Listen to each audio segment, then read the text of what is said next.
It's New Year's Eve, and Rosella Midnight has a date with danger. A handsome date for New Year's Eve? Check. Red lipstick and a killer party dress? Double check. A kiss when the clock strikes 12? Undecided. If I'm going to be stuck in Winterspell a little longer, I may as well have fun with it. But you know what they say about the best laid plans. When my romantic evening turns into a kidnapping investigation, I can't wait around to watch the ball drop. There's a mermaid-snatching monster on the loose, and it's up to me to stop them. Luckily for me, my date always comes loaded for dragon. 1. I still can't believe you're going on a New Year's Eve date with a monster hunter. Sighing, I paused my careful eyeliner application long enough to shoot my little sister Candace an impatient look. He's not a monster hunter. Which, technically, was true. Mostly, anyway. Candace giggled and rolled onto her back. She was lying on my bed, watching as I applied my makeup at the small vanity table near the window. He is pretty dreamy, she said, smiling as she stared up at the ceiling. Don't you have your own date to get ready for? I asked, as I shifted my attention back to the mirror. Like my hair, my eyelashes were a silver-white color, and it took a few coats of mascara to even make them show up, let alone pop. Jasmine, our middle sister, appeared in the doorway. She was the opposite of dressed up for the evening, sporting a matching set of olive-colored sweats that looked clean but wrinkled, as she'd been wearing them all day. Her mahogany waves were tied up in a big unwieldy blob atop her head, and she'd spackled some kind of purple clay mask across her T-zone. To top it all off, she'd stuck a pair of gel patches to the skin under her hazel eyes. Well, aren't you a sight? Candace quipped, dropping her head to one side. Jasmine stuck her tongue out. Candace laughed and rolled off my bed. Last chance if you want to come with me, she told Jasmine. Max will be here in less than an hour to pick me up. Where are you guys going, anyway? I asked. His brother rented a house on the other side of the lake and is throwing a huge party, Candace replied. They've got fireworks and a ton of food for everyone. Max says there's a hot tub, too. Jasmine arched a brow as she met my gaze in the mirror. And lots of drinking? She asked. I'm sure, Candace replied, using a tone that suggested she already knew the lecture she was in for. I'm not going to be drinking. I mean, at least not a lot or anything. She shrugged. She'd be 21 in a few months, and neither Jasmine nor I had squeaky clean reputations to stand atop in that regard. I'd probably gone a little crazier than Jasmine, but we lived in a small town, and teenage bonfires and house parties always included someone's older sibling or cousin who could buy booze. Regardless of my own antics, Candace was my baby sister, and it was impossible to ignore my protective instincts. Just be smart, Jasmine told her. Don't take a drink from a stranger, don't leave your cup unattended, and make sure your phone is fully charged before you go. Jasmine glanced at me and I nodded. If you need a ride home, call me. I'll have my phone on. Candace rolled her eyes. Okay, grandmas. Yeesh, you two act like I never leave the house on my own or something. She flounced out of the room before either Jasmine or I could offer further advice or admonishments. Jasmine sighed as she took Candace's place on my bed. She perched on the edge and smiled at me. You look pretty. Thanks. I blinked at my reflection. My hair was pulled back in a low, twisted style to keep it out of my face. Before I could go on my date, I had to make a delivery for Sugar Shack, our family's bakery. It wasn't technically my job, but when the normal delivery driver called in sick, my mother made Candace, Jasmine, and me draw straws, a tried-and-true selection process in the Midnight household, and I managed to grab the short one. Where is Orion taking you? Jasmine asked. He won't tell me, I replied with a slight frown as I reached for a tube of lip gloss. I offered to help, but he insisted on making the plans. Jasmine smiled. Sounds like a real Neanderthal. A smile bubbled out of my mouth as I swiped the gloss over my lips. Totally.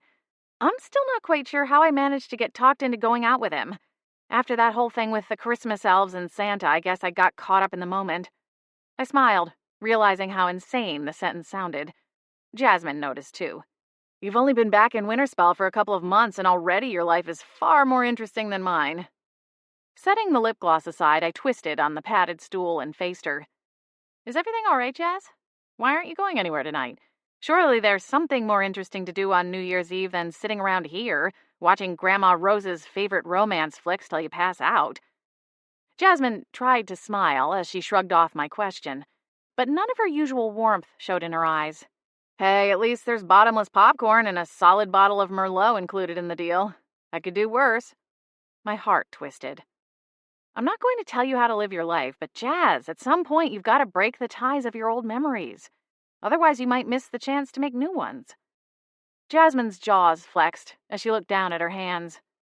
I know, she said, her tone strained. Come with me tonight, I blurted. She looked up, her brows drawn. On your date? Yeah, I'm sure Orion would love that. I flapped my hand.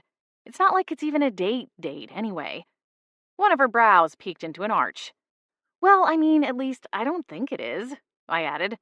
I'm 30 years old. Why does it suddenly feel like I'm going to a high school dance or something? Jasmine laughed softly.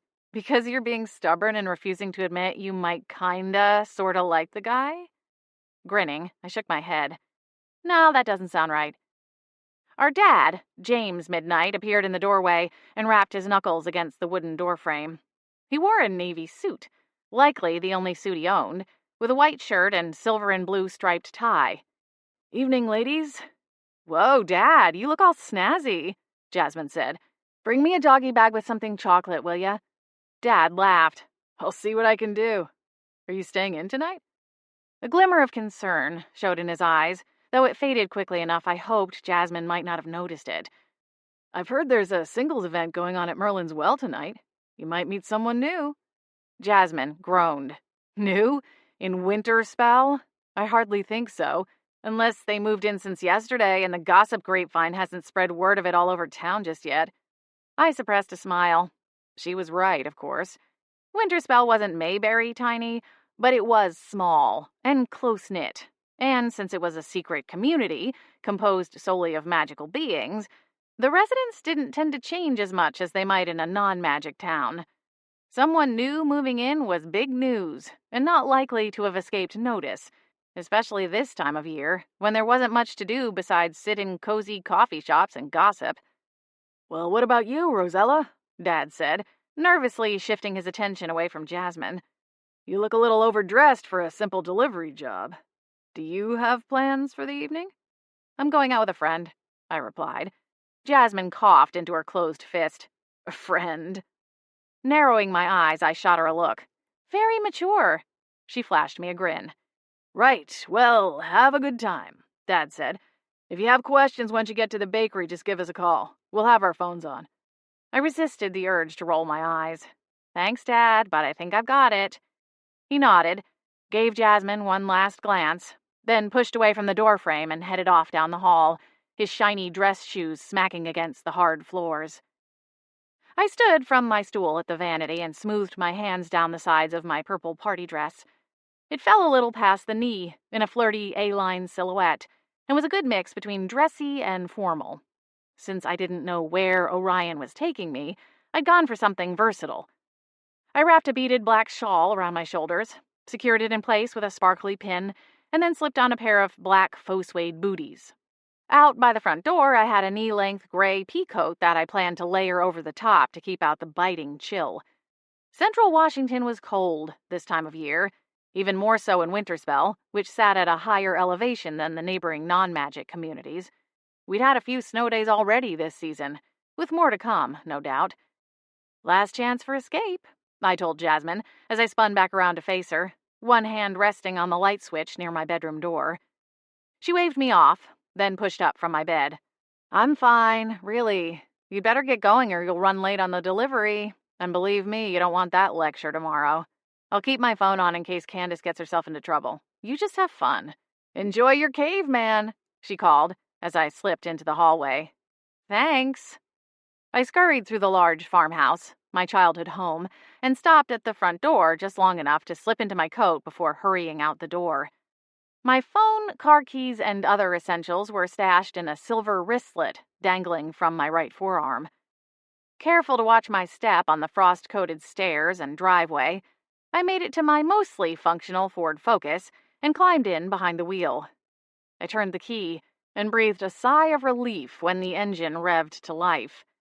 It was the hatchback model, and was large enough that I likely could have loaded the cake and pastries into the cargo area. But when I arrived at Sugar Shack, I stepped into the office and grabbed the keyring to the branded delivery van parked out back. It took all of 3 minutes for me to wish I'd worn sneakers and swapped them for the booties after making the delivery. But it was too late to go home and find a pair. The order I needed was plainly marked in the walk-in, and I carefully loaded each box into the back of the van, pleading with whatever goddess might be listening to keep me from spilling anything along the way. When the last box was loaded up, I breathed a sigh of relief, strapped everything into place, and closed the back doors.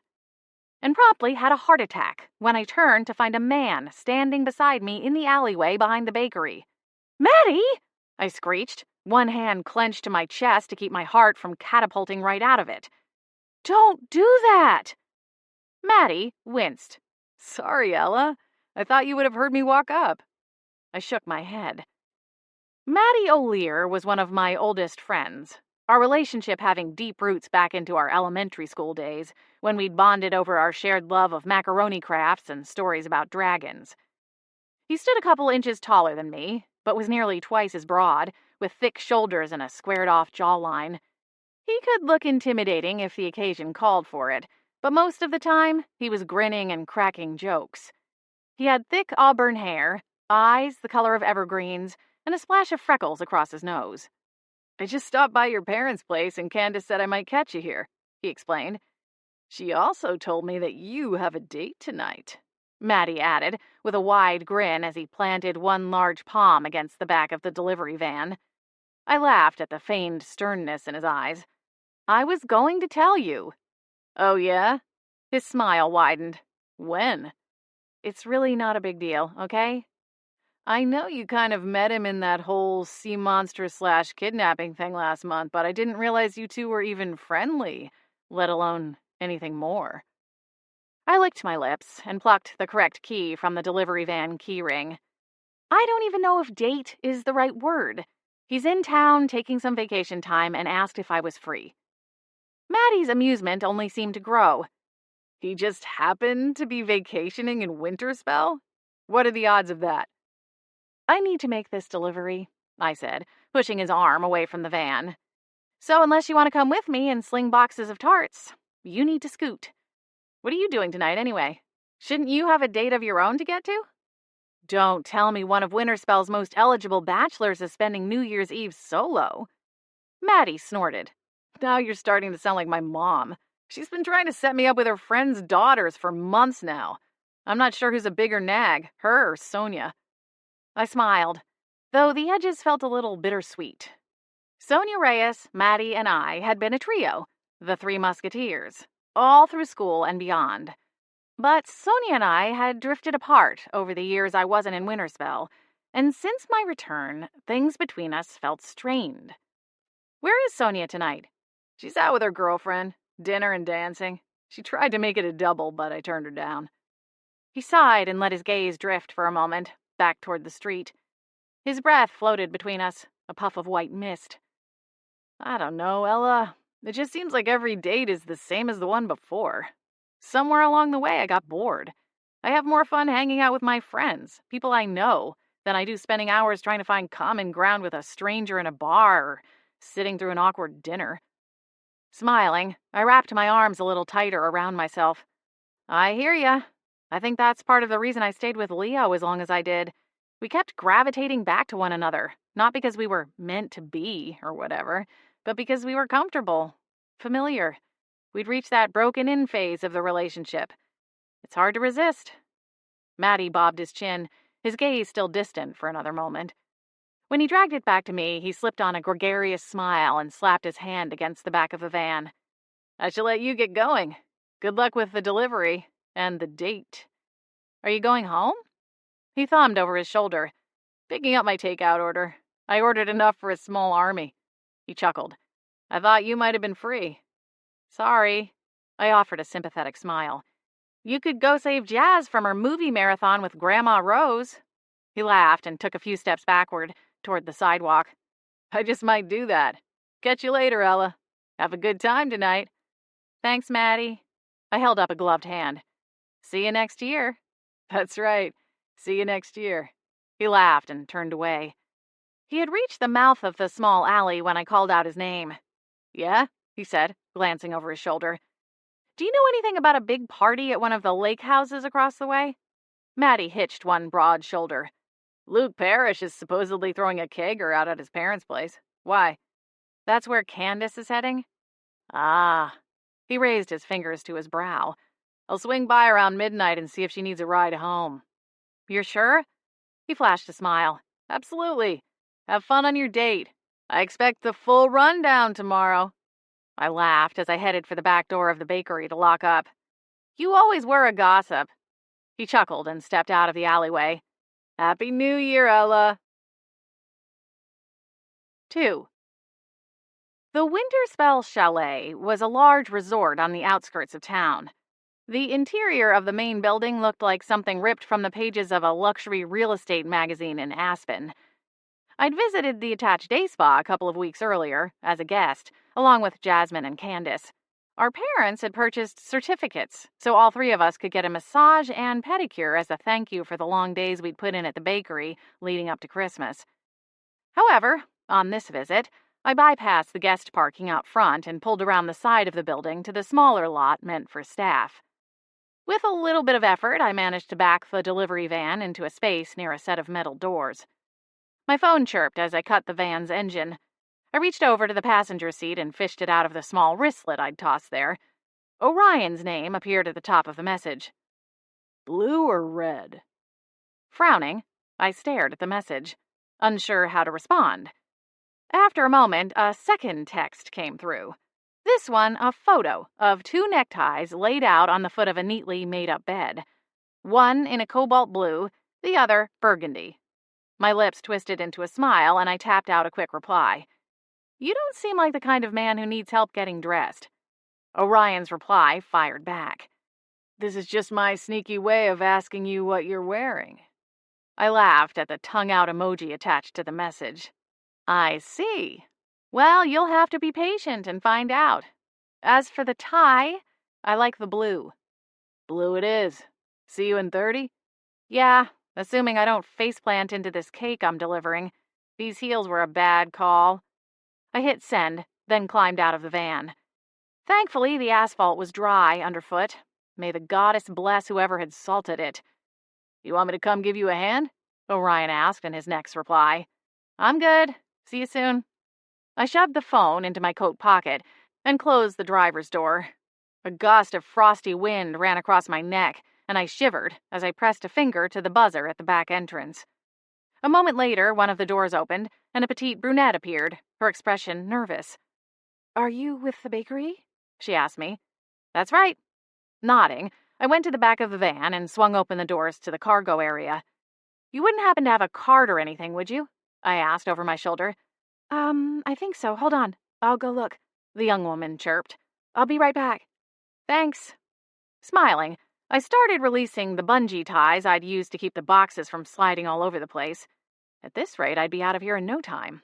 And I wouldn't have to risk dropping the cake and ruining everyone's night. Really? My mother should have factored general clumsiness into her straw selection process. The young woman appeared moments later, pushing a stainless steel catering cart. This is perfect, I told her, as she pushed it up to the back of the van. I really appreciate it. Sure. She looked past me to the boxes of sweet treats. This must be some party they're preparing for, huh? Tugging a box toward me, I nodded. It's a big order, that's for sure. There's enough here to feed 200, according to the order sheet. The kitchen has been packed all day. Seems like it's all hands on deck to get the food ready in time, she replied. I'm Angela, by the way. I loaded up the first pink box and offered her a smile. Rosella. I'm new to the hotel. Today's only my third day on the job. Angela paused to tuck a stray strand of hair behind her ear. It's pretty impressive. I've never even seen mermaids in person before today. I reached for the next box. Mermaids? Mm-hmm. 3 of them, Angela gushed. Some wizard came yesterday and, well, I don't know how he did it, but he made this huge tank right in the middle of the lobby. And today there are 3 beautiful mermaids swimming around. Everyone says they're just for the party, but I can't help but hope they stay permanently.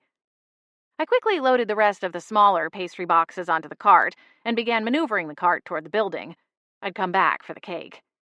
Angela led the way into the kitchens, where a loud, raven-haired witch in a white chef's coat was prowling behind a long line of workers, barking orders. She snapped her fingers, and a plate lifted off the workbench and flew toward her, stopping just short of crashing into her chest. She dipped a tiny silver spoon into the dish, tasted it, paused for half a heartbeat, then gave a short approving nod and sent the dish flying back to its place in the lineup. Someone said something, and she spun in an almost militaristic about-face. Her intense stare registered the boxes on the cart, and she clapped her hands together in two short but loud bursts. "Chop, chop! Get those pastries plated immediately!" Angela jumped into action, and 3 other staffers hurried to assist her.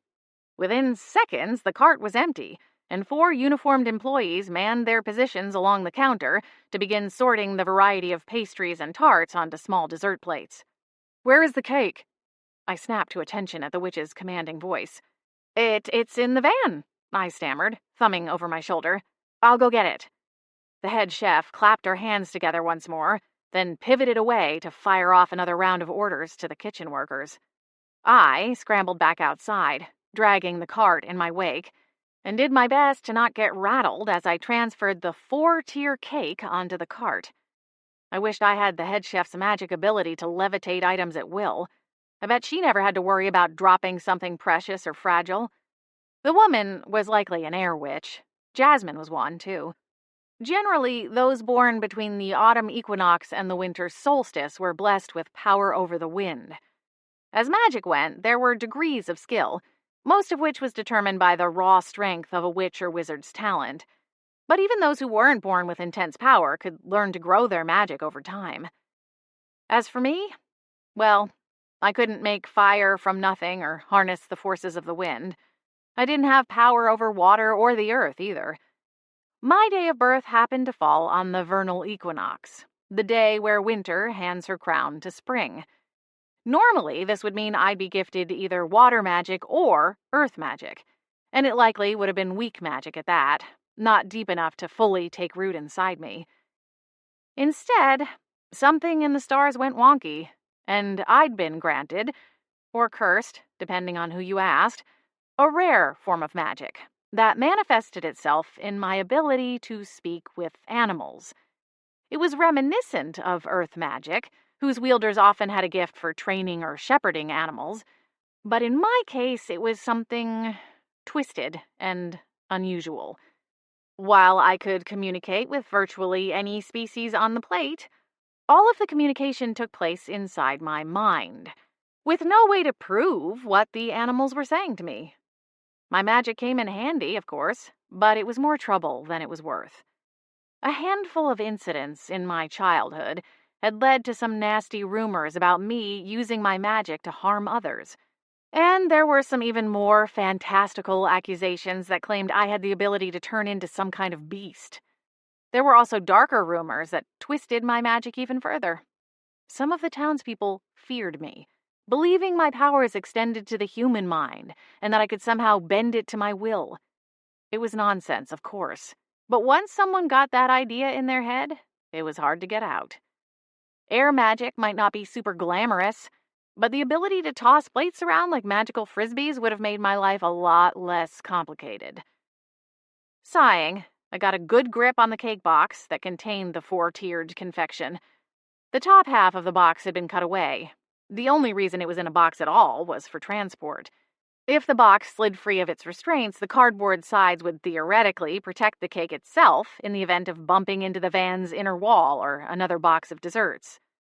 On a silent count to 3, I gave a little grunt and lifted the frosted behemoth, remembering to use my legs, not my back. "Phew," I breathed, once the bottom of the box made contact with the catering cart. It was a beautiful cake, frosted in silver and white, with golden stars made of fondant and a dusting of gold flakes around the bottom of each layer. I unlocked the cart's brakes and wheeled it back inside. The raven-haired witch rushed over to inspect. She allowed a tiny smile as she gave me a quick nod. "Excellent work, but then I expected nothing less. Tell your parents I sent my regards." I was tempted to salute her instructions, but bit back the impulse before I could embarrass myself. The witch turned away and marched back to her position in the center of the swirling chaos. I felt a tap on my shoulder and turned to find another employee offering me an envelope. Peeking inside, I saw a stack of bills, my tip. Thanking them, I turned to leave, when I remembered what Angela had said about the mermaids. It was too tempting to resist getting a quick peek. The kitchen was bustling with activity and noise, and no one noticed me slip down the hall leading deeper into the hotel. I passed through a corridor of guest rooms and then out into the main lobby. Normally, the large room was set up for casual lounging, with sleek leather sofas and chairs arranged in clusters before the huge stone fireplace. However, tonight, it had all been transformed into a banquet room. A well-stocked bar sat near the lobby doors, and a sharply dressed man was filling a decanter with a bottle of deep red wine. A florist was at the other end of the room, using flicks of a magic wand to place white roses in a huge arrangement concealing the check-in desk. Tables were arranged throughout the space, each decorated with a floral arrangement and shimmering gold linens. The tables along the outer edges of the room were tall and didn't have chairs positioned around them, lending a more informal cocktail hour feel. It was all rather stunning, but somehow dwarfed by the huge, cylindrical tank that had been conjured to life along one side of the room, reaching almost to the 30-foot cathedral ceiling. Kelp swayed with a soft current as 3 mermaids swam in slow circles. It seemed even the mermaids themselves had been made to fit the party's silver and gold theme. The trio all had silver scales and wore golden crowns made from seashells.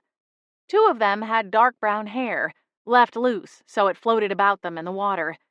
The third looked younger and had her honey blonde hair in a braid that was about half as long as her body, from head to fins. "They're quite something, aren't they?" I turned at a male voice and found a somewhat familiar face. The man worked the front desk at the hotel portion of the lodge. We'd smiled at one another in passing, but I didn't know his name. According to the badge on his chest, it was Marvin. "Is this all just for the party tonight?" I asked him. He nodded, still staring at the mermaids with a dazed grin. "They're rented. Can you believe that? Who knew you could rent your own personal mermaid? It's probably way outside my budget, but..." He whistled. "Can you imagine swimming with them? What a way to spend the day." Frowning, I turned back to look at the beautiful creatures in the water. They weren't the only beings inside the tank. It looked as though it had been designed to replicate the mermaid's natural environment. There were half a dozen other types of small fish swimming among the long strands of kelp and seaweed. A school of tiny green fish swam quickly toward the bottom as one of the mermaids circled the kelp, her expression blank. "Do you think they sing, too?" Marvin asked me. "Like in the movies?" I really have no idea." I glanced around the lobby. We weren't the only ones transfixed by the mermaids. A few other hotel employees stood openly staring, distracted from whatever task they were meant to be doing, their arms loaded with fresh towels or trays of champagne flutes waiting to be filled. For all the wonder and mesmerized smiles on their faces, I couldn't help but notice that none of the mermaids looked happy to be there. The 2 older mermaids floated up to the top of the tank, almost like they were trying to get as far away from the small crowd as they could manage while remaining submerged. The younger mermaid looked more curious, swimming loops around the middle of the tank, occasionally making eye contact with one of the hotel staffers before quickly swimming away to duck behind the thick strands of kelp. "Marvin, room 216 called again," a woman in a hotel uniform called, bustling over toward us. Marvin's stare lingered on the mermaids, his lips in a serene smile. "Marvin!" the woman barked again. He jolted and whirled around. "Oh, right. She sighed and looked ready to drag him away by the ear. "Room 216? The man smacked a palm to his forehead, wincing a little, then barreled to the front desk to pick up the phone. The woman offered me a polite smile. "I'm sorry, miss, did you need something?" "Oh, no, I was just here dropping off the cake," I replied, thumbing over my shoulder back toward the kitchens. "I'm from Sugar Shack." "Right, well, the guests will be arriving soon," she said, clearly indicating I should see myself out. I forced a smile and gave the mermaid tank one final glance before turning to leave the lobby. The chilly night air greeted me with a slap across the face as I stepped outside. I tugged up the collar on my coat as I made my way around the building to the back lot. I walked quickly, eager to get my hands over the van's heating vents. As I rounded the corner of the chalet, an ethereal voice cut through the frosty air and floated toward me. A song, the melody strange and haunting. Across the lot from where I'd parked the van stood two people who appeared to be employees of the resort. The pair were engrossed in conversation, and neither seemed to notice the singing. The back door opened, and another employee appeared, hauling out a bag of trash. They pitched it into a dumpster, brushed their hands off, and scurried back inside, also seemingly unaware. The song swelled into a chorus, and the words stopped me in my tracks. "Have no fear, I am here. Together we shall be, forever home in the sea. My dear, take heart, we will never be apart. The waves may crash over our heads, but we shall be safe here in my bed. Together we shall be, forever home in the sea." The voice was beautiful, but the song made me feel sad. The melody was slow and forlorn, almost pained. I caught a glance at the hotel employees on their break. Neither of them looked my way as I moved closer toward the sound of the voice. A box truck was backed into a space not too far from where I'd parked the delivery van.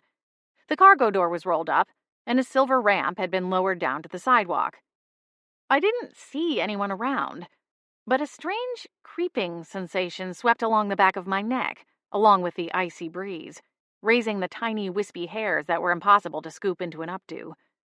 The chorus faded into the night, and I peeked over my shoulder one last time before scurrying up the ramp into the truck. My boots clanged loudly on the metal, and I cringed a little as I stepped inside. A soft blue light filled the cargo area, illuminating 4 large tanks filled with water. There were 2 tanks on either side of the truck, with a 3-foot walkway between. 3 of the tanks were empty, but a shadow moved in the 4th. Alarm bells rang inside my head, warning me that this was probably trespassing, and that whoever owned the truck likely wouldn't be too happy to find me poking around. But there was something about that song, something that made it echo inside my mind. The shadow swirled, and a pair of huge dark eyes blinked at me. It was a mermaid, just like the ones I'd seen inside. "Hi," I whispered, taking a quick step closer to the tank. The mermaid reared back, terror flashing across her face. I held open both of my hands. "I'm not going to hurt you, I swear."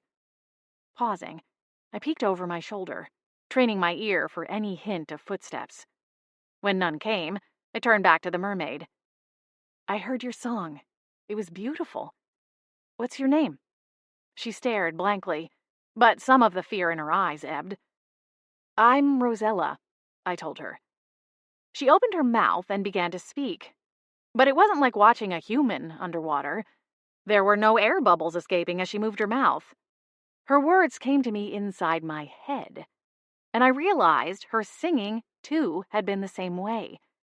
My magic, screwed up as it was, could translate the voices of animals and magical creatures, allowing me to communicate with them in their native tongue, regardless of species. I hadn't expected to need to use my magic with a mermaid, having figured them human enough to speak in the same way. But my instincts kicked in and translated what the creature said. "Please help me. I've lost my daughter." "Your daughter?" A sick feeling swept through my stomach as I crouched down to get eye to eye with the beautiful creature. "They are keeping her somewhere. I haven't seen her in at least 20 moons." "Who is?" The mermaid shifted her gaze as she opened her mouth to speak again, but before she could reply, her eyes went wide, and she gestured wildly at me. I turned, just in time to watch the metal door roll down and seal off the cargo bay. Shooting to my feet, I started to walk toward the door, one fist raised, but the mermaid's voice sounded inside my head, high-pitched and panicked. "No, you can't let them know you were here. They are very secretive and dangerous. They will hurt you. I've seen them do it before." The truck engine turned over, sending a reverberation through the floor underneath my boots as it rumbled to life. "Ginger snaps," I muttered, immediately regretting the choice of phrase. "Oh, good. On top of everything else, I'm also turning into my mother." Grimacing, I grabbed my phone and texted Orion. 3. Okay, you're going to have to run that by me one more time. You're where? In the back of a trailer with a mermaid, and I have no idea where I'm going. It sounded even more ludicrous the second time through. Orion chuckled under his breath. You know, when I first saw you up on that lifeguard stand, glaring down at me with fire and brimstone in your eyes, I knew you were going to be trouble. But I gotta say, I didn't expect breaking and entering to be on the menu for our first date. Trust me, if I thought this would be on the agenda, I would have worn more sensible shoes. I grumbled down toward my feet. I was at the Winterspell chalet maybe 5 minutes ago, so I can't be too far away. Where are you? Parked in your driveway. I groaned. The chalet was a good 20-minute drive from my parents' house. By then, I could be halfway to who knows where. Or worse, the driver of the truck could stop at any time and come back to find me here. And then what was I supposed to do? Hop in a tank and do my best mermaid impression? I did kind of have the hair for it, but without the scales and fins, it was going to be hard to pull off the look. They have to go back to the hotel eventually, I continued, a little spark of hope igniting at the realization. They'll have to collect the other mermaids. But, considering it's New Year's Eve, that probably won't happen until after midnight. Neither my sanity nor my bladder was going to make it that long.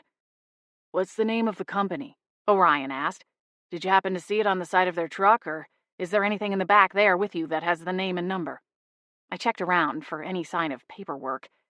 A clipboard hung on a peg attached to the wall of the trailer. It looked like a schedule. I took it down and moved closer to one of the empty tanks, using the blue light radiating from within to get a better look at the paper. Along the top, in a bold font, was the company letterhead. Magic Moments Rentals, I said aloud. Says their office is in Seattle. I'm texting you the number. I put the call on speaker long enough to tap the number into the thread of text I kept running with Orion. I waited for the soft ping sound and pressed the phone back to my ear. Did you get it? Yep. I'll call and say there was some kind of problem with the tank. See if I can lure them back to the hotel. I heard a large engine rev in the background of the call. Orion's beast of a truck. He was on the way. Thank you. I never could resist a damsel in distress, he teased. I could picture the half-cocked grin on his handsome face. You know, I could have just as easily called my sister, I told him. Don't make me regret calling you first. He laughed. Oh, come on. Admit it. You're having fun. Shaking my head, I clicked off the call and slipped the phone into my pocket. I took another moment to study the paperwork, using one hand to steady me as the truck bounced over a rough patch of road. From the look of things, Magic Moment Rentals was in high demand. It was the tail end of the holiday season, which meant Christmas parties, family gatherings, corporate celebrations, and the like. The log showed a rental nearly every single day for the past 3 weeks. How many mermaids are there? I asked, carefully crossing back to the occupied tank. Since I had some time, I crouched low and wrapped one hand around part of the metal structure keeping the tanks in place. I live with 8 other mermaids, she replied. She sounded less frantic now, but her eyes never stayed in one place for more than a second or two. There used to be 9 of us. Then they took my daughter away from me. I think she lives with another group now, but I haven't seen her in so long. My stomach churned. What happened when she was taken away? It was after a party. We were all loaded back into the truck, like this one. But when we got back to the building where we live, they unloaded her before me. I assumed they would put her back into our pool. But when I got there, she was gone. And no one knows where they took her. You live in a pool? The mermaid nodded. A saltwater pool. That's the word they use. I don't think it is all that different from this cage, only bigger. The water doesn't feel anything like the ocean, no matter what they say. I didn't ask if she got paid. What would a mermaid possibly need with human currency? But was there something else to the deal? Some arrangement? But how could there be? They weren't able to communicate in a language a human could understand, at least not easily. Maybe with years, decades even, of study, there could be some way to bridge the language barrier. I'd never heard of a mermaid translator, but I supposed it was possible such a profession existed, and if it did, the Order of the Arcane would be the most likely of employers. Who knows? Maybe they used mermaids as oceanic spies. Okay, now you're starting to spin out, I muttered to myself as I set aside the clipboard. Then, thinking again, I settled onto the floor in a crisscross position and dug my phone out of my pocket. I loaded up the camera and began taking photos of the half-dozen pages. I wasn't sure why I wanted the information, but something in my gut told me I might find it valuable later. When that was done, I put my phone away once more and glanced back up at the mermaid. For a long moment, we stared at each other. So similar, and yet worlds apart. Up close, I could see her purple and silver scales, starting just under her breastbone, fanning out into delicate fins at her hips, and then blossoming into a full tail. She was striking, with haunting gray-blue eyes, dark hair, and pale skin. "Where did you come from?" I asked her. "I was born in the sea," she replied, her eyes fluttering nearly closed at the memory. "My daughter was, too. One day, many moons ago, we were swimming in a cove, looking for fish. We got too close to the shoreline and some fishermen saw us. I tried to get away, but my daughter's fins got tangled in an old net. I had to help her, but I was too late. The men snared us in even bigger nets and pulled us from the water." My heart sank. "I'm so sorry. That's awful. All I want is to return to the sea with my daughter, but they will never let us go. We are too valuable to them." "Earlier you said they are dangerous? What did you mean?" I whispered. The mermaid's eyes dashed around the room. I wondered if she had better sight in the dark than I did, then realized that living at the bottom of the ocean likely meant she had to be able to see in the dark. "There is a story of a girl, a human girl, who was cursed and turned into a mermaid. One of the others from my pool was there when it happened. She says it was many, many moons ago, after a party. We think they are running out of wild mermaids. Our kind is rare, and we are learning to hide deeper and deeper in the sea, out of the humans' reach. So they are getting desperate and willing to play tricks." I started to ask a follow-up question, but the truck lurched to a stop, and I got to my feet. The mermaid's eyes flew to mine, wide with alarm. "Don't panic," I told her. "I'm going to help you. You and your daughter." She opened her mouth to speak again, but quickly fell silent and retreated to the depths of her shadowy tank when voices sounded. "Can't even get a sandwich without some emergency," a male voice grumbled. I dashed to the back of the truck, hung the clipboard on its peg, and ducked behind one of the empty tanks, hoping it was a good hiding place. "No kidding," a second male voice said, this one deeper. "Bad enough we have to work every holiday." A tall, lanky man climbed into the back of the truck, not bothering with the loading ramp. "I'll grab the strainer. You want to find a bag and a pair of gloves? We can rock, paper, scissors to see who has to scoop out the dead ones." My eyes widened, and my heart started rattling around like a jackhammer. Dead? Who was dead? "I don't know why they bother putting the fish in there in the first place. Seems like no matter what kind they buy, they all have the lifespan of a gnat," the second man complained from just outside the truck. "I think it's the mermaids," the first man replied. I sucked in a breath and held it as he strode down the length of the cargo area. He was only a couple of feet from my hiding place and closing the gap quickly. Then, with a gulp, I caught a shimmer of silver out of the corner of my eye and realized the skimming net on a pole was lodged in the corner right behind me. Ginger snaps. "Hey, you guys from the mermaid rental service?" a third male voice asked from somewhere outside the truck. My stomach unclenched and my eyes closed. Orion. The tall man turned away from me. "You the one who called in about the dead fish?" he asked, taking a few steps back toward the mouth of the trailer. I saw my opportunity and went for it, scrambling across the aisleway as quietly as I could, still holding my breath. "Yeah, seems like one of the fish died and got caught in the filter or something," Orion said with a casual chuckle. "I hate to bother you guys on your break, but it's making a whirring sound and causing a little bit of a distraction to the guests, you know?" The tall man snatched the net and stalked down the length of the cargo bay. With a grunt, he jumped down. "Filter? There isn't a filter on that tank. It's all run by magic." Orion reached up and rubbed the back of his neck as he considered the back side of the hotel. "Oh? Well, something is making a humming noise. See, I have a pool at my place, so I just assumed something got caught in the filter. Happens all the time." The two men exchanged a glance. Then the first one heaved a sigh and flagged for the other to follow. "We'll go take a look." Orion thanked them and hung back as they walked away.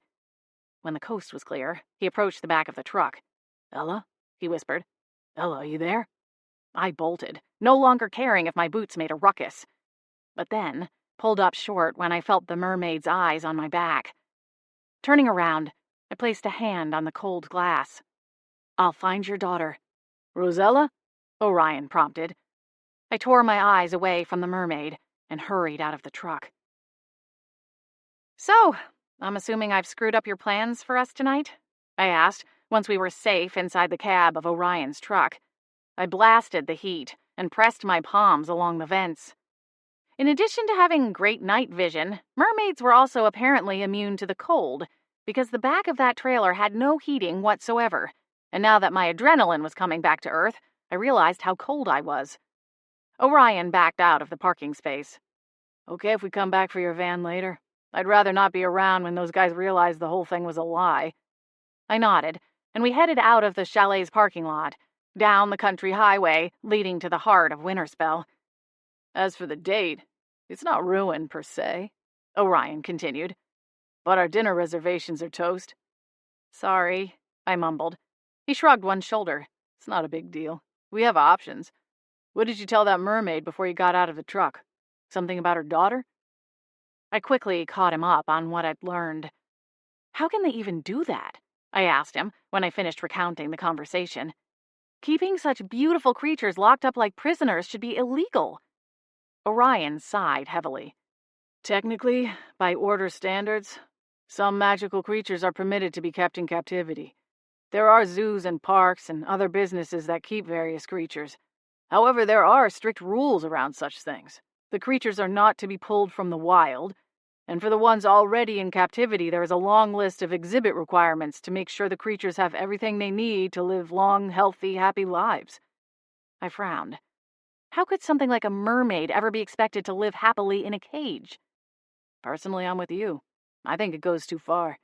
Believe me, with my line of work, I've seen things that felt like a punch right to the gut. That's part of why I do what I do for a living." "So how do we shut them down? She said both she and her daughter were pulled from the ocean, and you just said that's illegal. Oh, and I forgot to even tell you the part about the human girl who somehow got turned into a mermaid. Something about keeping up with demand. She wasn't entirely clear on that."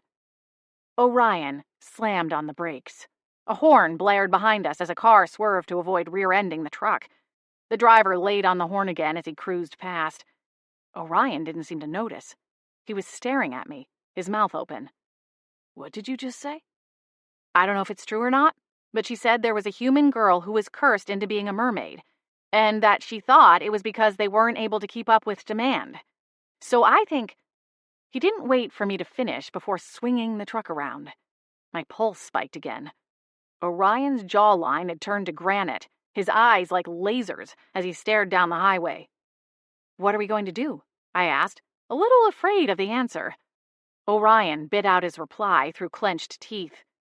"We're going to get some answers." A chill ran through me. Phew, remind me never to get on Orion's bad side. The trailer was still parked in the back lot, but the cargo door was closed. Orion pulled into the space across from it and killed his headlights. After watching him gnash his teeth during the drive back, I halfway expected him to launch out of the truck and start lighting off fire mage spells left and right, until all that was left of the two men were two pairs of singed, steel-toed work boots. Instead, he grabbed his phone from the center console and used one finger to punch at the screen with short, angry jabs. "Who are you calling?" I asked. "Warden Quentin." He hit the green call button and held the phone to one ear. "I can't make a move on this thing without her permission." "Right." I wrestled my fingers together in my lap. It was nearing 8 o'clock. The party inside was likely starting to come to life as more and more guests arrived. I doubted the warden was going to be terribly excited over the idea of us busting in, magic blazing, to break it up and take possession of the mermaids. Orion's expression changed, and he muttered a curse before punching at the screen again. She's not answering. I'll have to talk to her second in command. From the look on his face, he would rather eat a lemon, peel and all. Agent Plank, he said, forcing his voice into something that bordered on pleasant but didn't quite reach it. This is Orion Croft. I need to speak with Warden Quinton right away. Do you have any way to reach her? He listened for a long moment, his jaw tensing. I'd rather speak to the warden directly. There's a situation in Winterspell at the chalet. A pause. Orion's expression soured. No, I don't need backup. I need to speak with the warden. I frowned. Back when we'd first met, he'd been in Winterspell on a mission to hunt and kill the sea serpent in the lake that was being blamed for the deaths of 3 local women. I knew it wasn't the sea serpent, after having a way too up-close and personal encounter with the creature, and begged Orion to stop his mission. At the time, he'd explained the warden was out of reach for 3 days, and he'd given me that amount of time to prove my case before he acted and finished his grisly job. I couldn't remember what reason he'd given for not being able to discuss the matter with one of her lower-level officers or this second in command. It seemed there was some resistance to discuss anything with anyone other than Warden Quinton, though I wasn't sure why. At this point, I didn't much care about who signed the order.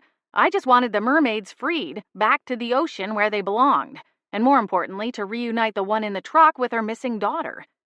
I see, Orion said to the person on the other end of the call. He shot me a look, but it was too quick for me to get a read on his thoughts. Then pass along the message that I called, he said darkly. She knows how to reach me. He hung up the call and dropped the phone into the cup holder in the center console. Where is Warden Quinton? I asked. Orion exhaled slowly. She's out of state, and Agent Plank won't give me any further details. We have something of a strained history. For whatever reason, I immediately pictured a Poindexter type, resentful of Orion's magic skills and good looks. She's kind of my ex-girlfriend, Orion clarified without prompting. He shifted a sideways glance at me, gauging my reaction. Kind of? I asked, stifling a smile. What does that even mean? Orion braced his hands on the steering wheel, his jaw flexing. It's one of those things where she thought there was more between us than there was, and when she pushed to take things to the next level, I was caught off guard, and I'm afraid I didn't handle it with the proper, sensitivity, I guess you could say. I arched a brow, my smile growing. You? Now I find that hard to believe. You're Mr. Charm and Smolder. Orion shot me a glare. With a soft laugh, I canted my head. Okay, so what happened? She threw a toaster at my head, and I had to get 16 stitches in the side of my face, for starters, Orion replied, lightly touching his left cheekbone. I grimaced. Ouch! She's an air mage, he explained. Pitched the thing like she was throwing a fastball at the World Series. And she's still with the Order? To me, it seemed that level of violence wasn't an ideal trait in a member of law enforcement. She was lucky she hadn't done more damage to him than just a gnarly cut. They both were. I didn't report it, Orion replied, still looking out through the truck's windshield. She's not normally like that, and she's good at her job. I wasn't going to be the one to take all of that from her. I nodded, though I wasn't quite sure I fully understood his reasoning.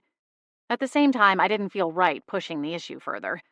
The topic was fairly intimate, and I wasn't sure I wanted to dive deeper into Orion's past, especially not when it came to his past romantic relationships. Anyway, Rachel said she will pass the message to the warden, he said on a heavy exhale. Looks like we aren't going to be able to get back in there and get more clues from your mermaid friend. I followed his gesture and saw that the 2 men driving the truck were back, muttering to themselves as they climbed into the truck. Great. So now what? Are we just going to leave her there? We don't have a choice, Rosella. I don't have an arrest warrant, and I can't get one without speaking to Warden Quinton. I shook my head. But how is this any different from when we busted into Linda's house and rescued those 4 women? Well, for one, I got a lot of heat for that, Orion said with a hint of a grimace. And secondly, those women were in grave danger. Literally. Not only are these mermaids not in immediate peril, but like it or not, the Order doesn't see them the same as they would if they were humans. I clenched my teeth together. And what about the human who was cursed? We don't know if that's even real. We don't have any evidence. Orion kept his tone calm as he spoke, refusing to match my frustration. On top of that, do you know who is hosting this party tonight? He asked. No, I shook my head. The name on the order is some woman from a party planning company in Seattle. Orion paused for a moment, scrubbing a hand over his jawline. He looked like he'd shaved recently, but he wasn't shaved down to the skin. He seemed to prefer a layer of stubble. Either that or his facial hair just grew insanely fast and he couldn't keep up with it. Rachel just told me that this is Thaddeus Colt's party. The name didn't register for me. Who is that? He shot me a look, then shook it off. Right, you've been out of the magic world for a minute. Well, Thaddeus Colt is poised to become the next member of the Arcane Council. I blinked. Oh. Yeah. The Arcane Council was the pinnacle of magic law enforcement. They not only presided over the most important cases, acting as the final say-so, but they also created and altered magical laws that impacted all magical beings and creatures. There were 15 seats on the council, with 2 members from each continent, and then a 15th member who was elected by a majority of the other members to serve as the tiebreaker in such an event. If Thaddeus Colt was set to be the next member from North America, he was a very powerful man indeed. No wonder the hotel staff had been so eager to shoo me away. It was bound to be a very exclusive party. That also meant that Orion couldn't bust in like some kind of supernatural Kool-Aid man, waving fire and magic around, demanding answers. If we were going to get to the bottom of the story of the missing girl, we were going to have to be discreet, which, given my notoriety, wasn't likely to happen. Sighing, I leaned forward, my elbows on my thighs, and stared at the back of the hotel. If I could just get close enough to that tank, I could talk to the other mermaids and see what they know. Who's stopping us from going inside? Orion asked. I'm pretty sure it's an invitation-only kind of affair. I got the feeling I was already overstaying my welcome earlier after I dropped off the cake. Orion flashed me a grin. I don't list it on my official resume, but between you and me, party crashing happens to be something of a specialty of mine. I barked out a laugh. Why does that not surprise me? We're already dressed for a party, he added. We can blend in. Gesturing at my snow-white hair, I pulled a face. Not likely. Orion waved off my concern. You're my date. I'm sure there will be more than a few familiar faces in there. We can make small talk, see if there's anything good to eat, and then you can chat with the mermaids. We'll fly completely under the radar. 4. The party was in full swing when we made our way through the double doors a few minutes later. A band played live music from a small stage to one side of the huge mermaid tank, and I realized the tables were arranged in a way to leave space for dancing. The empty section of flooring was no longer the same as the surrounding hardwood.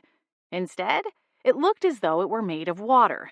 And when the people dancing moved, a spray of water kicked up around their ankles, though none of their fancy attire looked wet. It was some kind of magical illusion that made it appear like they were dancing in the ocean's surf, the sprays of blue and silver flashing around with each step. Silver and gold stars floated overhead, like illuminated lanterns hung by invisible wires. The lights were lower than before, all except for near the tank, which glowed even brighter. The 3 mermaids swam around the tank, and the light reflected off their fins as they moved, the effect reminiscent of mirrored disco balls. We handed our coats to a woman at the front of the hotel lobby, who stood sentinel over a rack of outerwear. She handed Orion a ticket, which he slipped into the pocket of his dress slacks. He'd worn the cobalt tie, as I'd suggested in our earlier text message conversation, and I smiled a little. By the way, I like the dress, he told me. Thanks, I replied, hoping he wouldn't notice the twinge of heat on my cheeks. With my pale skin, it wasn't easy to hide even a slight blush. Turning away from the coat check, my eyes gravitated toward the mermaid tank again. I couldn't help but fixate on the young mermaid. Clearly, she wasn't the daughter of the one left behind in the truck, but I wondered if she was of a similar age, and if she too had been plucked from the ocean and dumped into a saltwater tank before her young life really even got started. A fresh wave of anger roiled through me, and I gripped Orion's arm a little tighter. He glanced over at me and offered a gentle smile. "Come on, let's get a drink." A bar was set up opposite the band. The two bartenders looked barely above drinking age themselves. A young man with sandy brown hair, a clean-shaven, angular face, and a crisp white button-up shirt poured a martini for a middle-aged woman in a ruby-red evening gown. She slipped him a bill, took the drink, and winked before sashaying away to meet her two friends at a nearby table. The other bartender looked about Candace's age, with auburn hair pulled into a slicked-back, low ponytail. She also wore a white button-up shirt. As she rattled a silver cocktail shaker, she smirked at the other bartender, saying something that made him roll his eyes and turn away. We approached the bar, and the female bartender zeroed in on Orion, barely noticing me. "Good evening," she purred, leaning forward to show off the fact that she'd purposefully left the top 3 buttons of her shirt undone. A gold bar necklace tipped forward, the name Pearl imprinted in the soft metal. "Are you enjoying the party?" Orion smiled at me before shifting his gaze back to the young woman. "We are, thank you." The move was subtle, but sent a clear message. The bartender, Pearl, I assumed, struggled to maintain her smile as she straightened and reached for a tumbler. "What can I get for you?" "Whiskey, neat, and..." He paused, giving me an uncertain look. "Vodka cranberry." Orion raised a brow in approval. The bartender made the drinks, no longer bothering with small talk. She served the drinks, and Orion slipped her a tip before we turned away. As we skirted around the dance floor, Orion placed his free hand lightly on the lower part of my back and steered me toward an unoccupied table not too far from the mermaid tank. "This close enough?" he asked when we reached it. Frowning, I shook my head. "It's too loud in here. I can barely hear myself think, let alone hear anyone else's thoughts." The party was a classy affair. The band wasn't blasting club music, but they were playing loudly enough to fill the voluminous room. On top of that, there were the sounds of chattering guests and the bustle of the catering staff as they zipped around collecting plates and passing out appetizers. It was a bit too much for me to completely tune out. Orion sipped his whiskey. Despite the rebuff, the bartender had still been quite generous with her pour on his drink, especially considering it was an open bar situation. My drink, on the other hand, was more juice than vodka. Nice. Out of curiosity, where were we going to go tonight? I asked. "On a helicopter tour of Seattle, then to dinner at one of my favorite Italian places, down along the waterfront so we could watch the fireworks show with dessert and champagne." I shoved his arm and rolled my eyes. Okay, sure. What was the real plan? Orion's expression didn't change, and I realized he was serious. My mouth dropped open. "But Seattle is like a 2.5-hour drive from here. How were we going to make it in time for all that?" Smiling, he shrugged one shoulder. "I have my ways. Friends in high places with access to the ley lines." I blinked. "Oh." He chuckled and then took another sip from his tumbler. "Another time." My heart sank. When I'd agreed to go on a date with him for New Year's Eve, I'd expected dinner, maybe some drinks and dancing. Nothing serious or elaborate. I wasn't even sure I'd expected a midnight kiss. I mean, I knew he'd try for one, but I hadn't decided on whether or not I'd let him. There wasn't a chance of a real relationship working out between the pair of us, which, in a way, was fine with me. I didn't want to jump into a new relationship. My life was a mess. I was a 30-year-old woman who was currently living in her childhood room with a junky car, no career to speak of, and the only money in my bank account came from the job I got purely because my family owned a business. It had all fallen into my lap. Nothing was my own. "Orion, I don't want this to come out wrong, but Rosella Midnight." I snapped around at the screeched sound of my name, and found myself eye to eye with my cousin, Chloe Grace Winter. She was smiling, but there wasn't anything authentic about it, as contempt simmered in her hazel eyes. "What on earth are you doing here?" she asked, as though I were a mouse she'd found in her pantry. Beside me, Orion straightened. Chloe's eyes flicked up to his face, and her frosty smile cracked for half a second. "Are you—" "Orion Croft," he said, holding out a hand. Chloe's eyes flicked back to mine as she took his hand and quickly shook it. A tall man in a navy suit approached, a jovial smile on his face. He came to a stop beside Chloe and placed a hand on her shoulder. "Evening," he said, looking between me and Orion. "Robert, this is my cousin, Rosella Midnight." She gestured at me. "And her date?" Orion extended his hand to the man. "Orion Croft." The man's eyes widened. "The Orion Croft?" he asked, pumping Orion's hand. Orion chuckled. "One of a kind, as far as I know." "Whoa! I'm Robert Wydell. I'm a senior manager at the Magic Park Service Commission. You're a legend. Is it true that you single-handedly captured that pack of hexed wolves up in BC? Chloe wasn't paying any attention to her date's gushing. Her eyes remained locked with mine, unblinking. "Whatever happened with that?" Robert asked, once Orion confirmed he'd tracked the wolves in question. "I heard they still haven't figured out who cursed them or why. Do you have any idea?" "I only do the tracking and trapping," Orion replied, holding out his hands. "After that, it's off my plate, and I'm on to the next job." "Right. Well, dang. Thank you, man. You're a real lifesaver. I'd love to pick your brains sometime about what we could be doing to better protect from that kind of thing in our area. We don't have a lot of wolves, but there's this herd of elk on the other side of the Wenatchee Mountains, and some reports that they've been spotted flying. It's the darndest thing. Our current theory is they might be a hybrid mix between some magical reindeer, or else must have gotten into some pixie dust somewhere along the way." "Can I talk to you?" Chloe asked, though her tone suggesting it wasn't much of a question. Her grip on my upper arm backed up my theory. Chloe was about my height, but a good 20 pounds lighter, with a more lithe build in comparison to my soft curves. That was one of many points of contention between us. In high school, she'd had a massive crush on both my best friend Maddie and my boyfriend, Jake March. She couldn't understand what either of them saw in her so-called fat cousin, and spread her vitriol through the school via nasty rumors. "I'll be right back," I told Orion, before letting Chloe tug me away. "What is your problem?" I snapped at her, jerking my arm back when we were a few feet away from our dates. "You don't belong here," she snarled. Heat crept up my throat. Technically, she was right. I wasn't on the guest list for the swanky party, but so far no one seemed to care. We hadn't even been asked for invitations at the door. "I'm here with Orion," I replied. "I'm not talking about this party," Chloe fired back.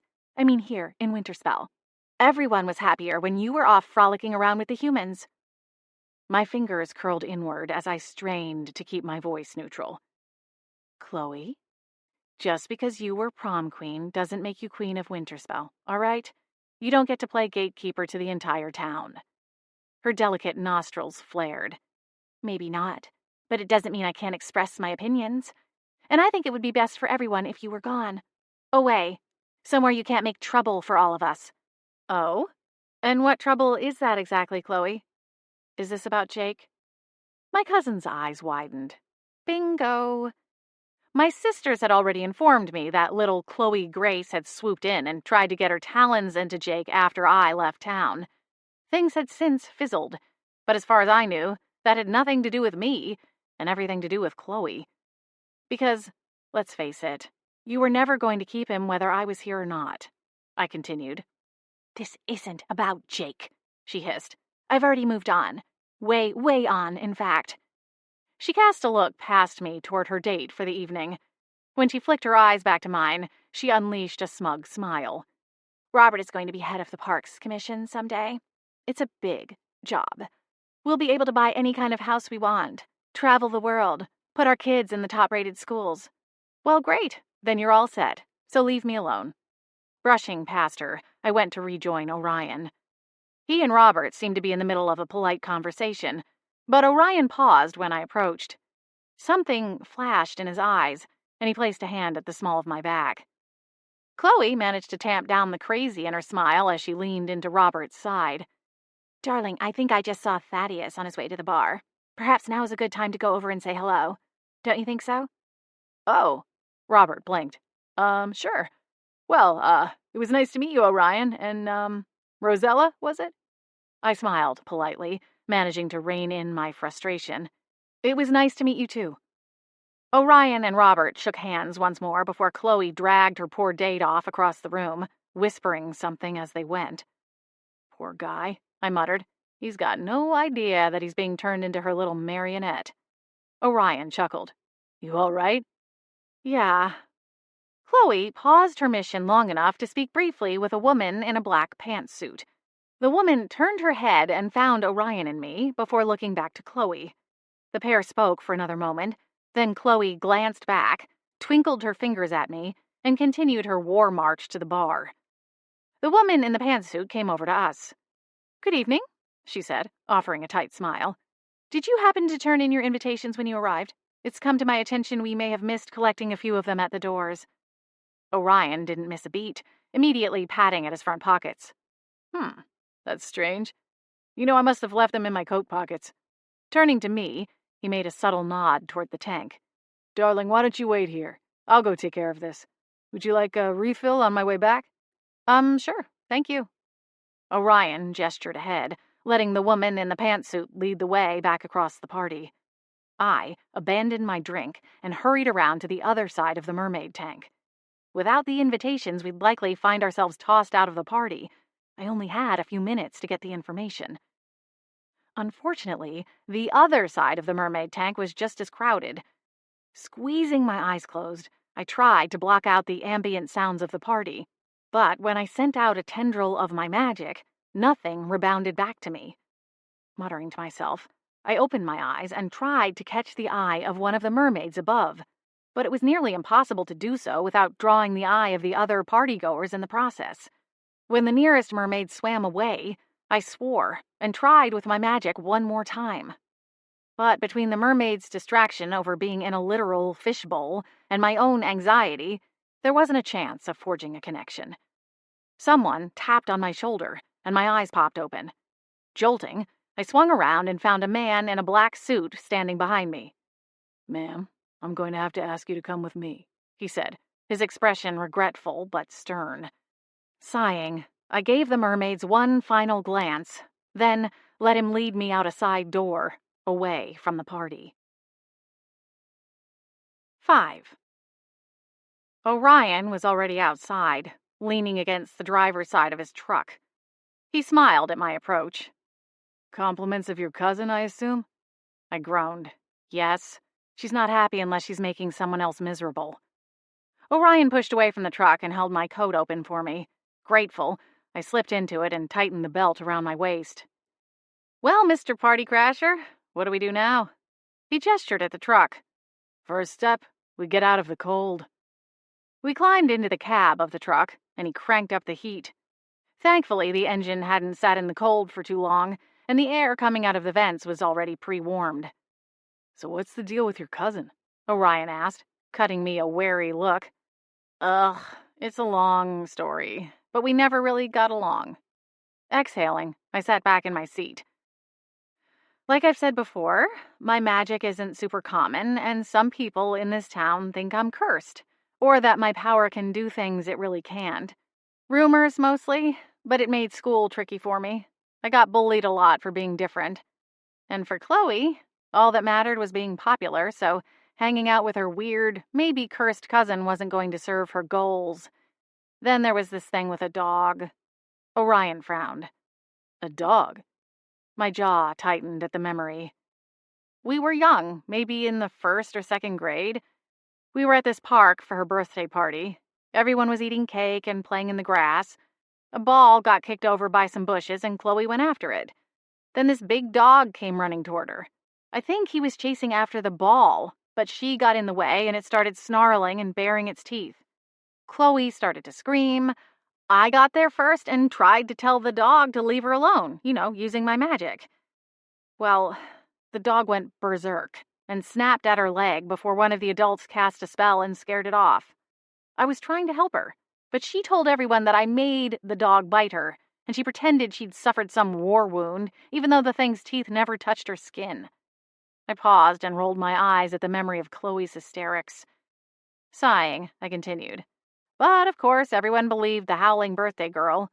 My parents believed my side of the story, which helped a little, but a lot of people believed Chloe's version of the story, and it spurred on a lot of rumors and other bullcrap that kind of followed me around for most of my life. Orion met my eyes. I'm sorry, Ella. That's really rough. I shrugged and willed the misty feeling in my eyes to vanish. It was a long time ago, you know. Orion's lips went into a firm line. That doesn't mean it can't still affect you. Forcing a smile, I rubbed my hands together. I'm fine, I promise. We mainly steer clear of each other. Although in a town as small as Winterspell, that's hard. I'm actually kind of surprised we hadn't run into each other before tonight. But then it sounds like she's been busy training her new bow. With a chuckle, Orion quirked an eyebrow. Training, huh? Is that what you ladies call it? I smiled. I've never been good at it, personally. But then that's probably because I'm not concerned with wedging some poor guy into a cookie cutter. Orion laughed. Sounds painful. You know what I mean, I said, playfully shoving his arm. Chloe's one of those girls who knows what she wants. A big house, picket fence, 2.5 kids, a perfectly groomed poodle, and a limitless American Express card. Oh, I know the type. Orion let out a low whistle. My best friend married a woman like that 2 years ago. Oh, yeah? And how's that going? Despite the amount of time we'd spent together, he hadn't talked much about his friends back home. Orion smiled. Well, they've got the half-kid part now, I suppose you could say. She's pregnant. Expecting in April, I believe. Ah, so that will make you Uncle Ryan, then? He chuckled. I suppose so. They moved to Florida last year to be close to her family. I don't get to see them all that often these days. I'll cross my fingers you catch some kind of mutant gator case in the near future, I teased. You know, so you can go visit. Orion barked out a laugh. Thanks, I think. We fell silent for a moment, each caught in our own reverie. When Orion cleared his throat, he reached for the gear shift in the center console. Come on, they're not going anywhere till at least after midnight. We have time to go get something to eat. I straightened in my seat and reached for the safety belt over my shoulder. So what's the plan? Just stake out the truck until after the party is over? You want to talk to those mermaids, don't you? Orion asked, pulling out of the parking space. Yes, but... Well, then we'll wait until we get our chance, he said. But in the meantime, it's not a proper date without some food. And I didn't have time to snag any of those fancy little plates at the party. We drove back into town and wound up at Whimsy's Delicatessen, one of my favorite little joints in Winterspell. Ignoring the fact that we were a tad overdressed for the small deli, we ordered a huge bucket of fries, Whimsy's specialty, and I got a falafel wrap, which prompted Orion to order the same. We loaded up the takeout paper bag with condiments and extra napkins, then returned to the truck. Orion drove us back to the chalet, and I discovered that he wasn't one of those fussy people who refused to let people eat in their car. We noshed on hot fries as we rode down the darkened highway, trading stories from the past. It seemed my revelation earlier about my past with Chloe Grace had placed both of us on a path down memory lane. Orion told me about the summer he spent in Spain, including a colorful tidbit about a couple he met while hiking the Camino de Santiago. They'd apparently gotten into a nasty fight midway through the pilgrimage, only for Orion to accidentally stumble upon their steamy makeup session the following afternoon. The stories of his travels were so colorful and vibrant, it almost felt like I could hear the ocean and smell the campfire smoke. When his tale ended, I picked up with a story of my own pilgrimage. Granted, it wasn't quite as exotic. I'd gone to San Francisco for a solo weekend getaway years ago, and instead of marking off miles on a well-trodden trail, I took myself on a tour of all the city's bakeries and chocolatiers. Orion laughed as I went on about the fresh-baked sourdough and the wonders of Ghirardelli Square. You do realize I live a few miles from all that, don't you? He asked. You don't have to rub it in, I told him. Orion lived in the Bay Harbor magic community, a place similar to Winterspell in that it was composed completely of magical beings. But it was a city, modeled more after its human world counterpart, San Francisco. I'm just saying, maybe you should come down and visit again sometime soon. He glanced at me across the center console. I stuffed a trio of fries into my mouth to buy some time. Orion shifted his gaze back to the road and hit his turn signal. We were at the chalet. The clock on the truck's dash showed it was nearing 10. Still a couple hours to go until the rental company would be free to remove the mermaids, assuming they were going to take them away tonight. For all we knew, they would come back the next day to retrieve them. Someone like Thaddeus Colt wasn't the type to put much of a budget cap on his big fancy New Year's bash. He could no doubt afford to keep the mermaids there as long as he liked. The rental company truck was still parked out back. The headlights were off, but as we passed, I saw both men sitting in the cab. Orion backed into a space across the lot and killed his own headlights, but left the engine idling to keep the heat running. He dug into the bag and pulled out a foil-wrapped cylinder. He passed it to me, then grabbed the second one for himself. And now we wait, he said. Think they noticed us? I asked. Orion shook his head. We ate our wraps, and the conversation shifted to more casual topics, mostly revolving around the food and our favorite meals. I was surprised to find that Orion sounded like he knew his way around a kitchen. The time passed more quickly than I expected as we laughed and chatted together. The mood shifted once more when the clock began closing in on midnight. The tension sizzled and crackled between us, building with every exchanged glance and light-hearted laugh and smile. Without the food to fiddle with, I found my hands awkward as I fidgeted in my seat. By the time the radio host announced the countdown to the ball drop would begin shortly, I was tempted to crack a window for some fresh air. And here it is, folks, the DJ exclaimed. In 10, 9, 8, 7. Orion looked across the center console at me, his dark eyes sparkling in the low light from the electronics on the dash. My heart skittered into a weightless stumble before free-falling into my stomach. 6, 5, 4, 3. Orion reached for me, his fingers brushing gently along the side of my face. Ella. 2, 1. Happy New Year! As for what happened next, all I can say is that Orion's smolder factor cranked up to a whole other level, and was apparently strong enough to melt my rational, guarded side into a puddle. After that, I have no idea how much time passed. Time evaporated as I got lost in the moment. When I surfaced back to reality, Orion was staring down at me, one of his hands woven through my hair, which now hung down around my shoulders as the pins holding it back had gone askew. Orion's lips stretched into a smile. You know, as far as New Year's Eve dates go, this one tops the list. Oh, yeah? I breathed a laugh. I guess it shouldn't surprise me that in your mind the pinnacle of romance is a midnight stakeout. Orion chuckled. Beautiful girl, beautiful night. A guy like me could do a lot worse. And what kind of guy is that? I asked, smiling up at his profile. He paused for a moment, his expression growing more serious. Complicated. There was something painful about the way he said it that left me without a response. I pulled back and reoriented myself in the passenger seat before the look in his eyes and the smell of his aftershave could suck me back in. The van was still parked across the lot. Thankfully, we hadn't missed their departure in the heat of the moment. The clock said it was 12:16. That had been one heck of a New Year's Eve kiss. How long do you think they'll stay? I asked, sliding a sideways glance at Orion. He shrugged. Another hour or two, if I had to guess. Maybe we should have gotten a couple of coffees back at the deli. I nudged my chin toward the truck. Think we could go and talk to the drivers? They've got to know something, right? Orion shook his head. I don't want to tip off their bosses. Not before I speak to Warden Quinton. The company is in Seattle. The portals are already closed by this time, which means they have to be staying somewhere nearby. If we wait a little longer, they will pack up, drive to a hotel, and park for the night, meaning we can get you back into that truck to talk to the mermaids and see what they know. The more information you can get, the stronger my case to the warden will be, which will improve our chances of getting an investigation launched." I knew he was right. Years of working for a newspaper in Portland had taught me the ropes when it came to the chain of command, the funnel of information, and how important patience was when investigating criminal activity. Unfortunately, patience wasn't among my finer qualities.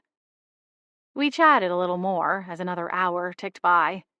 At one point, Orion hopped out and went around to the front of the hotel to see if people were filtering out of the party. When he got back, I was halfway asleep, propped against one elbow that I'd rested on the center console. The adrenaline surge from the makeout sesh had ebbed, and my body was reminding me that I'd been up since 5:30. Back when I lived in Portland, I had lived on a regular office hours schedule, waking up at 7:30, going to bed around 10 or 11, sometimes later if I was feeling restless. But now, with my job at the bakery, I rose at 3:30 to get to work by 4. I worked in the baking department, and we had to have fresh pastries and cookies ready to go when the shop opened. The first few weeks had been brutal, but now my internal clock had adjusted, and while it still wasn't fun getting out of bed when it was dark and freezing cold, I was more or less used to it. The downside was that even on my days off, I found it hard to sleep past 5 or 6. "Shouldn't be long now," he said, as he climbed back in behind the wheel. "The party's winding down. There's about a dozen or so cars left in the front lot. If you want to rest your eyes, I can keep watch." Smiling, Orion pulled up the center console and gestured for me to slide over his way. I rested my head on his shoulder, which made a much better pillow than my fist, and mumbled, "Maybe just a power nap." Famous last words. 6. It was still dark when I opened my eyes again. It took me a few moments to realize where I was, and when I did, I jolted awake. I was still in the passenger seat of Orion's truck. Across the lot, all that was left was a bank of shadows. The truck and the mermaids were gone. Beside me, slumped against the driver's side door, Orion slept on, his breathing deep and measured. Slapping a hand across my cheek, I swiped away any hint of drool, and then reached over and shook Orion's shoulder. "Ryan! Ryan, wake up!" Slowly, he stirred. "What the?" "We're still at the hotel." I pointed straight ahead. "And they are not." Orion swore as he oriented himself and fumbled for the keys. He tried to turn the truck engine over, but the dashboard lights wouldn't come on. He swore. "The battery is dead." "I can't believe we fell asleep," I scoffed to myself. "What time is it?" I started to dig into my coat pocket for my phone. 4:30, Orion replied, looking at his own phone screen. "Let's hope the local repair shop has an all-night operator. I'll call and see if they can get someone out to jump the battery." "Okay, that's a good idea." My pulse spiked into my throat, and I reached out to snap the phone out of Orion's hand. "No," I gasped. No, we don't need to do that. I can have my dad come out instead. He's got jumper cables." Orion frowned. "You want to wake your dad up to come out here?" Well..." "Ella?" Exhaling, I squeezed my eyes shut. "My ex-boyfriend runs the repair shop, and I really, really do not want to see him right now." I popped one eye open, and Orion's expression shifted. "Because he's a jerk? Because I think I could take him." "No." I shook my head. "No, Jake's not. It's nothing like that, but still, this is kind of awkward, don't you think?" "Less awkward than having your dad come out here?" Orion retorted. I raked my fingers over my face. "Why don't you have jumper cables? Don't you have everything in this truck? I'm pretty sure I've seen a crossbow in the camper." Orion frowned. "Normally, yeah. But I thought we were going to the non-magic world, and non-magic law enforcement gets a little suspicious if they pull you over and find your camper packed to the roof with weapons. So I put everything in the trailer." "You know, jumper cables won't get you arrested." "I was distracted." He shot me a grin. "Arg." Orion opened the driver's side door, letting in a blast of cold air. "It's fine, Ella. I'll go inside and see if the concierge can help us. One of the hotel employees might be able to give us a jump. Okay?" "Okay." He hopped down from the truck. "Hang tight." I watched him until he rounded the corner out of my sight, then went back to hunting for my phone. I dug it out from my pocket and tapped the screen. Squinting against the bright light, I scrolled to my text messaging app and started flicking through the unread texts and missed calls. Maddie had texted me a picture of Candace passed out in the passenger seat of his car, with the message, "Got her home. All good. See you tomorrow." Jasmine had texted me around 2 a.m., asking where I was at. Then she'd called at 2:30, but hadn't left a voicemail. My parents had both texted to say Happy New Year. My mom attached a picture of her dessert from the restaurant they'd gone to for dinner. Then there was a missed call from Jake. No text or message to give any clue as to why. I checked the timestamp. 11:45, right before midnight. Some strange emotion stirred in my chest, but I quickly shoved it into a box, smashed on a lid, and banished it to the back of my mind. Orion returned a few minutes later, a hotel employee in tow. They split off halfway across the lot, and Orion came back to the driver's side door long enough to open it and tell me he'd found someone to help. He disappeared around the back and returned a few minutes later carrying a pair of cables. He lifted the hood of the truck, blocking most of my view of what was happening. After a few minutes, he opened the door again and started trying the engine. It took a few attempts, but he got it to turn over and flashed a triumphant grin before going out to thank the hotel worker. I placed my hands over the vents as the heating began to pipe through again, and realized that the cold must have been what woke me up in the first place. Orion had turned off the engine once we were warm enough, but had left the keys in the ignition to power the radio and phone charger jack. We'd fallen asleep, and the battery must have drained down to empty. Orion dropped the hood back into place and slipped the worker a few bills for his trouble. The hotel worker got back into his car and drove it to where he'd originally been parked on the other side of the lot. Orion climbed back into the truck. "All right, let's get you home," he said, as he buckled himself in behind the wheel. Technically, Sugar Shack's delivery van was around the corner of the building. I was more than capable of driving myself home, but I was comfortable in the heated passenger seat, and I wanted to come up with a game plan for our next move. I could always have Candace or Jasmine drop me off to get the van later. Turning to face Orion, I asked, "What are we going to do about the mermaids?" Orion pulled forward out of the parking space and headed for the highway. "We have the name of the company. We can pay them a visit tomorrow and see if we can find the one you need to talk to." "If we hear back from the warden, you mean?" "Not necessarily. How do you feel about role-playing?" I raised a brow. Orion shot me a half-cocked grin. "I'm serious. No one at the rental company has to know who I am or who you are. Let's say we were at the party tonight, saw the mermaids, and asked around because they would be simply divine for our fabulous party," he said, throwing his voice with an aristocratic flair for the last bit. I matched his grin. "You think that would work?" Orion shrugged. "Worth a shot. Worst case scenario, they turn us away and we spend the rest of the day in Seattle, noshing our way through the city's best and drinking way too much coffee." It did sound good. I hadn't been to a big, non-magic city since leaving Portland a couple of months ago, and I missed it. "So how much crap are you going to get from your family about staying out all night with me?" Orion asked with a grin, as we pulled out onto the main road that would eventually lead us back to Winterspell's downtown district. I groaned. "Oh, I fully expect my sisters and grandmother will tease me endlessly." He chuckled. "Any chance your dad is going to come after me with a shotgun?" I laughed and shook my head. "No." "Phew." Orion made a show of wiping his brow. This only made me giggle harder. "Something tells me you found yourself on the business end of a shotgun a time or two." "Nah, I told you. I'm good with parents. They love me. I mean, who could blame them after all? I'm employed, polite, and treat their daughters like royalty." "Royalty, huh?" I smiled. "I don't remember a red carpet being rolled out when you picked me up." "Ah, that's because you forbade it. You wouldn't even let me bring you flowers." He sounded personally offended by that last part, and a slight twinge of guilt bit into me. "I guess I did say that, huh?" Orion smiled at me. "I haven't figured you out just yet, but I'm working on it. This side of 6 weeks ago you said there wasn't a chance in Hades you'd go on a date with me, and yet here we are. Give me some more time." "Aren't you leaving in less than a week?" I asked. I'd been avoiding the question for the past few days.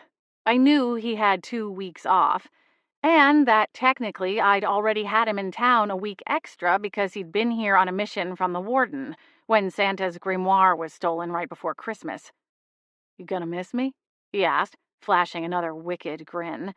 "Maybe you're making up this whole mermaid story to keep me here longer." My lips quivered to one side as I worked to suppress a smile. "Yeah, that's it. You caught me. Rats, foiled again." He barked a laugh and accelerated the truck a little faster as we climbed a slight hill. "I'm supposed to go home on the 5th, he said after a moment, his tone more serious. "The Order likes to hold a bunch of meetings and conferences at the beginning of the year, and even though I'm a freelancer, I'm required to attend most of them to keep up to date with internal changes and get a bird's eye view of the plans for the year." I bit into my lower lip and nodded. "Sounds important." My heart sank, and I kicked myself. This was exactly the reason why I'd kept myself from being lured in by those big brown eyes and that devilish grin for the past weeks. He wasn't staying in Winterspell. And to be fair, I didn't know how long I would be either. We were on different paths, ones that ran in opposite directions, and I couldn't see that changing for either of us anytime soon.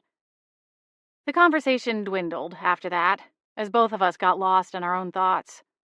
I wanted to ask Orion what he was thinking about, but then I figured I already knew the answer.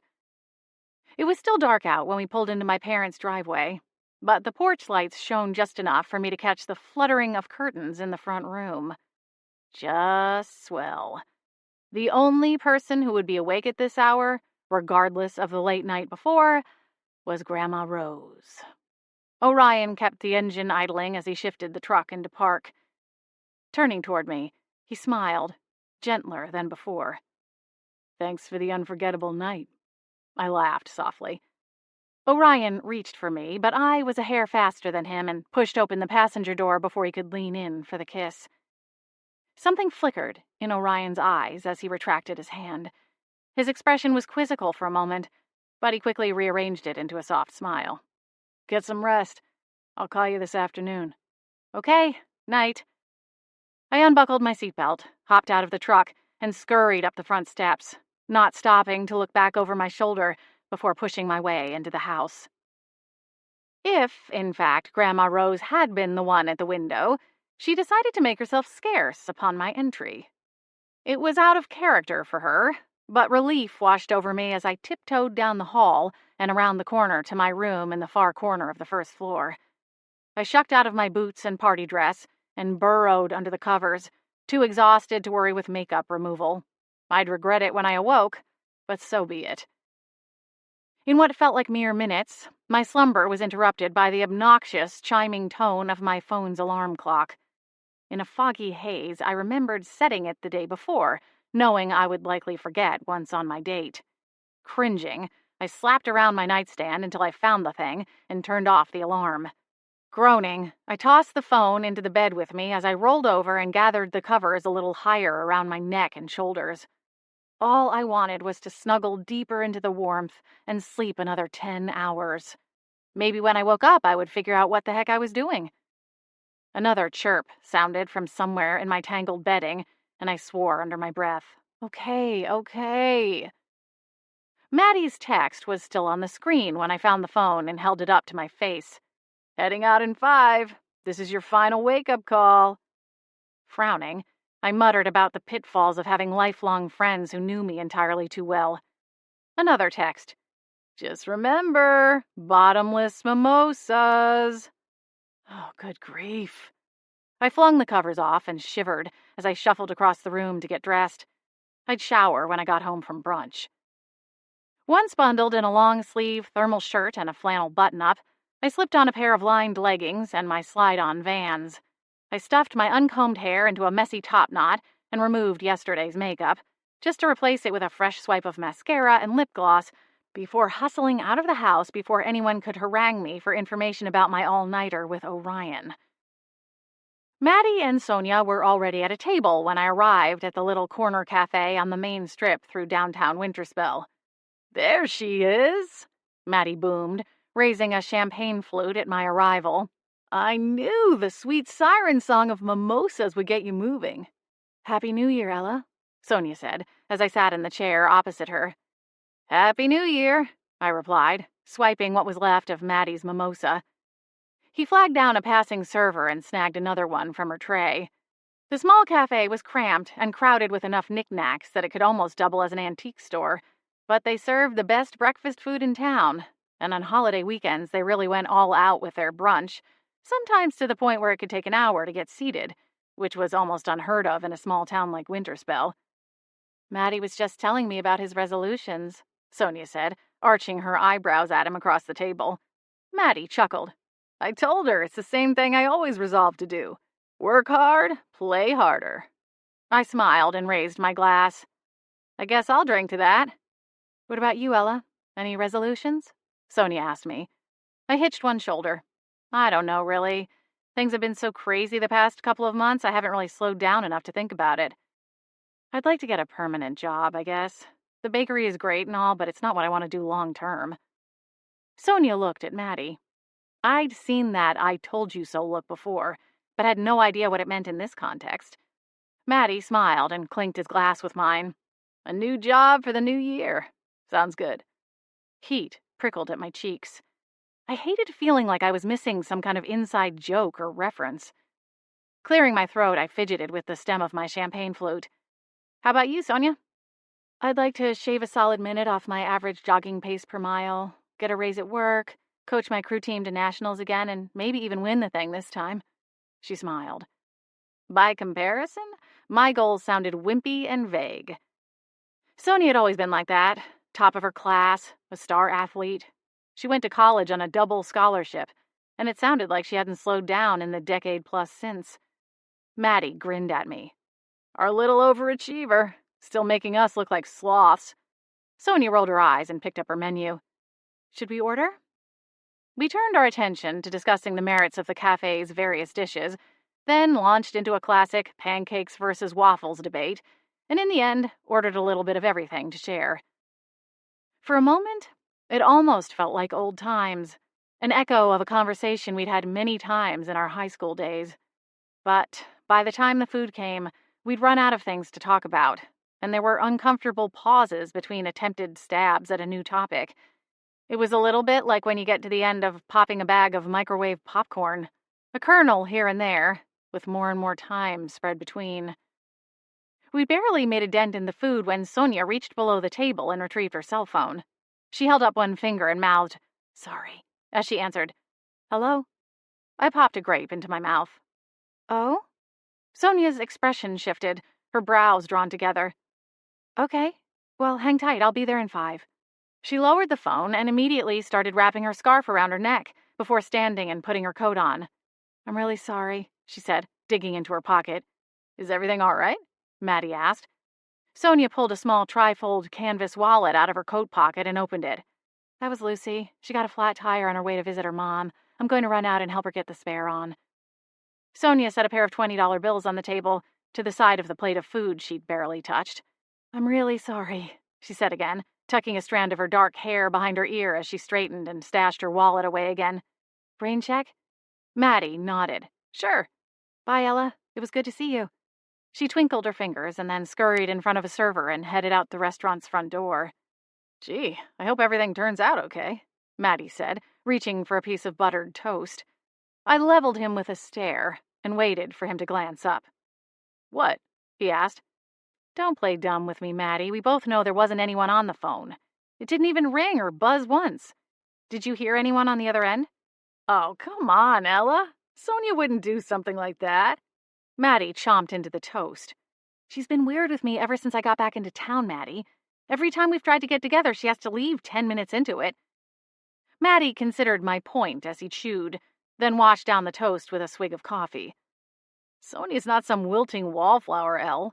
If she didn't want to come hang out with you, she wouldn't agree to come in the first place. I think you're reading too much into it." I wasn't convinced, but I also didn't want to argue about it with him. I was running on very little sleep and had probably had one too many mimosas. "Can you at least talk to her about it? She'll talk to you." From the look on his face, he wasn't thrilled about the idea, but he gave a begrudging nod. "I'll ask." "Thank you." Our server stopped by with a carafe of fresh coffee and topped us off before taking Sonia's money to close out her part of the bill. "So, what happened last night?" I asked once she'd gone. "How bad was Candace?" Maddie chuckled. "Oh, she was singing Lady Gaga karaoke on top of a pool table. She's lucky she didn't step into one of the pockets and snap an ankle." I winced. Yikes. Yeah, the singing wasn't too bad, but the other party guests looked a little relieved when I hauled her off. A giggle bubbled up at the idea of Maddie hauling my pint-sized sister over one of his broad shoulders. "I hope she didn't fight you too hard." "Nah, she conked out as soon as I got her in the front seat. And hey, she didn't puke on Shirley's upholstery, so all in all, it was a successful mission, I'd say." I shook my head. "I still can't believe you named your car." Maddie grinned and shrugged. "My parents didn't see her like that, did they?" He shook his head. "Nah, they were still out when I dropped her off." "At 1:30? I blinked. "Wow." Maddie smiled. "Crazy kids." "What did you end up doing before going out to that party? Did you watch the ball drop at Merlin's Well or something?" Maddie cleared his throat and reached for his coffee. "Oh, no, I just, hung out at your parents' place." I smiled. "Grandma Rose suckered you into the rom-com movie marathon?" He gulped down some of the steaming coffee and then reached for his water. I raised an eyebrow. "You okay there?" "It's all right to like rom-coms, you know." Maddie sputtered a laugh. "Oh yeah, I know that." I shrugged. "Well, I'm sure Jazz liked having the extra company." Did she say that? Anything about that, I mean?" "I haven't talked to her yet today," I said, as a flicker of heat washed over my cheeks. "I had a late night myself." "Oh?" I kicked myself for bringing it up. "Nothing like that happened," I hurried to add. Maddie's grin suggested he didn't believe me. Ignoring his smirk, I stuffed another bite of pancake into my mouth. "What was that thing before?" I gestured with my fork, pointing to Sonia's empty chair, then to him. "With Sonia, when I said I was looking for a new job. She gave you a look." Maddie's smile faltered, and he stalled for time by buttering another piece of toast. "Maddie?" He exhaled and set the toast down on the side of his plate. "She thinks you'll be gone by spring. I think she is keeping you at arm's length because she knows you won't be here in Winterspell for long, and that once you're gone, it will be like before, where weeks or months pass without even so much of a what's up text. We both know that Sonia is warm and loving and as loyal a friend as one could ask for, but she's also good at measuring out her energy and spending it on the people and activities that give back. And Elle, to be brutally honest, that hasn't always been your strong suit." I nodded my head, but kept my eyes on my plate. "Got it. I know you don't mean harm by it, Ella. And I don't take it personally when you go on your own path and get too busy to check in, but it's harder for Sonia. It's been harder for her. And now that you're back, I kind of wish we could rewind a little, but I guess that was naive on my part." I forced a smile and met his deep green eyes. "Thanks for being honest." Maddie looked like he wanted to say more, but thought better of it and reached for his fork. His impish smile reappeared a moment later. Raising a bite of waffle to his mouth, he arched one of his auburn brows. "Now tell me about your date." 7. The bakery was closed for the holiday, so after brunch I went home and took a long, hot shower. It appeared that the rest of my family was taking advantage of the day off as the house was still quiet when I stepped out of the bathroom. I made a pot of coffee and took a mug back to my room. Climbing back into bed, I grabbed my laptop from the nightstand and propped myself up with 2 pillows. The coffee was rich and dark, and I took a few long sips before settling in and opening my computer. I wasn't entirely sure what I was planning to do with it, but the journalist in me wanted to research everything I could about this so-called mermaid rental company. I was also curious if there were any other cases where someone had been cursed and turned from a human into a mermaid. It seemed like it would be something splashed all over the supernatural news, if true, but I'd never heard of anything like it before. Then again, I'd spent the majority of the last decade of my life in the non-magical world. However, the answers to my many questions wouldn't be easy to find. By and large, the magical world existed outside the technological one. If I were trying to figure out how to make the world's best enchiladas, it would be a snap. A simple internet search would yield hundreds, if not thousands, of results as quickly as the Wi-Fi signal would allow. But it wasn't like that for magic spells, which was likely for the best. The internet had enough dark pockets as it was, without adding in knowledge about literal curses and deadly potions or incantations.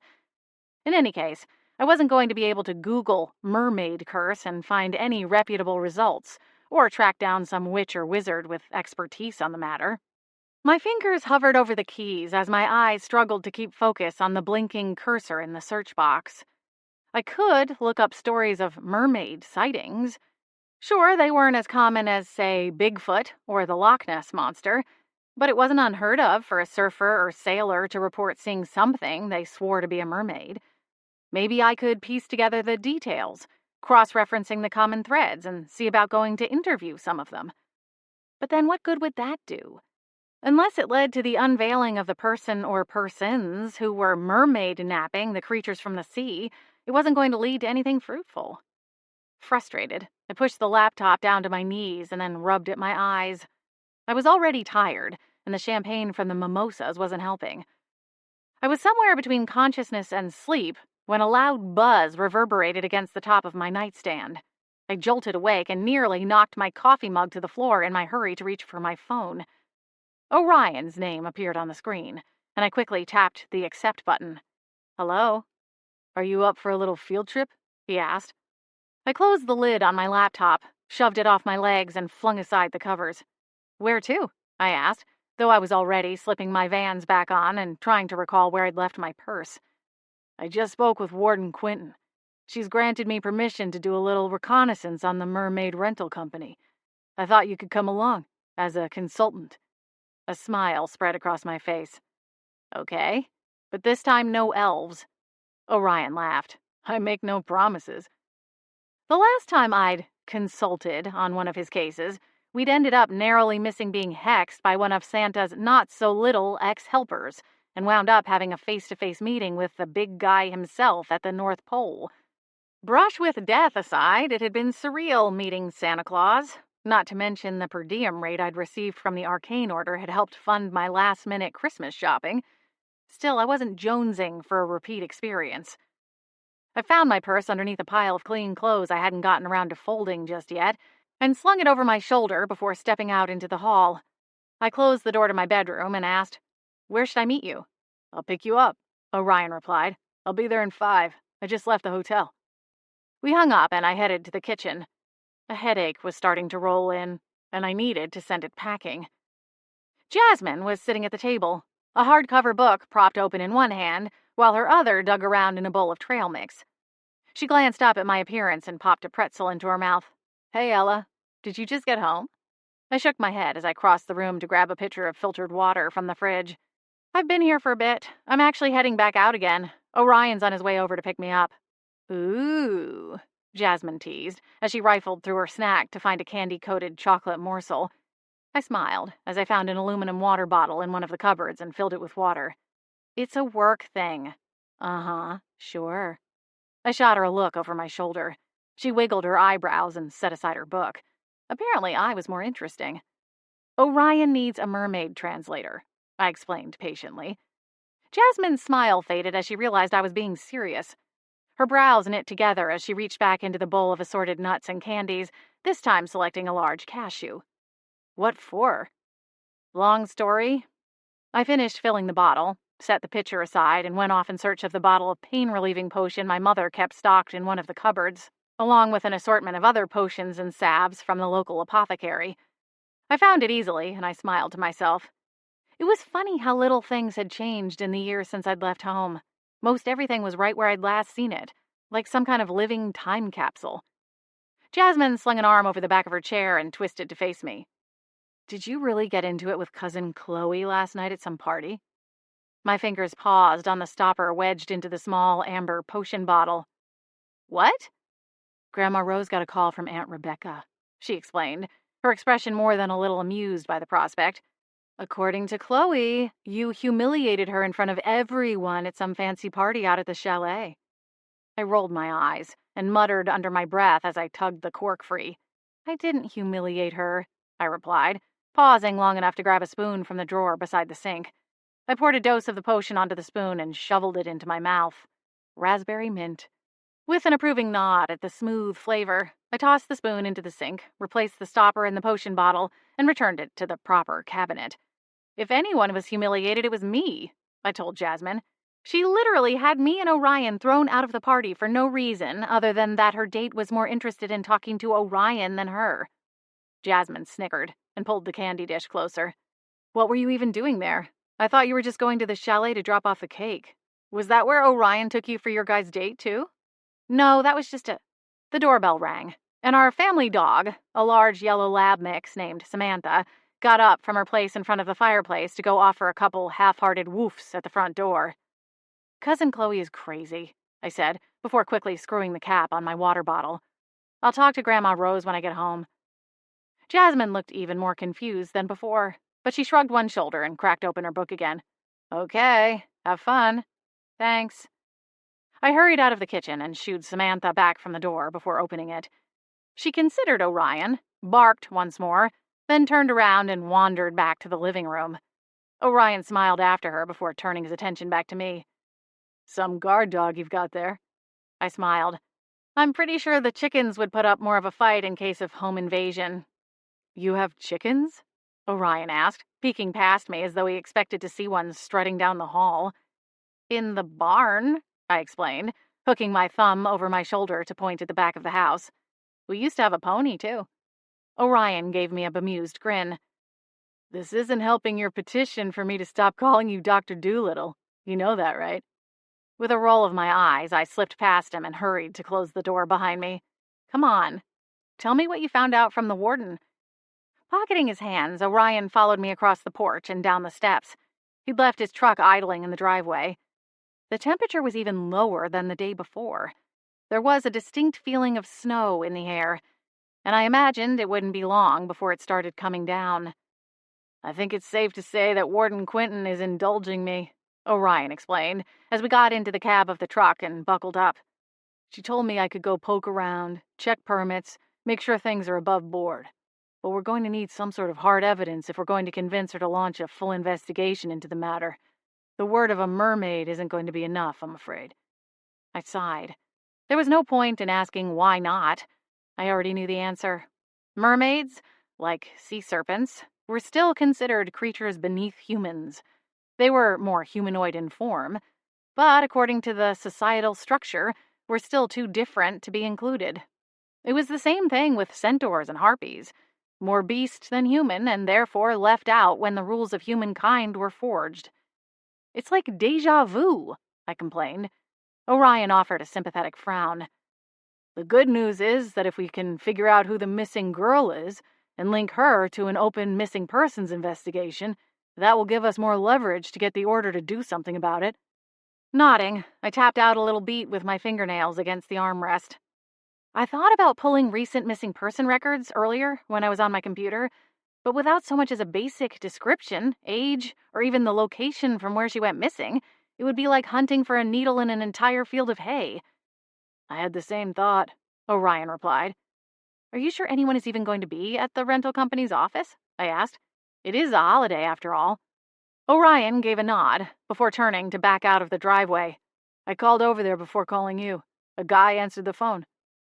What did you say to him? I asked if they rent out any winged horses. Winged horses, huh? I smiled. You don't really strike me as a horse guy. Orion chuckled. No, I can't say that I am. But then I don't know if I would turn down riding one that could fly. We headed out of Winterspell and passed the 2 sentry-guarded checkpoints at the end of the road into town. Orion waved at the one on his side of the vehicle, and a witch in a gray cloak smiled as she gestured for us to proceed. I thought I recognized her from high school, but couldn't remember her name.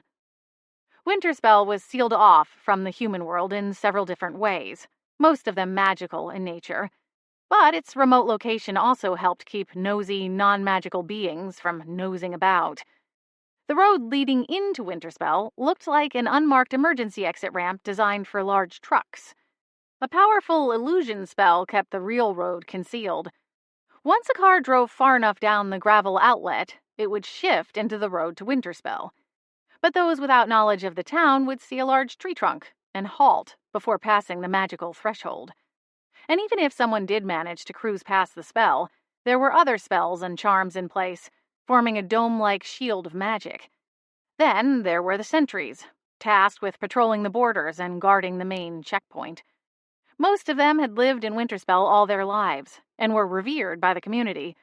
Only the most powerful and level-headed of magic users were selected to be sentries, and they kept the entire community safe. That was often the way it worked in the magic world. The skilled and gifted were honed into sentries, or agents within the arcane order. From a young age, witches and wizards could be scouted, similar to the way young athletes were treated in the non-magic world. The arcane order kept a list of names they wanted to watch and cultivate. Sliding a glance to my left, I wondered if that was how Orion had been selected by the arcane order. Had they watched him all his life? With his level of magic skill, I wouldn't be surprised. The other question was, why hadn't he been made a full agent of the order? Surely he was talented enough. Had he been offered it, only to turn it down? And if so, why? Or rather, why turn down the offer just to then take a position as a full-time consultant? I supposed that being a freelancer gave him more options and didn't force him into a box. I hadn't known him all that long, but I already knew that anyone who tried to box him in was playing a losing game. "You have a preference for road trip tunes?" Orion asked, flashing me a grin as we merged onto the main highway. "I'll let you pick for the way there, and I'll choose for the trip back. Fair enough?" Laughing, I reached for the buttons on the dashboard. His truck appeared newish, but lacked a full touchscreen panel. Not that I could judge. My car was one breakdown away from becoming scrap metal. I found a station playing 90s rock, and smiled as a wave of nostalgia washed over me. Orion gave an approving nod, and tapped the volume up a couple numbers. We arrived in Seattle just after 3 o'clock. The streets were surprisingly calm, but then again it was a Saturday and a holiday. Most people had probably gone out the night before to various parties and restaurants throughout the city and were content to take a lazy, slow approach to their day. As we got closer to the heart of the city, I straightened in my seat and started looking around for potential pit stops. I needed a jumbo coffee and a little witch's room stat. Luckily, Orion appeared to be on the same wavelength and began changing lanes. He swung the truck into the parking lot of a Starbucks and bypassed the drive-thru, opting instead for a spot in the far corner. We hopped out and went inside the coffee shop. Orion seemed completely at ease in the non-magical setting, and it struck me as funny to imagine him wandering into some suburban Starbucks fresh off a troll hunting gig or something. He straddled the two worlds well. I popped into the restroom while Orion waited at the counter to collect our order. Then we traded places.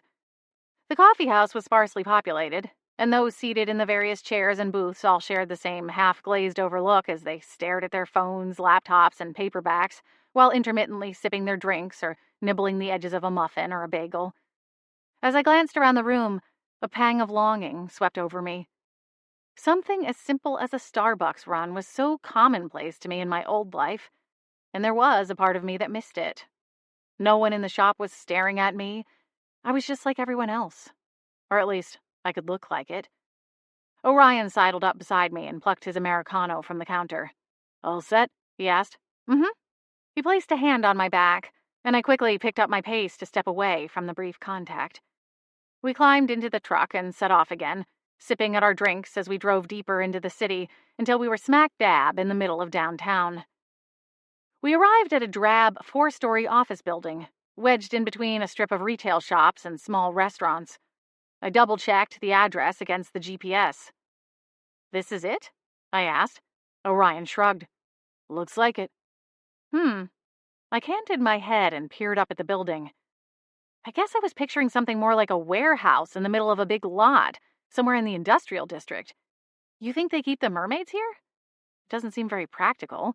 How would they load them into the trucks without anyone seeing anything? "There might be a loading zone around on the other side," Orion pointed out, "and I suspect there is quite a bit of magic involved in keeping a business like this private in the middle of a busy city." My brows crinkled a little closer together. But why bother? They could park this thing in the middle of nowhere and save themselves the trouble. Not to mention the rent on this thing has to be eye-watering. Orion shrugged. Hiding in plain sight, I guess. He shoved open his door and headed to the nearest parking meter. I scrambled after him. People wandered around on the sidewalk, going into the shops and restaurants. A few people offered polite smiles as they passed us. Orion didn't seem to notice any of it. He'd slipped into mission mode and was laser-focused on the building. The windows and glass doors along the front were tinted and reflective, making it nearly impossible to see inside. When Orion reached for one of the doors, I half expected it to be locked, but it swung open with ease, and he nudged his chin, indicating I should go ahead. I stepped inside, closely followed by Orion, and I could feel a pulse of magic as the door swung shut behind us, like we were being sealed in by some kind of magical airlock. Orion felt it too. His jaw hardened as he swept the room with a quick, intent gaze. "What do you think that was?" I asked, my voice a hushed whisper. "There's definitely some kind of soundproofing charm on that door," he replied. A little chill ran up my spine. Just what exactly were we getting ourselves into? 8. The lobby of the building was largely left undecorated. The walls were painted an unremarkable shade of beige. Nothing was on the walls, aside from a framed directory poster at the end of the hall. Arrows marked the businesses and suite numbers, with little arrows pointing to the hall veering to the left or the right accordingly. Orion read off some of the other businesses listed. Charlie's Charms, Speedy Spells, Aurora's Auras, and Antique Appraisal. Boy, that's a mouthful. Looks like all the businesses in here are magical in nature. Interesting. What's with all of the alliteration? I asked. Was that a requirement in the lease agreement or something? Guess they couldn't come up with an M word for rentals. Orion smiled briefly and gestured toward the right. Guess not. The doors for the various offices were solid wood. The one for Magic Moments Rentals stood at the end of the hall, likely the largest office space on the east wing of the building. I glanced up at the ceiling. The directory hadn't listed any businesses on the third or fourth floors. Was it all used for storage? Or perhaps creature habitats? Orion didn't bother knocking on the door. He pushed his way inside, and we were met with a surprised blink from a slight young man with dark hair and dark eyes sitting on the opposite side of a long marble counter. Behind him, a mural had been painted all along the wall. It had to be at least 10 feet long, and the images were all enchanted to make them appear alive, almost like some kind of two-dimensional aquarium. Painted mermaids swam around in a lagoon, while a centaur stood at the edge of some trees and raised a conch shell to his lips. Over the water, a red dragon soared. The effect sucked me into a trance-like state for a long moment, and I didn't hear the man greeting us. Orion's deep voice rumbled in reply and pulled me back to reality. "No, we don't have an appointment," he said. "We are here on behalf of the Arcane Order for a random inspection. We find that if we call ahead, people tend to clean up any infractions. Not that you have to worry about that, I assume." The young man stared for a moment, as though unsure how to respond. Then he jolted and reached for the phone. Right. Of course not. Let me just, call Ms. Ripple. She'll know what to do." Orion slid a glance toward me. I shook my head. The name didn't register. Reaching into his pocket, Orion winked. He produced a badge and flashed it at the young man. "Tell me, are the creatures here? On site?" The young man glanced at the phone in his hand, clearly dismayed the ringtone was still trilling into his ear. Yes?" Orion raised a brow. My sympathy went out to the kid. He looked young enough to still be in school, maybe his first year of college, and probably worked the desk at the creature rental company to make a little extra cash. The phone in the kid's hand kicked over to voicemail. A woman's voice was barely audible. Ms. Ripple, it's Kevin. Can you call me back when you get this? There's someone here from the Arcane Order. Okay. Have a nice day. Bye." The young man cringed as he replaced the receiver into its cradle. "I think it would be best to wait for her to call back. She doesn't normally let people go upstairs." Orion plastered on a polite smile. "Kevin, is it? I don't mean to be rude, but I'm not really asking for permission here." Kevin's dark brown eyes darted to me. How long have you worked here? I asked. Kevin gulped. Behind him, one of the painted mermaids dove off a rock into the sea. The details were truly stunning. Whoever had painted and then enchanted the piece was a rare talent. About 3 months now, I guess. I mostly just answer the phone and take reservations, he stammered. How's business? I asked. Judging by the snapshots I'd taken off the truck's ledger, I already knew the answer. Seems busy, Kevin answered, a tiny smile perking one edge of his mouth. I don't usually get a lot of time to play on my phone during my shifts. Do you know anything about the creatures? Orion interjected. Oh, no, not really.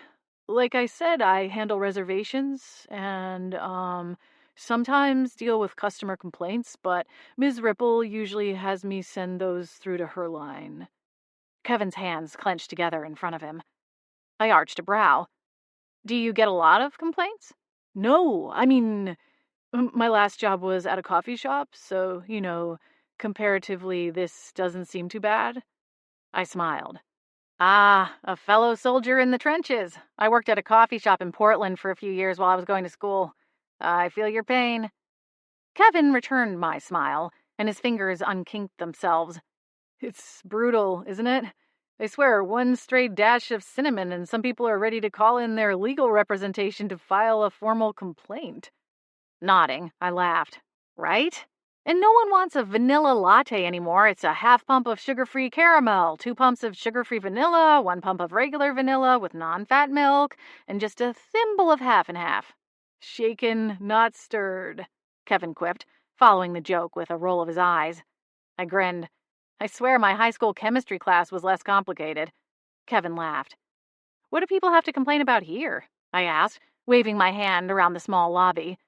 Are the mermaids and unicorns not sparkly enough or something? Kevin's smile relaxed, but didn't fully fade away. Oh, people build things up in their minds, and when the reality doesn't match up, they get upset. I think the most ridiculous complaint I've had this week was a woman who hired us to bring a baby dragon to her kid's birthday party. She wanted the dragon to be the one to light the candles on the cake, but when the handler told her the dragon couldn't do that, she flipped out and called to demand a refund for quote-unquote ruining the entire party. Yikes, I cringed. Why couldn't the dragon do the candles? Well, for starters, young dragons, especially the baby ones, don't have a lot of control over their flame power, Kevin explained. So if we had let the thing try, it probably would have melted the entire cake, and maybe the table and chairs too. All of the dragons we have are altered, anyway. All they can do is blow smoke rings. I don't really know how it works. We have a wizard who does all the training and stuff. I glanced at Orion. His jawline was hard, even as he kept his expression neutral. I could tell the kid's answer agitated him. What can you tell us about the mermaids? He asked. Are they trained too? Kevin didn't pick up on the simmering rage in Orion's voice. He was too busy huffing dramatically. Ugh, the mermaids, he exclaimed, flicking his eyes in a brief roll. Everyone wants them, but they get the most complaints too. People want them to sing, to smile, to do tricks like dolphins or something. They're also a scheduling nightmare. It seems like some people have watched The Little Mermaid too many times because we get a dozen requests a week for a redhead mermaid, and we only have like one of those. Apparently, Ms. Ripple tried to dye all their hair once, but it never took right, and we had to refund 2 weeks of reservations while waiting for the dye to wash out. It was a nightmare. Any chance you could show them to us? I asked, dosing my smile with extra sugar as I leaned in a little closer. I've never seen one in person before. Sure, I could have stood back and let Orion flash that badge one more time and start barking commands, but something in my gut told me that I could get Kevin eating out of my palm if I took the friendly route. It was a tactic that served me well during my years as a newspaper reporter. There was a time for shock and awe, and this wasn't it. At least, not yet. Kevin flitted a nervous glance at Orion. I think it would be best if we could wait until I hear back from Ms. Ripple. I don't want to get into trouble. It's New Year's Day, I said, still sweetly smiling. Your boss is probably enjoying the day off. Wouldn't it be easier if we just sorted all of this now, and then when she calls you back, you can tell her there's nothing to worry about, that it's all settled and she should get back to relaxing? I mean, that's why you're here, isn't it? To handle this kind of thing? Kevin pulled his attention back to me. He considered it for a long moment, then exhaled and reached under the front counter. He produced a small key ring and jangled it as he hurried around the end of the counter. Come on, we'd better make this quick, though. Orion and I hung back, letting him lead the way, and before we started to follow, Orion slid me an impressed grin. Nicely played, Midnight. Kevin took us up a private elevator to the 3rd floor. When we stepped off the elevator, we were deposited into an empty hallway with a series of doors on either side. The doors were clearly marked with glowing numbered placards. Kevin's nervous key jingling continued as he hurried down the hall. He stopped at a door on the right side of the hall and held the ring up to the placard. The keys must have worked like keycards at a hotel, because as soon as he held up the ring to the charmed placard, the door slid silently open, disappearing into the wall.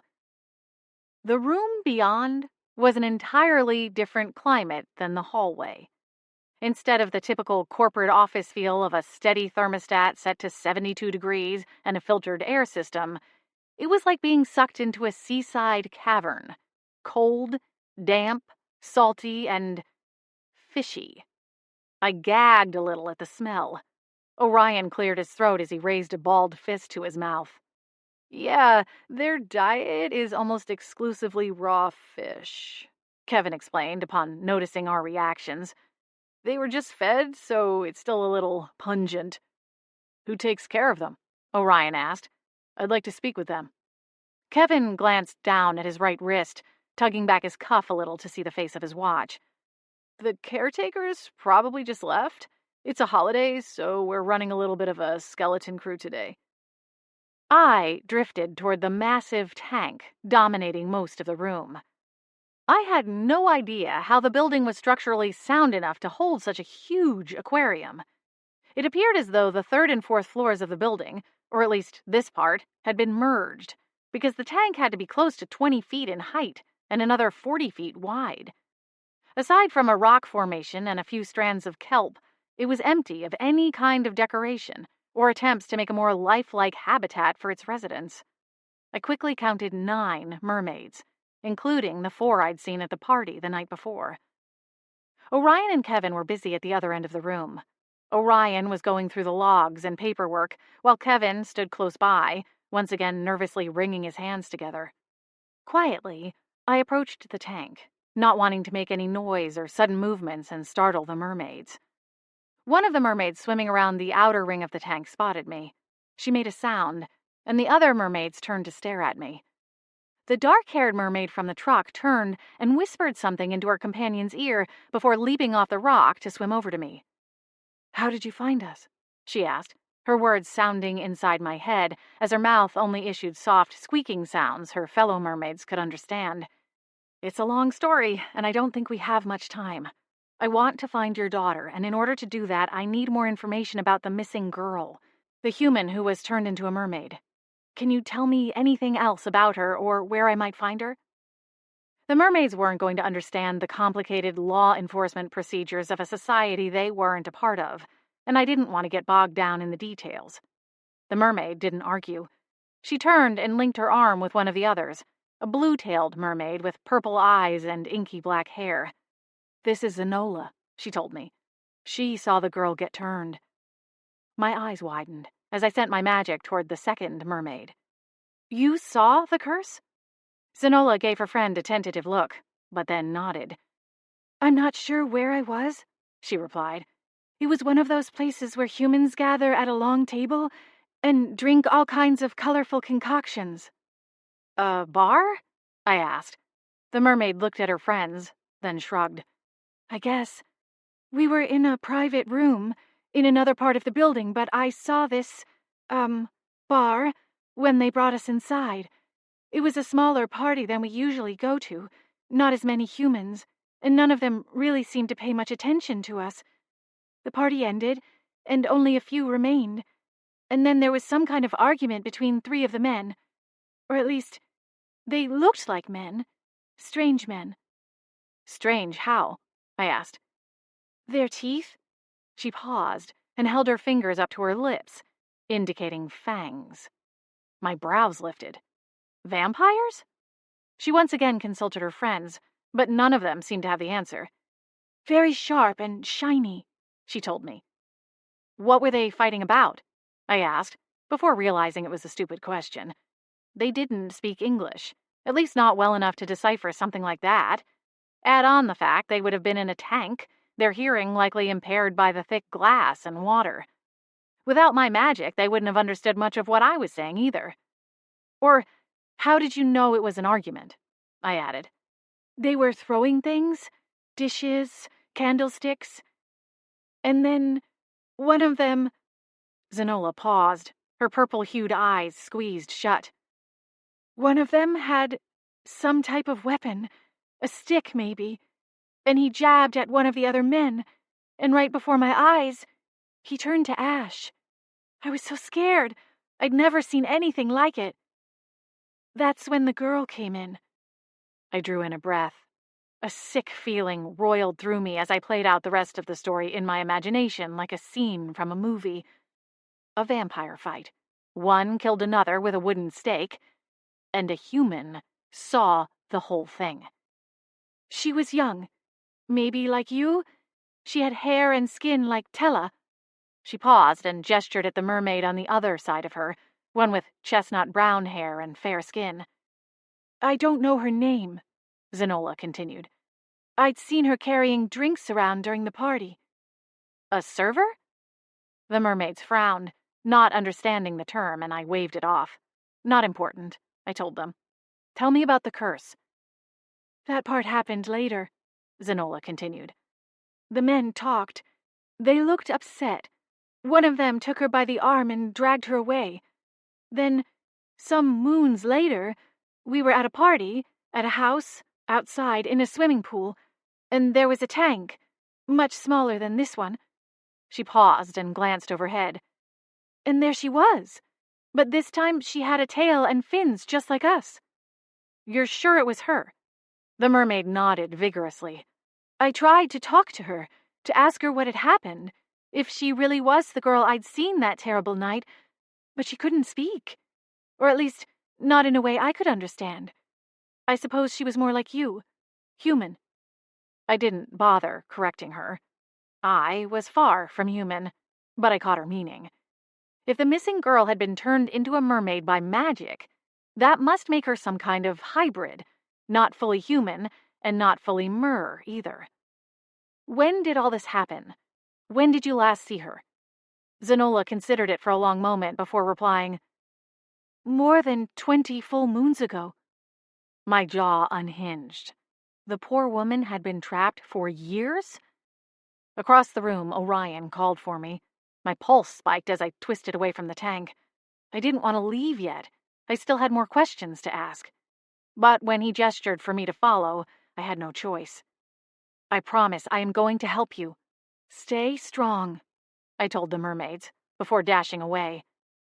I couldn't bring myself to look back at them before Orion ushered me out of the room. 9. As Orion led the way out of the building, he explained that Ms. Ripple was apparently a woman with friends in very high places, because it seemed that as soon as she'd received Kevin's panicked message, she called the order directly and made her objections known. Within minutes, Orion received a call from Warden Quinton telling him to back down and wait for further orders. And from the hard line of his jaw, he was none too happy about it. I huffed as I slammed the passenger door closed. This isn't right, I told him. I'll see what I can do. I'm meeting with the warden next week and I'll raise my concerns over what we saw. Can't we shut them down for violations? Surely those tanks aren't up to code. Orion grimaced. Technically speaking, it looks like they have things just above board. They had all of their records in order, medical care, proper diet, etc. I didn't get a chance to ask about records of purchase or births, but my guess would be that whoever this Ms. Ripple is, she would know how to make those look legit too. Exhaling, I stared out the window. I knew there wasn't more he could do, but I couldn't help but feel a little deflated by the response. Orion cut a glance at me as he turned the key in the ignition. Did you get anything? I know it wasn't a lot of time. The engine rumbled to life, and I nodded. Well, sort of. I quickly recounted Zenola's story. When I finished, we were still sitting in our parking space.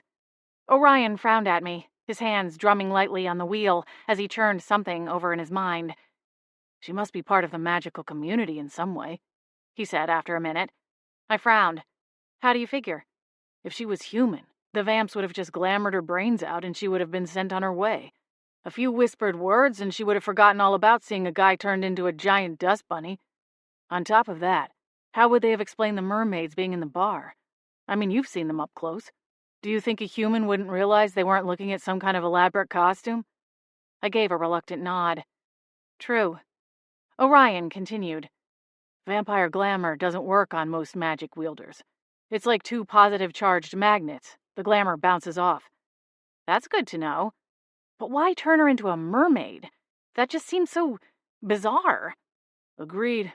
None of this is making much sense, but I think we're getting close to unraveling the right thread. He paused and considered the bland office building for a long moment. That is, if Warden Quinton gives us a chance, I added. Right. Orion flexed his jaw. I have until Wednesday to put together a convincing argument. I sat up a little taller in the passenger seat. We need to find that mermaid. If you show up to meet with Warden Quinton and have her with you, they can't possibly deny your request to investigate further. And if my gut instinct is right, all these things are linked somehow. The vampires, the cursed girl, and these mermaids here. Something is holding it all together. Determination buoyed my spirits as I started forming a mental action plan. We have a time frame for when this happened. We can assume it happened somewhere in the Seattle area, and we have a basic description. And if what you're saying is right about her being some kind of witch, then that narrows things down quite a bit. I have connections who can help us with that part, Orion said. Let's get back to Winterspell and we'll start digging. We made it out of the downtown area and jumped onto the freeway leading out of Seattle. Part of me wanted to ask if we could stay a little longer. I missed the buzz of nightlife in the city, the lights, the noise, the bustle and activity on the sidewalks as people bar hopped or hurried to make their dinner reservations.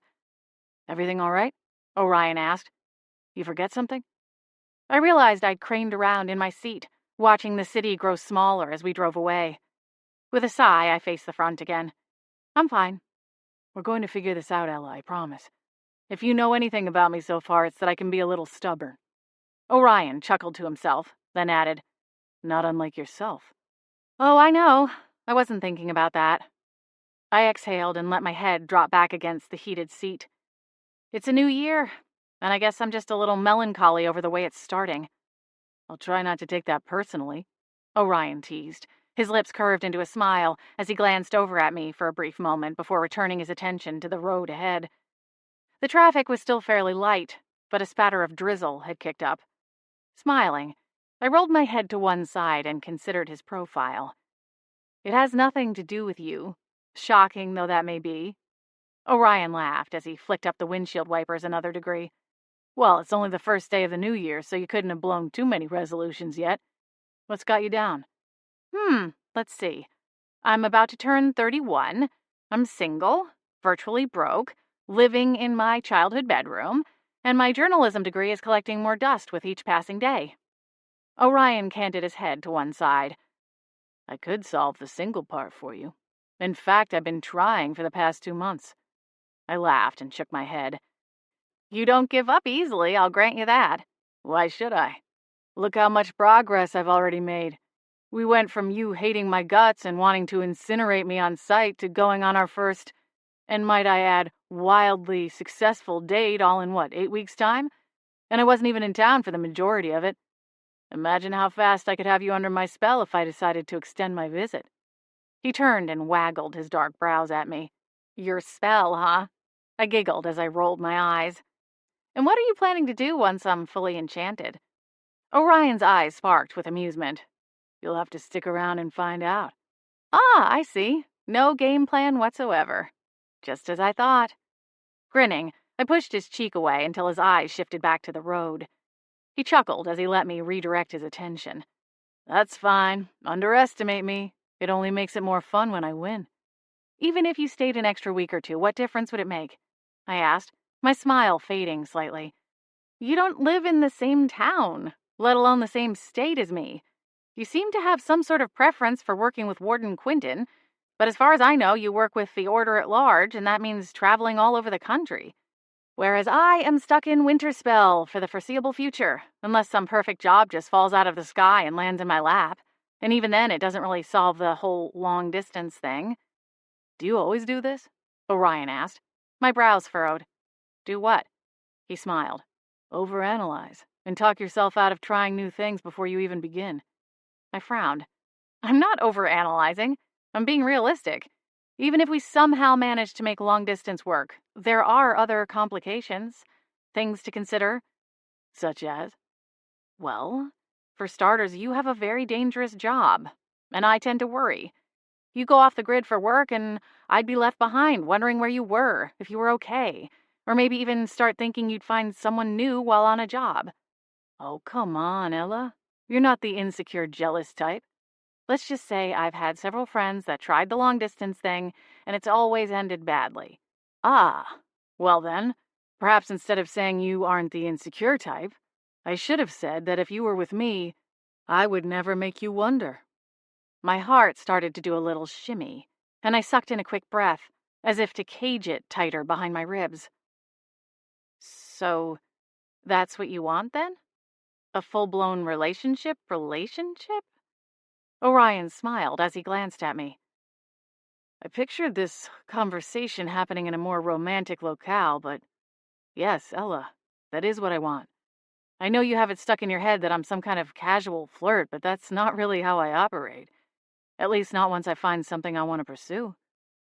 My heart rammed into the cage bars, begging to be set free on a wild, tumbling journey. I ground my teeth, annoyed with the way it tried to run off without my brain's permission. I see. Orion chuckled, and once again fiddled with the windshield wiper speed as the rain pelted the truck with a little more vigor than before. Red lights glowed ahead of us on the freeway, but we were still moving at a pretty good clip. You know, I'd say I have a pretty healthy ego, but you're kind of taking a sledgehammer to it with that look on your face, he added. What look? He chuckled again. Like you're about to walk to the gallows. My fingers twisted together in my lap, and my gaze slid out the passenger window. Orion cleared his throat, and when he spoke again, the levity had evaporated from his tone. You don't have to decide right now, he said. I'm not in a hurry. I bobbed my head, but couldn't make my lips work properly enough to say something in reply. What was there to say, really? I supposed it was my fault. I was the one who'd brought up being single and framed it in a way that made it sound like a negative, which it wasn't. Not really. I was fine on my own. But there were times when I was lonely and missed the stability of having someone else fighting for the same things I was, instead of facing all of life's problems on my own. My ex-fiancé, Leo, had tried to give me a soft place to land when my life turned upside down a couple months ago. And while it had been a tempting offer, deep down I knew that things between us would only circle through the same loop and leave us at the same crossroads if given enough time. He wasn't from the magic world, which left a huge gulf between us, one that couldn't be fixed with any amount of relationship seminars or couples counseling. We were simply too different for it to last. Then there was Jake, my high school sweetheart and longest-term relationship. Being back in Winterspell had dredged up ghosts and haunted memories. Regardless of how many times my brain tried to explain to my poor, battered heart that we were done, a first love seemed the hardest to shake, and the most impervious to logic. I didn't know where to put Orion in all of that mess. In general, maintaining relationships didn't seem to be my strong suit. I'd all but ghosted my own family at 23. Maddie and Sonia were the only friends I had from my childhood and high school days, and after this morning's brunch, I wasn't sure I could count Sonia as still being in my camp. Not that I could blame her. In the past 8 weeks since my return to Winterspell, I texted with a few of my old coworkers from the paper, the people I used to go to happy hour with on Fridays, but it was all surface-level pleasantries and holiday greetings. The realization hit me in the chest. Was there something wrong with me? Something fundamental that kept me from letting people into my life? From the outside, it sure seemed like it.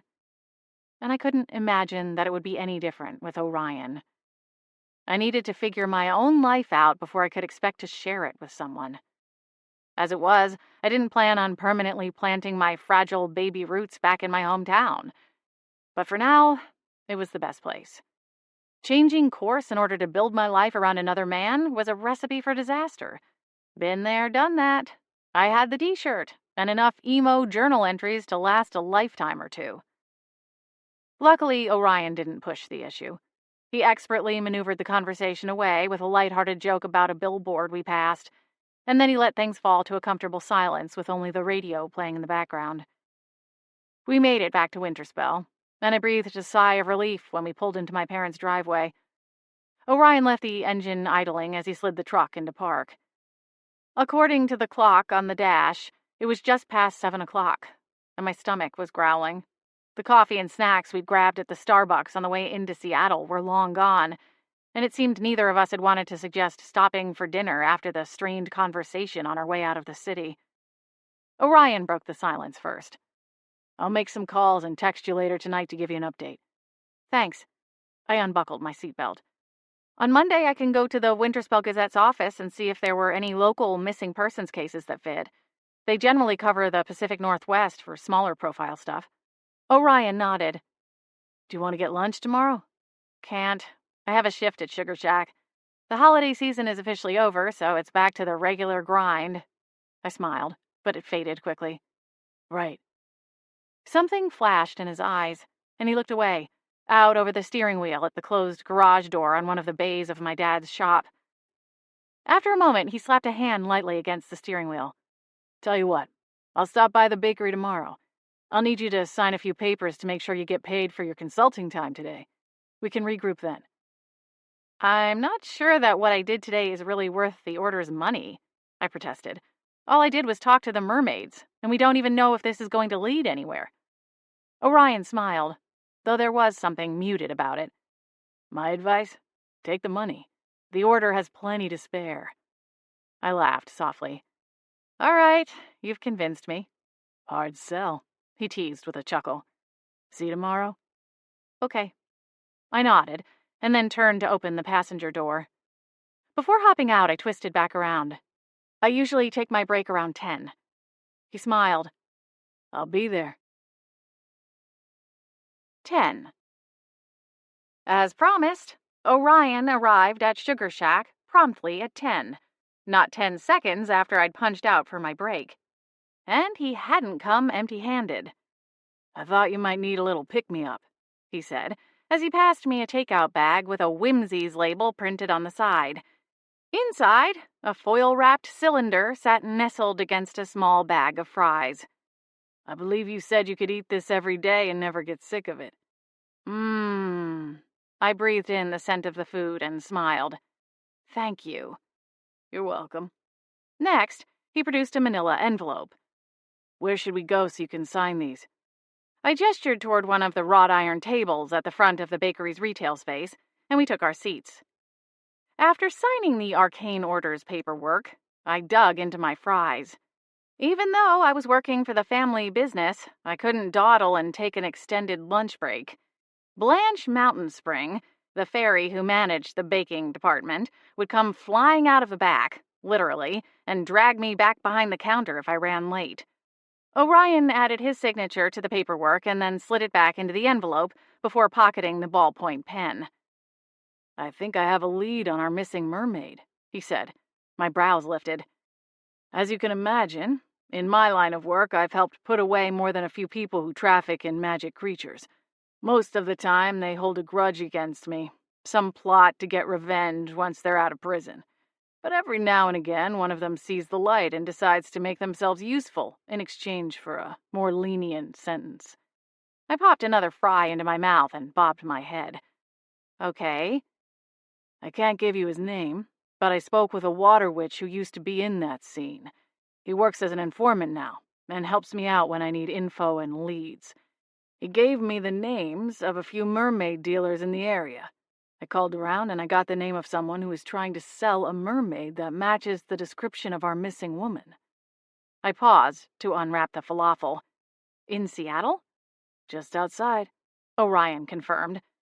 So what I'm thinking is that you and I go there, posing as buyers, and see if she's our missing person. I mulled it over while I chewed. And if she is, what then? We get her out of there and take her to go see Warden Quinton, Orion replied. We don't know what other things she might have witnessed, and her story might go a long way toward convincing the Order to get involved in shutting down the rental company. I nodded, though I wasn't sure I was convinced the Order would do anything. Still, it was worth a shot. Even if she couldn't help us with the larger issue, she still deserved saving. So you'll go? Orion asked. I get off work at 4. We made our plans to meet then, and Orion left the bakery. I polished off the rest of the meal he brought me, and then scurried back to the other side of the counter.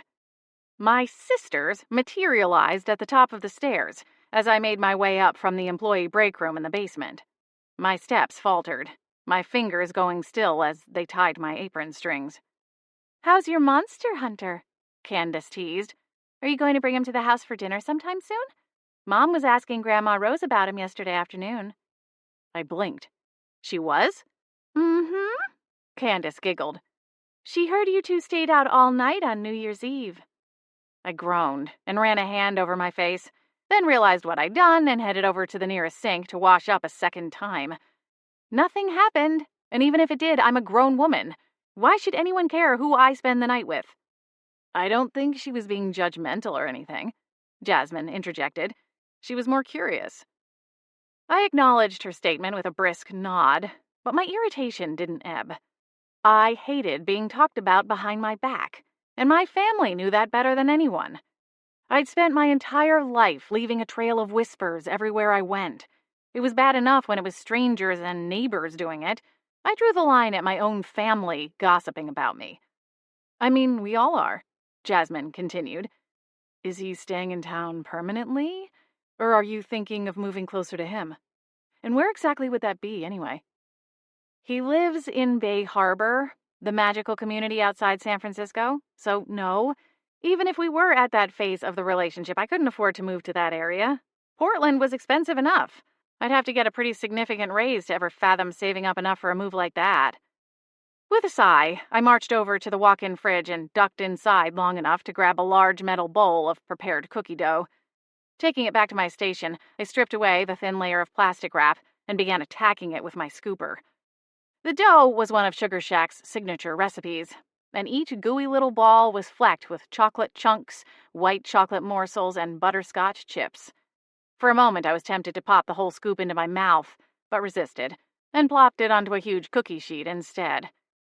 Working to fill the rest of the sheet with evenly spaced balls of dough, I continued my explanation. I'm helping him with a new case. That's where I was yesterday and where I'll be going today after work, okay? Helping him with a case, Candace repeated, jabbing her elbow at Jasmine. Is that what they're calling it these days? I squeezed the melon baller and deposited another orb of dough onto the sheet. I don't have time for this. I need to leave on time today, and I still have a half a dozen bowls to get through. After that, I need to wrap up the day-old items to put out for the afternoon rush. Since you're clearly not busy, why don't you get a jump on that for me? Candace scoffed and sauntered out of the baking department.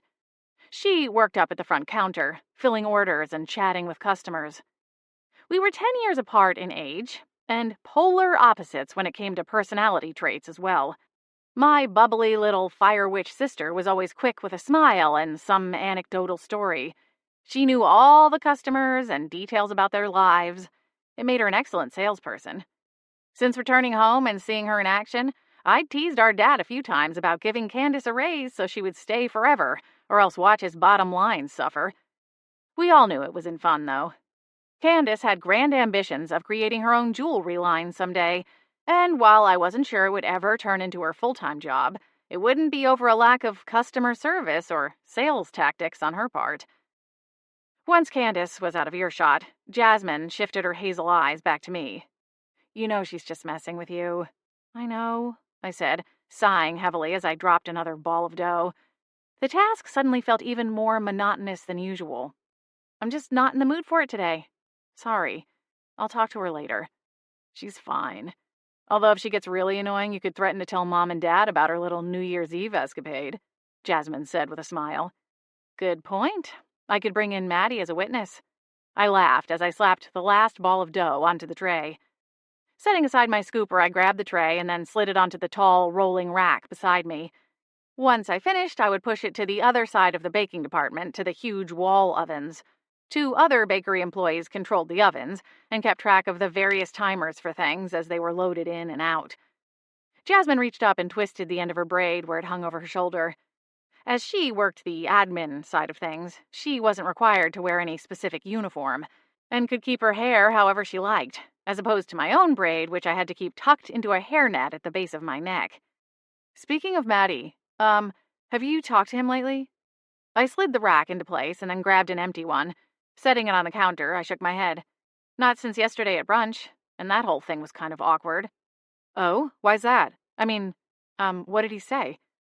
Grabbing my scooper, I shrugged one shoulder. It wasn't his fault. There was just this thing with Sonia. She pulled that whole, oops, I've got an emergency, gotta go thing 5 minutes after the server poured our first round of mimosas. She's been avoiding me ever since I got back into town. And Maddie is in major denial.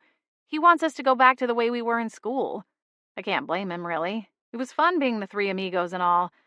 But things are different now, and it feels like he can't accept that. Maybe you and Sonia need to have a sit-down, just the 2 of you, Jasmine suggested. Maddie can be kind of, overbearing, I suggested, flashing my sister a grin. Set in his ways, she corrected. He seems to like to keep things the same, even if that means missing out on something right in front of him. Jasmine's cheeks tinged pink, and she blinked. I mean, maybe. I don't know him all that well, right? He's your friend. I guess. I should let you get back to work, she hurried to add, already teetering back a step. You have a lot to do. Good luck with Orion and the whole case thing. I guess I'll tell Mom you won't be home for dinner? I arched a brow in her direction. Probably not. Are you all right? You've kind of got a whole ants in your pants thing right now. Jasmine tapped 2 fingers to her temple. No, I just remembered I need to call the company that makes our muffin wrappers. We got the wrong size in this last shipment. She skittered off to her small office on the other side of the bakery. I shook my head, puzzled by her abrupt exit, but quickly shifted back to my work. Orion's truck was parked in front of the bakery when I stepped out the front doors at 2:15. That was the one perk to working in a bakery and having to get up before dawn had even started to think about cracking. I got to leave work when everyone else was just starting to hit their afternoon slump. I scurried over to the truck and met him at the driver's side. He rolled down a window. You want to get in? I thumbed over my shoulder. My car's around back. I can drop you here after we get back, he suggested. I want to go home and change before we leave. I don't know how much mermaids go for these days, but I'm thinking I need to look a little more put together if I want someone to take me for a serious buyer. As it is, I've got 3 different kinds of sugar, and the goddess only knows how much flour embedded in this thing, I explained, as I gestured down at my front. I wore khaki pants and a blue polo shirt with the Sugar Shack logo embroidered on the right side. Don't you wear an apron? Orion asked with a soft laugh. Or do you smear it on yourself to appear busier than you are? You know, like the woman in that old Rice Krispies commercial. I rolled my eyes. Yes, you caught me. I dump all of this on the break room floor and make powdered sugar angels before every shift. He laughed a little harder, and then jutted his chin to the left. All right, I'll meet you at your parents' place then. Maybe your grandma can tell me some stories from your childhood while you clean up. Don't you even dare. Better beat me there, he teased, already rolling up the window. Orion! He winked at me as he waited for a passing car to speed by. Then he flipped it in reverse and backed out of the parking space. My heart lurched, and I scrambled around the side of the bakery to the small employee lot at the back. Knowing Grandma Rose, she would start with the stories about me trying to hold a barnyard wedding for our rooster and my favorite hen back when I was 5. I'd made a veil out of toilet paper and everything.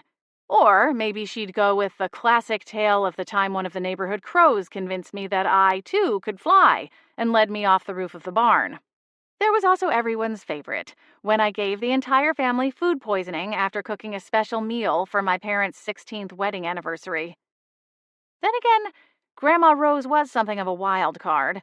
She could potentially dive headfirst into the really embarrassing stories, like the time I secretly bought a water bra and sprang a leak in the middle of third period algebra my sophomore year of high school.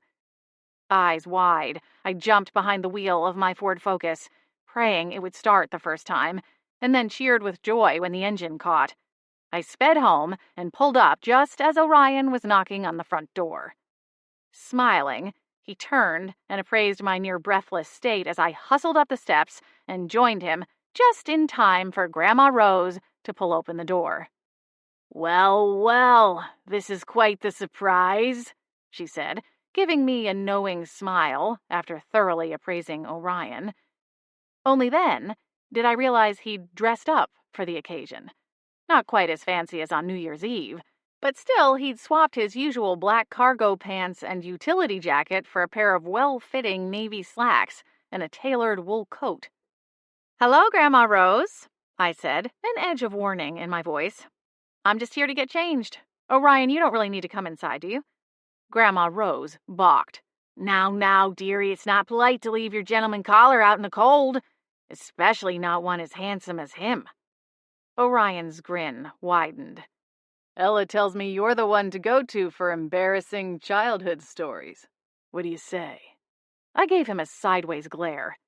"Is this a chronic hearing problem you have? You might want to get that checked out by a medical professional when you get home." Grandma Rose just smiled and beckoned him inside. 11.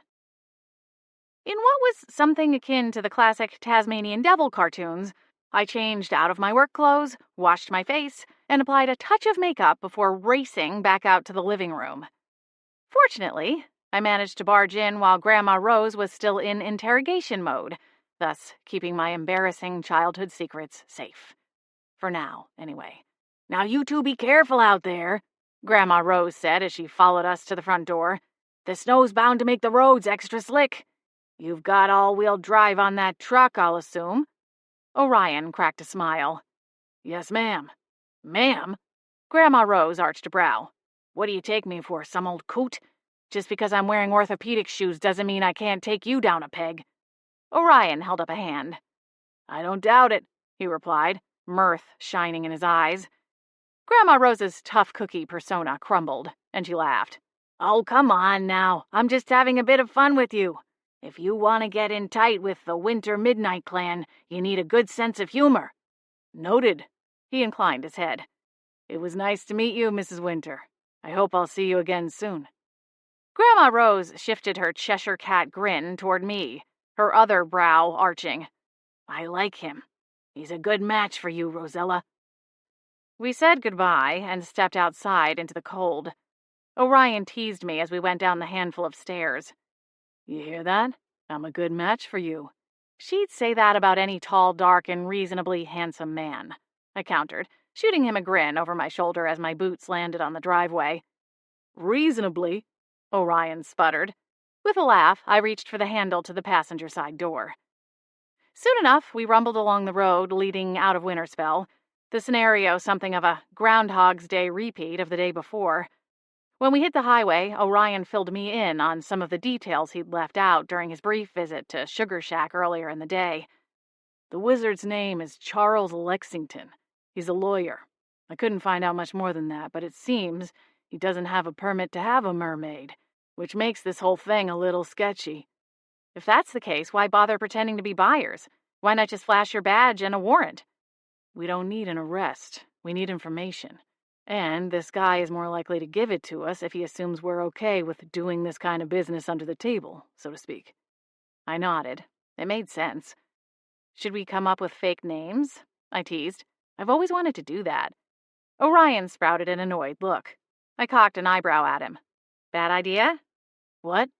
He turned to me, lips pursed. "Oh, no, it's not you. Can you hear something sort of rattling in the back?" I listened intently. "I don't hear anything." "I swear there's something rattling. I knew I should have unstrung that crossbow, but then you never know when you might run into an angry harpy on some backcountry road." I gulped. Can't say I've punched that one off my bingo card. Orion grinned. If you keep hanging out with me, you'll get there sooner or later. Now, is that something you put on your online dating profile, or? I asked with a laugh. Orion chuckled along. Nah, gotta leave some things to mystery, don't you think? I smiled. I honestly wouldn't know. I've never been big on the whole online dating thing. You? Orion shook his head. No. Like I said, my ex is with the Order. Right. Rachel, I said with a soft sneer. Orion slid an amused glance at me across the center console. Now, Ella, was that a note of jealousy I heard just now? Smiling, I rolled my eyes. You're delusional. He laughed. What about you? How did you meet your last guy? I chewed the corner of my lip for a moment. We met at work, too. You got a name? I narrowed my eyes. You aren't going to hunt him down, right? No. Orion chuckled again as he laid a hand across his chest. Scout's honor. I don't think that's the right hand signal, I teased. But if you must know, his name is Leo. He's a photographer and did some work for the paper I used to write for. Aha, very rom-com, Orion said, shooting me another sly grin. Hopefully yours had a better ending than mine. No stitches required. My smile turned wistful as I looked down at my hands folded in my lap. No, nothing like that. We just sort of drifted apart. He wasn't magical, which made things tricky. As much as I try to run from who or what I am, the truth is I am different, and I was never going to be able to share that with him. He was always pressuring me to take him home to meet my family, especially after we got engaged. You were engaged? Orion sputtered. Yeah, I hitched one shoulder. I think I just wanted to be someone else. But eventually, I realized that aside from lying to him, making up some crazy story about a car crash or house fire, I stopped myself for a long moment, hating that I'd ever entertained the thought. Orion placed a hand on my knee. I get it. It's tough, this whole walking between two worlds thing we do. We fell silent for a short stretch, only to pull off the highway a few miles down the road after passing the sign for a gas station. Orion maneuvered his large truck into the spot beside the pump and cut the engine. Here, he said, handing me a $50 bill. I'm topping off the tank, which will be around 35 to 40. You can use the change to grab us drinks or something. Sure. We climbed out of the truck and I rounded the front bumper. What kind do you want? Anything with copious amounts of caffeine, he said, as he thrust the nozzle into his gas tank. While the gas pumped, he went to the rear of the pickup and took down the tailgate. He lifted the hatch on the canopy and revealed his arsenal of monster-killing weaponry. Huh. I did remember to unstring the quad crossbow. I bet it's this Pixie Roach motel. No, that's secured too. I left him to his puttering and headed inside the gas station. I got him a large can of some off-brand energy drink and a bottled iced tea for myself. When I returned, he was closing up the back of the truck, once more concealing his collection behind a cage of steel and tinted windows. All sorted? I asked when he climbed back behind the wheel. Yeah, we're good. There was a loose gnome grenade back there, he said, as casually as someone telling me the eggs were in aisle 12. I jolted in my seat, craning around to look over my shoulder. I'm sorry, what? Orion chuckled. Nothing to worry about. They only work on gnomes, hence the name. I scrunched my nose. Why would you bomb gnomes? Oh, Orion blinked. No, it's not like a Saving Private Ryan situation or anything. They're just called that because you undo a pin and throw it toward the gnome settlement. They're harmless, just a deterrent, meant to keep them out of non-magic neighborhoods. The grenade just lets off a skunky scent that drives them crazy. The humans don't suspect anything, but the gnomes move on before they're spotted. It's a win-win. I kept one brow quirked as I shifted in my seat and returned my gaze out the windshield. If you say so. Charles Lexington's home was one of several in a gated community outside Seattle proper. The homes weren't extravagant mansions, but they were large, well-kept, and each sat on a lot that had to be at least half an acre. Orion pulled up the driveway to Charles's home and pulled around the circular outlet so we could make a speedy getaway in case our cover story got blown. A meticulous wall of shrubbery blocked the backyard from view as we approached the house. but I thought I could faintly hear running water. Orion rang the doorbell, as I pretended not to peer through the large picture window to the right of it. After a moment, a middle-aged man in a pair of trousers and a red smoking jacket appeared. His salt-and-pepper hair and beard framed a round face. I wasn't sure how old he was, but if I ventured to guess, I would have said Charles was somewhere in his 60s. "Afternoon," Orion said with a jovial smile. "We spoke on the phone earlier? I'm Trevor, and this is my fiancée, Ruby." My smile faltered a little at the introduction, but I quickly plastered it back into place as I extended my hand toward the man. "Nice to meet you." Charles gave a curt nod. "Well, come on in." The interior of his house was nicely appointed, but not ostentatious. If Charles Lexington were making a great deal of money on the underground mermaid trade, he wasn't spending it on pricey art or fancy baubles. "Follow me, please," Charles said, leading us through the house. We entered a large living room off the kitchen, and Charles gestured at a pair of French doors. Beyond them was a patio surrounding an in-ground pool. The wizard paused to step into a pair of house shoes before he opened the doors and led the way into the yard. The thick wall of shrubs wrapped around, giving the pool a lush backdrop. It looked like some kind of putting green was set up on the other side of the pool, along with another patio space that included a fire pit and half a dozen wooden Adirondack chairs. The running water I'd heard from the front porch came from a waterfall splashing gently down a rock formation along one side of the pool. "What a beautiful backyard, Mr. Lexington." "We should get the name of your landscapers," Orion added, as he casually looped an arm around my waist as we took it all in. "Well, I'm afraid he's rather busy," Charles said with a soft chuckle. "I designed this place myself." "Is that right?" Orion asked, clearly impressed. "Job well done," I added. "I can't help but notice the pool seems unoccupied," Orion said, making a gesture at the water's surface. Charles made a tisking sound. "You young people never have any patience." With a flourish of his hands, Charles sent a blur of blue magic sparks toward the rock formation. As soon as the sparks hit the rock, it transformed, revealing a large aquarium. I gasped, pressing my hand to my mouth. Inside the tank swam a brunette mermaid, a forlorn expression on her young face. "Impressive," Orion said, pretending to stroll over and consider the merchandise. "She's beautiful," I said, temporarily shoving aside my horror. If we wanted to help the girl, we needed to play our cards right, just like Orion had said. "Where did she come from?" "I received her as a gift many years ago from a client of mine." "What line of work are you in?" "I have a private law practice," Charles replied. "Not that being a lawyer helped me much in my own divorce," he added bitterly, his eyes narrowing to hard slits. "I only kept the mermaid because my daughter loved her. But things are different now. My daughter doesn't live here anymore. She attends a fancy boarding school her mother picked out."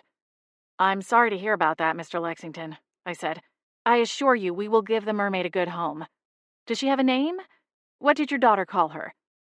Charles turned away and paced the length of the pool. "My daughter called her Ariel, but then she was only 5 at the time." "And how long ago was that?" I asked. 2.5 years ago." Charles sighed, his eyes taking on a faraway quality as he stared down into the pool. "She'll be 8 next month, in fact." Orion and I exchanged a quick glance. He started toward the solemn wizard and made a quick gesture back toward the tank. "Charles, what do you say we get a drink and talk dollars and cents?" Charles looked up and forced a polite smile. "Of course. Forgive my manners. Let's retire to the den and I'll fix you a drink. You strike me as a man who appreciates fine scotch." "I never drink scotch unless it's at least 12 years old," Orion boasted. 12 years old? Lexington chuckled. "How quaint. And I say this, knowing the full meaning of the Old English version of that term. No, my boy, we will drink 50-year-old scotch. The best." "Mr. Lexington, where might a lady powder her nose?" I asked. "Oh, right off the kitchen. A terrible design flaw, if you ask me, but then my ex didn't consult me when it came to such things." Yikes. Orion and Charles went back inside, and I pretended to follow, only to stop short when they disappeared from my sightline. I made an about face and went back to the mermaid tank. The mermaid's eyes went wide as I approached and placed my hand against the cool glass. I conjured a tendril of my magic and extended it toward her. If she was a real mermaid, there shouldn't be a problem, just like with the others I'd met. If she were a human or a witch of some kind under a curse, that was more of a gamble. If her true nature won out, my magic wouldn't work. It only worked on animals and magical creatures. "Can you hear me?" I asked. The mermaid's eyes flew open wide, and she slammed her two webbed hands to either side of her head, covering her ears. I can hear you inside my head." A smile broke across my face. "Good. My name is Rosella, and I'm here to help you. This is going to sound strange, but are you really a mermaid?" The eyes looking back at me widened further. "No, I'm not supposed to be here. I'm not a mermaid." I put my hand against the tank, and she matched it with one of her webbed ones. "I'm going to help you get home," I promised. "What's your real name? I know it isn't Ariel." Pain flashed in the young woman's eyes. I don't know. I can't remember. All of my memories are sort of broken. I can recall little bits. I know I have a family, a mom and a dad and a sister, although I can't remember their names either. All I can see is their faces sometimes before I fall asleep." Footsteps sounded behind me. Turning, I locked eyes with Orion. "It's her," I told him. "She's the girl the mermaids told me about, but her memory has been altered, or maybe it's some kind of hexed form of amnesia." "Well, then we better get a move on. He wants $200,000 for her, and I don't exactly have that kind of cash in my bank account, even if I knew the order would reimburse me." Panic flooded my system, sending my heart into a frantic dive. Where is he now? "He's on the phone with somebody, and I think it's somebody important." His face turned white when he saw the screen before he answered the call. "Okay, so now seems like the time to flash the badge, right?" "He's a lawyer, Ella. It won't take him much digging to realize I don't have the authority to seize her. And by the time we get Warden Quinton on board, he'll have had plenty of time to move her and pretend he has no idea what we're talking about." I grabbed my phone from my pocket and opened the camera app. "Then we'll send her proof right now," I said, snapping away half a dozen photos. "Ella, you're going to have to trust me on this. We either take her now, or we get tangled up in a legal battle and risk losing her forever." "Ryan, he wants almost $250,000 for her. You think he's just going to let us steal her away without coming for what's his? He might not know our real names, but if he's got any kind of security system, he will have us, and probably your truck's plates on camera. Not to mention, it wouldn't be that hard to track down a 30-year-old witch with snow-white hair. Last time I checked, there was just one of those around here." The mermaid began pounding on the tank's glass to get our attention. We paused our debate long enough to look at her, and with one powerful swipe of her tail, she surged out of the water and flopped over the side of the glass wall. She landed with a splat, a tangle of limbs and fins. But once she got herself sorted, she scampered along at quite a clip, her tail swishing behind her like a lizard as she made a beeline for the edge of the yard. "Sweet mother!" I yelped, hurrying after her. "Looks like we're going with my plan," Orion added. "I wonder how long she can go without water." "Not long. Come on. I have an emergency hydro-respiratory device in the truck." The mermaid led us right to a hidden space in the shrubbery serving as a fence around the perimeter of the yard. At our approach, the shrubs melted away, some other type of illusion spell, and we bounded toward Orion's truck. He picked up the slowing mermaid in the final stretch and got her loaded into the back seat with a reverse scuba device, and away we went. "Where are we taking her?" he asked once we peeled out of the upper-class neighborhood. I sighed. "The only place we can. To my parents' house." 12. I looked over my shoulder every time a pair of headlights shone behind us on the road. We'd absconded with our mermaid passenger 10 minutes ago. Charles had to have finished his call and noticed by now. Neither Orion nor I said much as we sped down the highway back toward Winterspell, other than the occasional relaying of instructions from him as I tended to our mermaid. I mostly kept quiet because I feared that if I started talking, I'd never stop. Instead, the questions and fears and doubts ricocheted around inside my head in rapid machine gun bursts. We hit a bump in the road, and I yelped. "We're fine," Orion said, his tone tense. He glanced at me, brows drawn. "We're going to be all right. I glanced in the side mirror and breathed a small sigh of relief as the car that had been following us for a mile or two took an exit. It will take him some time to track us down. He doesn't know we are from Winterspell, for starters, Orion explained. I'll speak with the sentries posted at the entrance. If the order gives the command that he is not to be let into town, he won't be. Simple as that. And you think Warden Quinton is going to go along with this plan? After you confessed to having stolen a mermaid? Orion's jaw tensed as he flicked on the windshield wipers. She's not going to be happy about it. That's why, as soon as we get back to town, we need to figure out who she is. He tossed his head toward the back seat. Are you all right? I asked the girl. Orion's hydro respirator looked magical in nature, and I wasn't entirely sure how it worked, but it seemed to be doing the job. It wrapped around the mermaid's face and sealed to her skin with a silicone-like material. A tank of water sat on the floor beside her and seemed to be pumping fresh water into the mask. I'm fine, she replied. A little warm. Jerking around, I realized we'd cranked up the heat, not thinking that a mermaid would be used to the cold.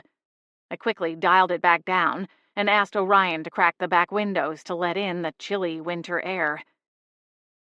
We went for another long, silent stretch, the truck eating up the miles as quickly as Orion could dare without attracting local law enforcement. That would be an absolute nightmare. So, she doesn't know her name. Does she know how long she's been living in Charles's backyard? Or where she used to live? We need as much information as we can get in order to search the missing persons records. I turned in my seat, only to gasp when I saw the girl's eyes closed. Orion, is she... I stopped short, realizing her chest was rising and falling. She's asleep, I said on an exhale. Poor thing must be exhausted. Orion glanced in the rearview mirror. I suppose we should let her rest. She'll need to get up soon enough. What's the plan when we get to your parents' place? We don't have a proper tank, but out in the barn there's an old horse trough. It should be big enough for her to fit in somewhat comfortably until we can figure out our next move. Although, I didn't think about the fact that she would need salt water. Actually, fresh water will be fine. Mermaids can survive in either. I frowned. Really? So there technically could be lake mermaids? They prefer the ocean because it's easier to hide in. There is more room. The ocean is usually colder. But I've run across a mermaid pod or two in my day. In fact, there are a few living in the lake where I set the Valkyrie free. My heart swelled a little at the thought of the beautiful sea serpent living amongst a group of mermaids. Really? Orion nodded. I thought she'd like the company. I smiled at his profile. The more time passed, the more I realized just how far off I'd been in my early assumptions about him. He'd come to town on Warden Quinton's orders to kill the sea serpent dwelling in Winterspell Lake. I immediately pegged him as a bloodthirsty hunter, out for trophies and glory. Instead, he'd helped me prove that Valkyrie, the sea serpent, was innocent of the charges leveled against her, and then he relocated her out of Winterspell to further protect her. Do you think she would like it out in the lake? It would give her a lot more room than an old horse trough, I asked. This time of year, no one really goes out on the water. She'd be safe. It's not a bad idea. I say we try to get as much info from her as we can and keep her nearby until after I speak with the warden. She'll be all right in a small space for a little while. If we're lucky, Warden Quinton will send someone out to break the curse. I nodded and glanced back at the sleeping mermaid. I hoped he was right. We arrived at my parents' house, and Orion backed the truck into the drive. The lights were on inside, and I imagined everyone was home, just sitting down to dinner. My mom would be fussing over everyone, making sure they all got enough on their plates. Dad would be chatting away about his day in the workshop with Grandma Rose. Jasmine was probably home too, while Candace was likely out with her flavor-of-the-month boyfriend. Grandpa Gerald would be at the table, but he didn't say much these days. He preferred listening to everyone else chatter away. Samantha would undoubtedly be under the table, hoping someone slipped her a snack when Mom wasn't looking. Then there were me and Orion, in the driveway, half frozen from the drive, ready to haul a full-grown mermaid back to the barn. And people wondered why I preferred living in the non-magic world. The barn was behind the large farmhouse and the workshop/garage my dad built years ago to serve as his workshop. There was a gated fence between the two, which gave us a straight shot. Gently, we roused the sleeping mermaid, long enough for Orion to gather her in his arms. I tried to grab the water tank, and just about threw out my back in the process. Ginger snaps! How much does this thing weigh? I asked with a grunt as I made a second attempt. It holds about 20 gallons, Orion said. Just leave it. She'll be fine with what's in the mask. There's a lever there on the side to disconnect the tube. I managed to get it undone and close the truck's back door. Here, let me get the gate. It's kind of tricky. I unlatched the gate, and we made our way to the slightly dilapidated red barn. It's not much, I warned, as we stepped inside and I found the light switch. A string of bulbs burst to life, illuminating the modest barn. We used to have a pony. Now it's home to 2, well, I suppose 3, cats. Now that my little one, Karma, has been corrupted to the outdoor life. Orion chuckled. Your cat's name is Karma? What's wrong with that? I asked, already crossing to the other side of the barn to peek into the chicken coop. Nothing at all, Orion replied, humor still touching his voice. So all this for 3 cats? 3 cats, 3 chickens, Flora, Fauna, and Merryweather, named after the fairies in Sleeping Beauty. Naturally, Orion said with another chuckle. We're big Disney fans. The other 2 barn cats are Flotsam and Jetsam from The Little Mermaid, he finished. A little on the nose, all things considered. I laughed softly. Yeah, good thing we don't have a goat or pig named Ursula. So, about this horse trough? Orion asked. Right. The 3 chickens were bedded down for the night, safe and snug in their coop. If we disturbed them, it would be a whole ordeal, with Merryweather begging for freeze-dried mealworms. It was best we let them sleep and try to be as quiet as possible. As for the trio of felines, the goddess only knew what they were up to. We sprang into action, quickly filling the horse trough that used to belong to Candace's childhood pony. When it was full, Orion placed the mermaid in it and removed the respirator. She slipped under the water's surface for a while, then popped up again and braced her forearms on the side of the metal trough. Thank you for getting me out of there. I don't know how I can ever repay you for your help. Don't worry about that, I told her. We want to get you reunited with your family. But to do that, we need you to remember everything you can about your life before you became a mermaid. I don't remember much. It's all fuzzy, and my head hurts if I think about it too much, she said. I translated for Orion's sake.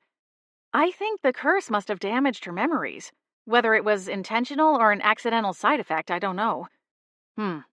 What about since then? Can you tell us how long you were in that tank at Lexington's place? Orion asked the girl. The mermaid nodded. It was winter when I first arrived. Then there was 1 winter in between, so 2 years. And did you live anywhere else? Even for a short time? I asked. She shook her head. Okay, so when we go looking through missing persons records, we need to look for 2 years ago. That matched both what Charles and Zenola the mermaid had told us. She said it had been over 20 full moons, 20 months. That gives us a good timeline, at least. And now we have a physical description. Orion nodded. What about magic?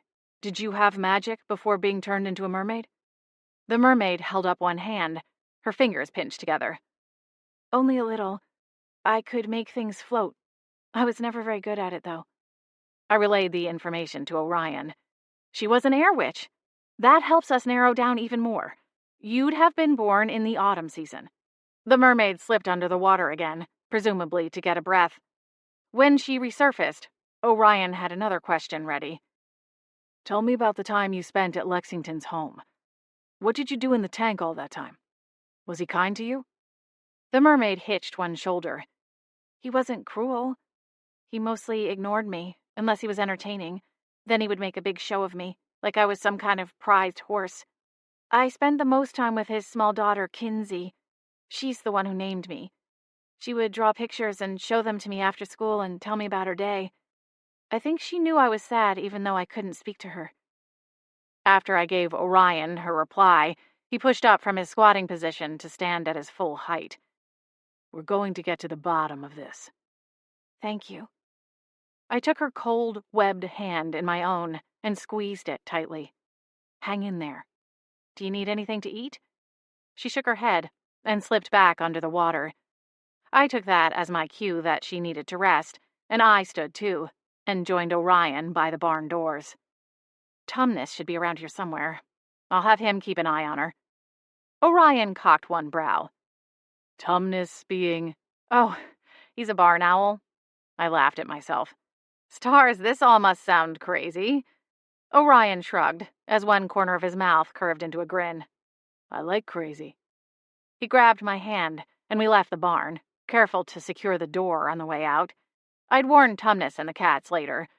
For now, all I wanted to do was get somewhere warm before my fingers lost all feeling. We went into the house via the back door, and I heard voices from the kitchen. You ready to meet the whole clan? I asked Orion. He smiled. I think the better question would be, are you ready for me to meet the whole clan? I grimaced. No, but I'm starving and my toes are numb and whatever my mom is cooking smells really, really good. He chuckled, but then his expression turned serious. He reached for a loose strand of hair and slid his fingertips down the length of it. Just say the word and I'll slip out unnoticed. I can be very stealthy. He grinned. I know I give you a hard time, but if you really don't want me here, I'll go. My heart sputtered at the look in his eyes. This would all be so much easier if he were a jerk. No, it's fine. The door on the opposite side of the small mudroom opened, revealing a tall man with tawny brown hair, a muscular build, and a face that sent my heart running for cover. Jake? Jake's storm cloud eyes darted between me and Orion, and back again. Elle? It took my brain a moment to reboot long enough to form coherent thoughts, and I realized he was holding a toolbox in one hand. Is the, furnace acting up again? Jake nodded. Yeah, your mom called me this morning and asked if I could come and take a look. She said she'd make her famous cornbread and chili, and you know I can't say no to that. He smiled, but his eyes drifted back to Orion. Oh, right, sorry. Where are my manners? I said, gesturing toward Jake. Orion, this is Jake March. We, went to school together. And Jake, this is Orion Croft. He works for the Order, and we've been... I wasn't exactly sure how to describe what we'd been doing. I see. Jake took a step forward. Nice to meet you, Orion. The pair exchanged a tense handshake before going back to their respective corners. So, chili and cornbread, huh? I asked with a dry laugh. Mom sure knows how to sweeten a deal. Jake gave me a tight-lipped smile. I'd be happy to help even without the dinner. Oh, yeah, of course, I didn't mean... Orion cleared his throat. I think I'll just step out for a moment here. I should make a couple of quick calls. Jake shuffled out of the doorway long enough for Orion to pass through. There was enough energy coursing through the air I was afraid the circuit board might go haywire. Someone you went to school with, huh? Jake said, meeting my eyes with a heart-stopping look. I winced. I'm sorry, that was dumb. I guess I didn't know how to sum it all up in a sentence. Jake held up his free hand. No, it's fine. It just caught me off guard, I guess. I didn't realize you and he were. He trailed off, giving a slight roll of his fingertips. We're not, I protested, only to feel a hot sting of guilt. We're just... I don't know. Maybe, I guess. Jake offered a smile, but it didn't warm the cool gray in his eyes. It's fine, Elle. I'm happy for you. I wanted to say something more, but all the words that came to mind sounded trite and hollow. So I excused myself from the room and bustled down the hall with a hurried goodbye. 13. Orion was waiting for me at the end of the hall, inspecting an array of family photos. He smiled when he heard my approach. You were a pretty cute kid. He gestured at a photo of me and Jasmine, standing in pajamas in front of a camping tent somewhere in the woods. I wasn't sure how old I'd been when it was taken. We used to go camping every year, but I thought I was probably around 7 or 8. I thought you had phone calls to make, I said. He chuckled. I got sidetracked. By snooping? Orion's grin broadened. He turned toward me and nudged his chin past my shoulder. Should I be jealous? I rolled my eyes and took a step to the side. Orion matched the step, his eyes sparkling. Oh, come on. I'm just messing with you. It's a long story, I told him, one I'm not in the mood to tell. You want some chili? He stepped aside and let me pass, then followed me down the hall and into the kitchen. Mom was at the stove, ladle in hand as she transferred the still steaming chili into a large glass bowl. At my footsteps, she glanced over her shoulder and brightened. "Rosella, dear, I didn't hear you come in." Her eyes shifted as Orion stepped up behind me. "Oh, and you have company." "Mom, this is Orion Croft. He's—" Mom's eyes lit up, and she dropped the ladle into the chili pot. "It's so nice to meet you," she gushed, hurrying to wipe her hands off on a tea towel. Tossing it onto the counter, she bustled over to shake Orion's hand. Orion gave her a warm smile. "It's nice to meet you, too." "Are there enough leftovers for us? It's been a long day," I said, already crossing to the stove. "Of course! There are some cornbread muffins over on the table," Mom said as she swooped into action. She grabbed 2 bowls down from the cupboard and scooped a hearty serving of chili into each. "There's some shredded cheese in the fridge if you'd like, Orion." He took the bowl she offered him with a grateful smile. "I'm okay.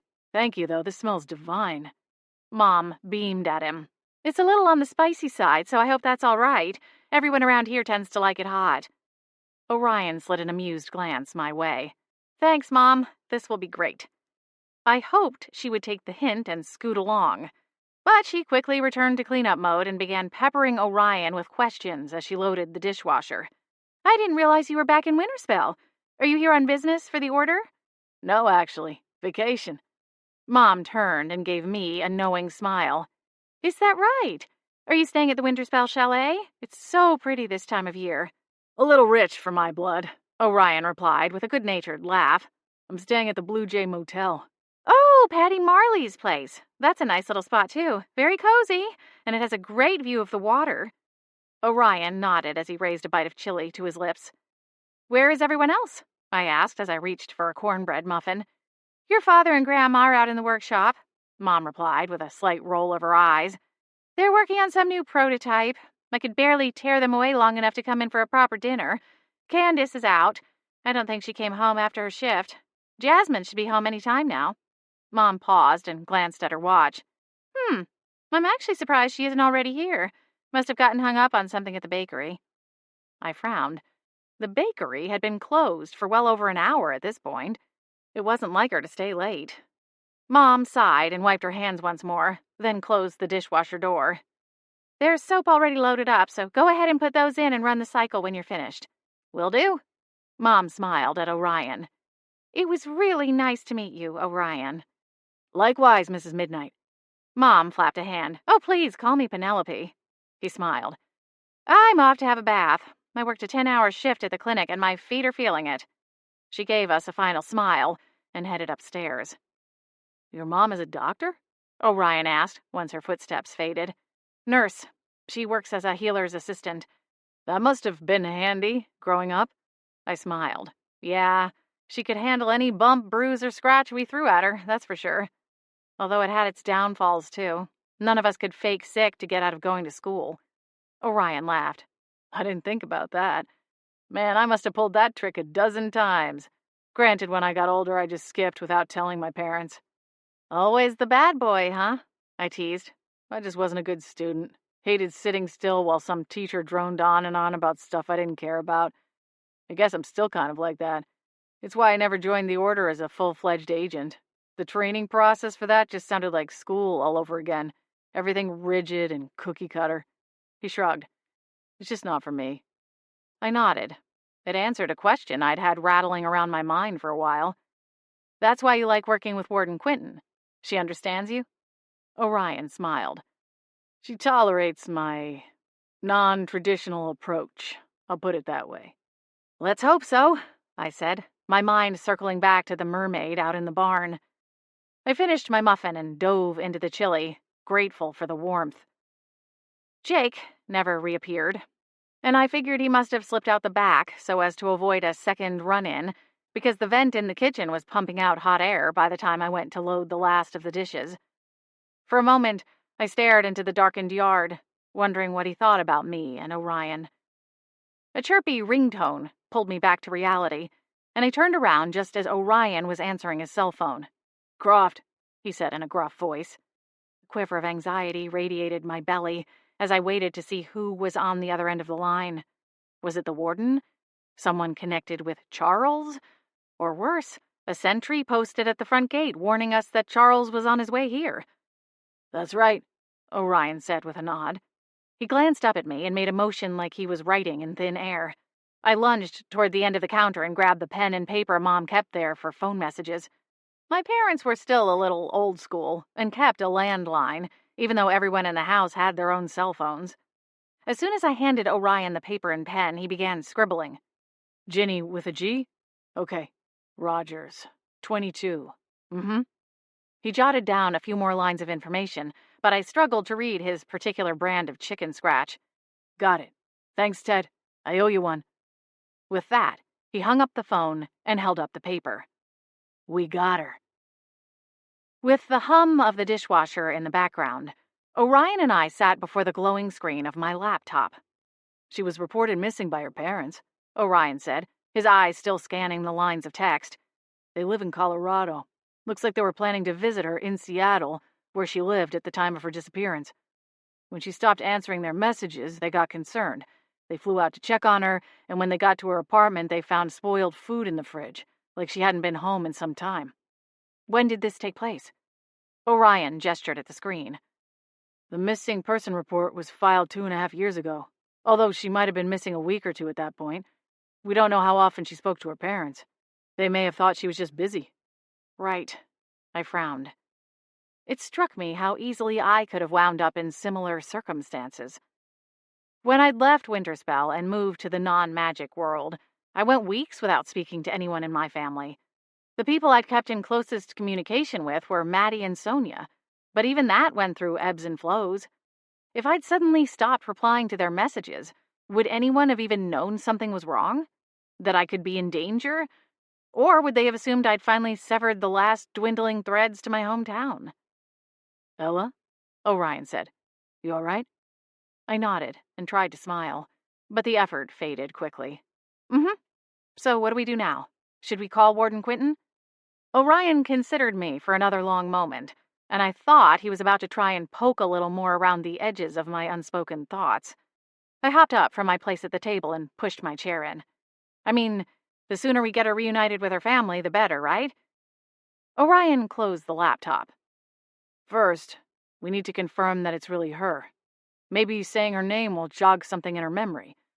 After that, we have to wait and see how Warden Quinton wants to handle this. We can't call her parents and bring them out here on our own. There are procedures and red tape to work through. I pulled a face, and Orion chuckled. My thoughts exactly. So what? Until then, she has to stay out in the barn? And we're supposed to sit and twiddle our thumbs until the Order decides they've done enough paperwork? Orion smiled as he rose from his seat. I didn't say that. I just said we can't call her parents. His eyes gleamed. I didn't say we can't continue to investigate how and why she became a mermaid in the first place. And find out what she might know about the other mermaids at the rental company. Orion nodded as he pushed in his chair. We need to do some digging. See if there is a link between Charles Lexington and Magical Moments Rentals. This whole story about her being a gift from a client smells like a load of centaur dung to me. My nose scrunched. That's colorful. With a chuckle, he nodded his chin toward the window over the sink. Let's go see if we can get some more info now that she's had a little time to decompress. We bundled up and went back out to the barn. Ginny was submerged in the trough when we approached, but when she opened her eyes and saw us, she surged to the surface. We think we found you in the Arcane Order's electronic records. Does the name Ginny Rogers sound right to you? Ginny Rogers? Her eyes widened and then glazed over. Ginny Rogers. What's wrong with her? Orion asked. I don't know. She just keeps saying her name over and over again. Maybe she's remembering? Suddenly, Ginny doubled over and thrashed about in the water, her eyes rolling back until all we could see were the whites. Foam erupted from her mouth, and she flopped back, sinking to the bottom of the trough.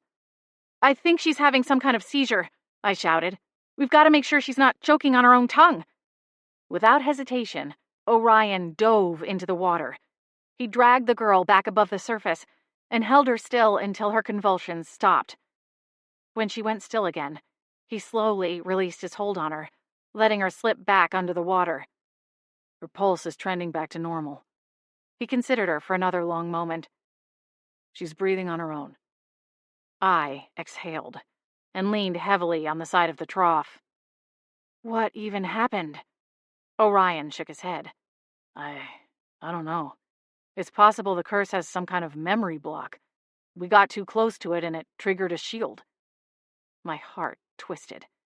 If that's the case, we can't risk reuniting her with her family. Maybe ever. Orion's jaw flexed, but he didn't confirm or deny my statement. He shucked off his waterlogged coat, revealing an equally soaked shirt, which had molded itself to his muscular chest in a way that was hard to ignore. Orion caught me staring and cracked a wicked grin. I held up a finger. Don't. He chuckled as he reached for the bottom of the shirt. I was about to take it off, but if you don't think you can handle that... I rolled my eyes and grabbed his wrist. Come on, we'll get you something dry inside the house. I don't need you getting frostbite on your nipples and complaining about it from now until the end of time. So, you admit to thinking about my nipples? Right then, the barn door opened, and Grandma Rose entered, her eyes filled with suspicion. Rosella, what's all this ruckus about? Her gaze quickly shifted from me to Orion, and she smiled broadly. You look just like Captain Riker Bones. Who? Orion said, tilting his head to the side. Don't ask, I groaned.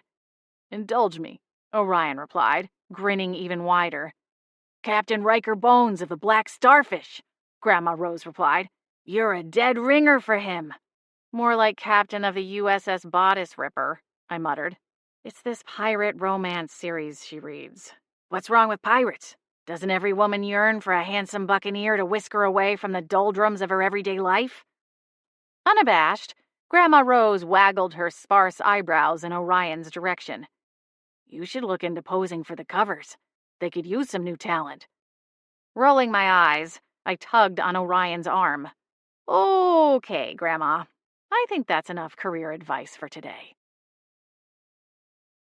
14.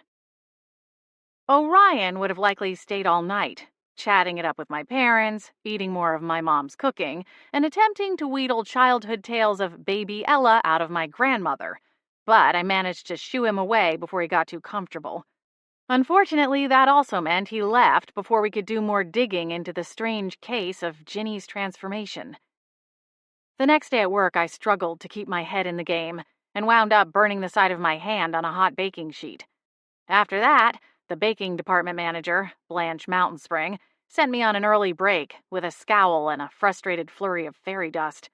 I went downstairs to the employee break room and grabbed a fruit and nut bar from my purse. It wasn't what I really wanted, but since returning home to Winterspell and the family bakery, I was finding my clothing a little tighter than I remembered. There was a text message from Orion on my phone, and I sat up a little straighter in my chair. Morning. I'll stop by the barn and check on Ginny around 10. Still waiting to hear back from Warden Quinton. See you after your shift? With a sigh, I sagged back and bit off a piece of the health bar. What was taking the warden so long to call Orion back? Was this not an emergency? It sure seemed like it qualified from where I was sitting. Orion said we couldn't tell Ginny's parents we'd found her, or what had happened to her. But he hadn't forbidden me from talking to them altogether. We'd scoured the order's notes from Ginny's missing persons claim, but there were still holes we needed to fill in. Whoever had taken the report down didn't seem too concerned about Ginny's well-being. Back when Orion and I were investigating the case of missing women here in Winterspell, the would-be killer had taken great pains to cover her tracks, making it look like the women had moved away without telling anyone. In Ginny's case, there weren't signs of foul play at her residence, but I didn't think the family or law enforcement could assume she'd simply moved away without a forwarding address. We needed more information, and the best source I could think of was Ginny's own parents, the ones who had worked directly with the order to file the report in the first place. I could also find out whether or not they'd reported Ginny missing with the non-magical police. Orion wasn't able to tap into those records, if they existed, but there was a chance they'd been able to get further with the investigation than the order did. especially if Ginny's abductor lived and worked in Seattle rather than a magical community like Winterspell. Using my journalism skills, I located Ginny's parents' number without too much trouble. The number had a Colorado area code, but on a website dedicated to bringing Ginny home, it listed an address in Tacoma. Perhaps they'd moved closer to Seattle to pursue their own investigation. In any case, I needed to think of a way to insert myself into their search without tipping off what I really knew about their daughter. The easiest way to do that would be to pose as a local journalist. I'd done it before, and while it was a bit of a morally gray tactic, it would be the most direct route to the information I needed. I glanced at the clock. I still had 23 minutes left on my lunch break. And after my performance this morning, I wasn't sure Blanche was too eager to see me back upstairs anyway. The break room was empty, giving me some semblance of privacy, at least for now. I dialed quickly before I could change my mind, and on the third ring, a woman's voice answered. Hello? Her tone was polite, but tense. Hello, ma'am. My name is Rosella Midnight. I work for the Winterspell Gazette. I was hoping to speak with Micah or Tilda Rogers. This is Tilda, she said, her voice sounding a bit haggard. Is this about Ginny? Yes, it is. I'm sorry to bother you at this difficult time, but I'm doing a piece on missing women from the magical community, and I was hoping to get some information. Okay. I heard her sniffle, and it stabbed me right in the chest. Of course, I'd be willing to help you. Anything to keep Ginny's name out there. We still believe she's alive. My heart clenched a little tighter. It took every ounce of control to keep from bursting out the truth. Can you tell me a little bit about Ginny? The notes I've seen about her case seem a little, well, sparse. Tilda huffed. Yes, I imagine they must be. It doesn't seem like anyone can do much for us. That's why Micah and I moved here and started our website. We opened our own tip line, and while we pass them on to law enforcement, we wind up doing most of the work ourselves. Right now, we're trying to raise funds to hire a private investigator. So, you reported Ginny missing with both magical and non-magical law enforcement, then? That's right. Both sides seem to have done the same steps and come to the same conclusion. Ginny worked a shift at the bar, some kind of private party, and after she left, no one saw her again. And remind me, what is the name of the bar? The Blue Schooner? Tilda replied. It's this swanky little place along the water, near one of the marinas. Ginny liked working there for the most part. She said the tips were unbeatable, especially for private parties like the one the night she went missing. Do the police on either side have any leads or clues? I asked. Can you think of anyone who would have wanted to harm your daughter?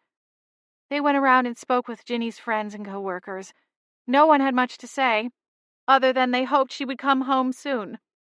I winced at the pain in Tilda's voice. It sounds like there are a lot of people rooting for Ginny. And for you. Yes, that's been the only positive, if you can even call it that. We've made new connections and friends throughout this process. Tilda paused for a beat before continuing. But I do wish someone would come forward. Since Ginny's been missing, I've done a lot of research on how these kinds of cases play out, and it seems there's always someone who knows something. And right now we are stuck waiting for whoever that is to reveal what they know. And do you have any idea as to who might be holding out? Tilda sighed. No. The owner of the bar seems the most resistant to the investigation, and has been quite unfriendly on the occasions Micah and I have gone to speak with Ginny's co-workers. But then, that could be just an attempt to keep his business free of scandal. Right. I nodded to myself and made a mental note. Well, thank you for your time, Mrs. Rogers. I really appreciate it. When is this report going to print? She asked. Oh, well, I'm not quite sure. I'm still gathering information right now. I cringed. But I promise I'll follow up when I know. Tilda thanked me, but her voice was deflated, as though I were just one more unfulfilled promise in a line of many since her daughter's disappearance. We ended the call, and I reminded myself that hopefully soon I could be there when she was reunited with her beloved daughter. Though things still wouldn't be whole again. Ginny was a mermaid now, and even after adjusting to that shock, there was the issue of her missing memories. I shoved the phone back into my pocket feeling even worse than before I'd called. I tossed what was left of my fruit and nut bar into the trash and went upstairs to snag a cinnamon bun from the front case. I think we need to go back to Seattle. Orion smiled as I climbed into the passenger seat of his truck. Hello to you, too. I jammed my seatbelt into the connector with an angry click. I'm sorry, this whole thing is making me itch. The order is taking too long to get things in motion, and right now there are a pair of grieving parents waiting for news of their daughter. News that we could give them. Orion backed out of the parking space. I hear you, believe me. How is she? I asked. She's all right. Better than she was yesterday. But I didn't try to bring up her name or anything about her parents in case it set her off again. But she ate half a pound of raw shrimp, and we talked about benign topics. Her favorite movies, books. It seems like the broken memories all relate to her identity, and memories from around the time of her kidnapping. Even the books and movies she named were older than 5 or 6 years ago. I have a feeling whoever cursed her knew exactly what they were doing. Fresh frustration boiled up inside me. I don't understand why someone would go to those lengths. She was already a mermaid and couldn't speak to anyone. Well, speaking isn't the only way to communicate, Orion pointed out. She could have used things in her environment to write a message, or tried to get help in some other way. Then why didn't she? I asked. Even if she didn't know the specifics, she knew she wasn't always a mermaid. She knew something bad happened to her, even without knowing the details. I don't know. Maybe she did try. We still don't know how Charles Lexington wound up with her in the first place. Maybe she was sent there intentionally, to keep her as isolated as possible. Could be. In any case, I think we need to go to the bar. Her mother said it was the last place Ginny was seen. Orion did a double take.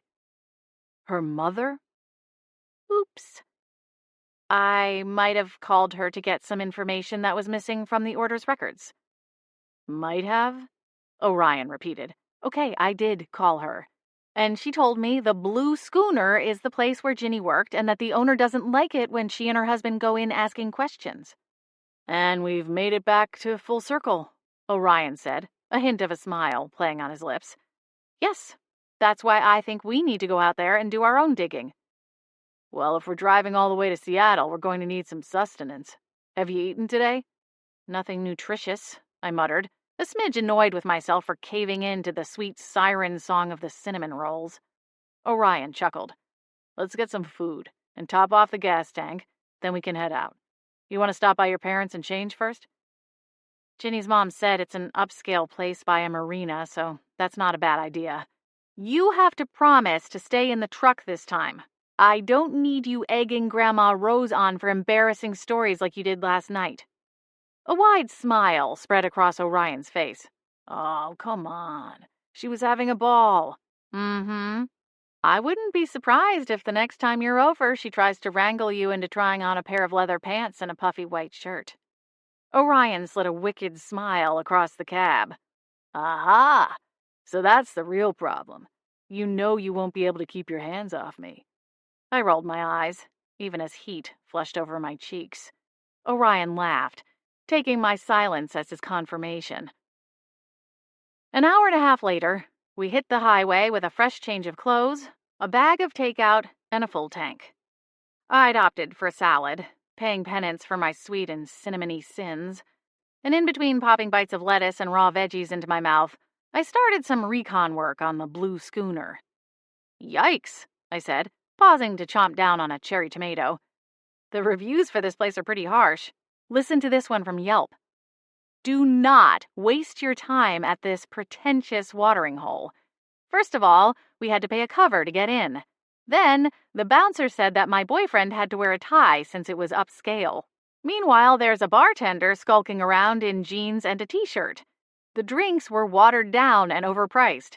It's got like a nautical theme or something, and there are pictures of boats everywhere, but it's just dark and the people who drink there are old.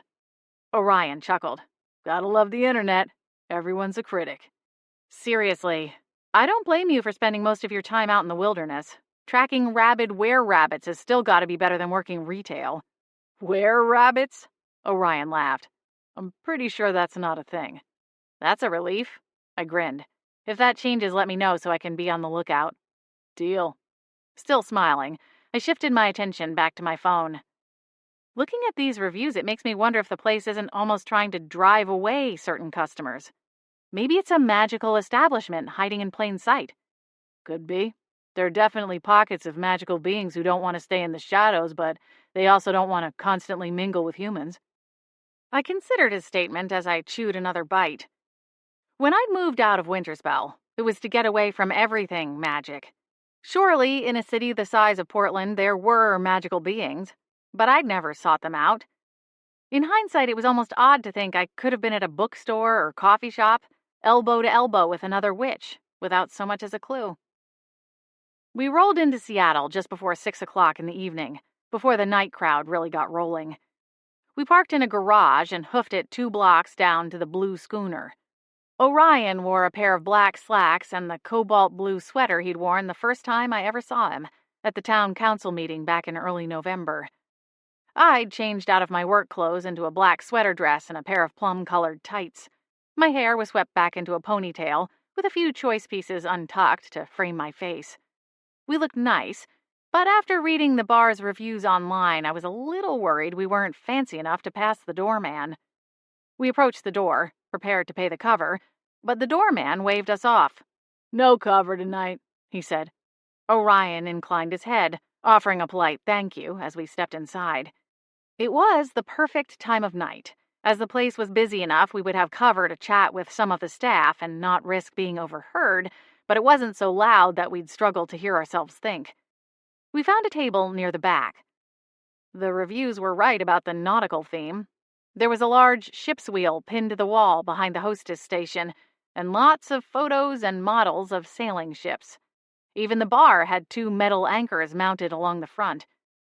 A 20-something waitress with copper skin and curly hair smiled and brought us 2 glasses of water. "Hi, my name is Tisha. Welcome to the Blue Schooner. Can I offer you an appetizer to get you started?" Orion glanced at me expectantly. Maybe we could start with the fried zucchini?" I said after a cursory glance at the placards sitting along the wall. "Excellent choice," Tisha commented. "They get them so crispy, I swear it's magic." "What do you recommend from the cocktail menu?" Orion asked. "Ooh, that's a tough one. There are so many good choices. Personally, I like the prickly pear margarita. But really, you can't go wrong. And they're still on happy hour pricing for the next hour." "Okay, we'll take 2 of the prickly pear margaritas and a Rainier." Tisha jotted the order down, then flashed another wide smile. "Coming right up." She hurried across the room to place the order with the bartender, and I leveled Orion with a stare. "Don't tell me you're trying to get wasted so we accidentally have to stay overnight. I have to work tomorrow afternoon." No, nothing like that." "Well, then what's with the double fisting?" "Just trust me, will you?" Momentarily, Tisha returned with our drinks. "It's going to be about 10 minutes on that zucchini." "No worries," Orion said. "Say, would you mind sitting with us for a minute? That second prickly pear has your name on it." Tisha blinked. You seem like a really nice couple, but I have a boyfriend, so I'm not really interested in anything." I nearly spit out my sip of margarita. Orion chuckled. No, it's not like that. We just want to talk." Tisha's skepticism only deepened. "Uh-huh. I don't know how long you've worked here, but we were hoping to speak to someone about a former employee, Ginny Rogers, and we thought you might be able to point us in the right direction." Ginny? Tisha glanced at the doorway leading to a darkened hallway. "How do you know her?" "We are helping her family," Orion replied, which technically wasn't a lie. They just didn't know it yet. Tisha tore her eyes away from the hallway and leaned in a little closer. "I was friends with Ginny," she said, fear and worry scrawled across her features. "I mean, she hadn't been here long, but we got along really well." "Any idea what happened to her?" Orion asked. "Her parents told us that the last place she was seen was here at the bar." Tisha nodded. "I wasn't here the last night she worked. I kind of wish I had been." The young woman's gaze drifted for a moment as she added, "Maybe I could have." "Hey, this isn't your fault," I said, putting my hand on her arm for a brief moment. She forced a tight smile and nodded. "That's what everyone tells me, but it doesn't turn off the little voice in my head, you know." "Is there anything else you can tell us about that night?" Tisha swiped at her eyes quickly. Yeah, the bar was actually closed, but there was a private party, and Ginny was one of the ones signed up to work it. A private event, like a birthday party or something? We don't usually know who books the place. We just show up to work, she replied with a shrug. It's usually a bit of a scuffle to figure out who will work the events. Everyone wants to volunteer because the tips are crazy. So you don't know who had rented the place that night? Orion asked. Tisha shook her head. The whole thing was just so weird. The manager on duty said that Ginny left before her shift ended. Just up and bounced. Job abandonment, they call it. Job abandonment? I frowned. Did she punch out before she left? At first, management told us that she did. Then they said that she didn't. And then she looked back at the darkened hall again. And then they started getting really hostile every time we brought her up. Nobody came out and said it, but it was clear that if you mentioned Ginny too much, they would take action against you. What kind of action? Orion's eyes narrowed. Did they threaten you? Nothing overt, no. They just cut people's hours down or fired them for things that nobody had cared about in a long time, like forgetting to clock out for smoke breaks. I see. Yeah. We all learned not to talk about it. Tisha eyed the margarita Orion had offered her. I really shouldn't be saying any of this. I can't afford to lose this job. We aren't here to get you in trouble, Orion told her. This all stays between us. There was this other thing, Tisha said, but before she could finish, the hulking form of a man appeared from the hallway. A walking boulder in a dark blue pinstripe suit. Tisha blanched and swiped at her eyes once more. Her shoulders tensed. That's the owner, she said. I've got to go. She scurried away, and the man went to the bar and said something to one of the other bartenders working. Across from me, Orion had gone ramrod straight, his eyes fierce and narrowed. That's Philippe Crest, he said, the words hot like a curse. And he's more than just a bar owner. He's also a bona fide vampire mob boss. My blood ran cold, and I swallowed hard. I reached up and tugged at the cowl of my sweater dress as a chill ran up my spine. A vampire mob boss was mixed up with the mermaid curse somehow. This case just kept getting stranger and stranger, not to mention more deadly. 15.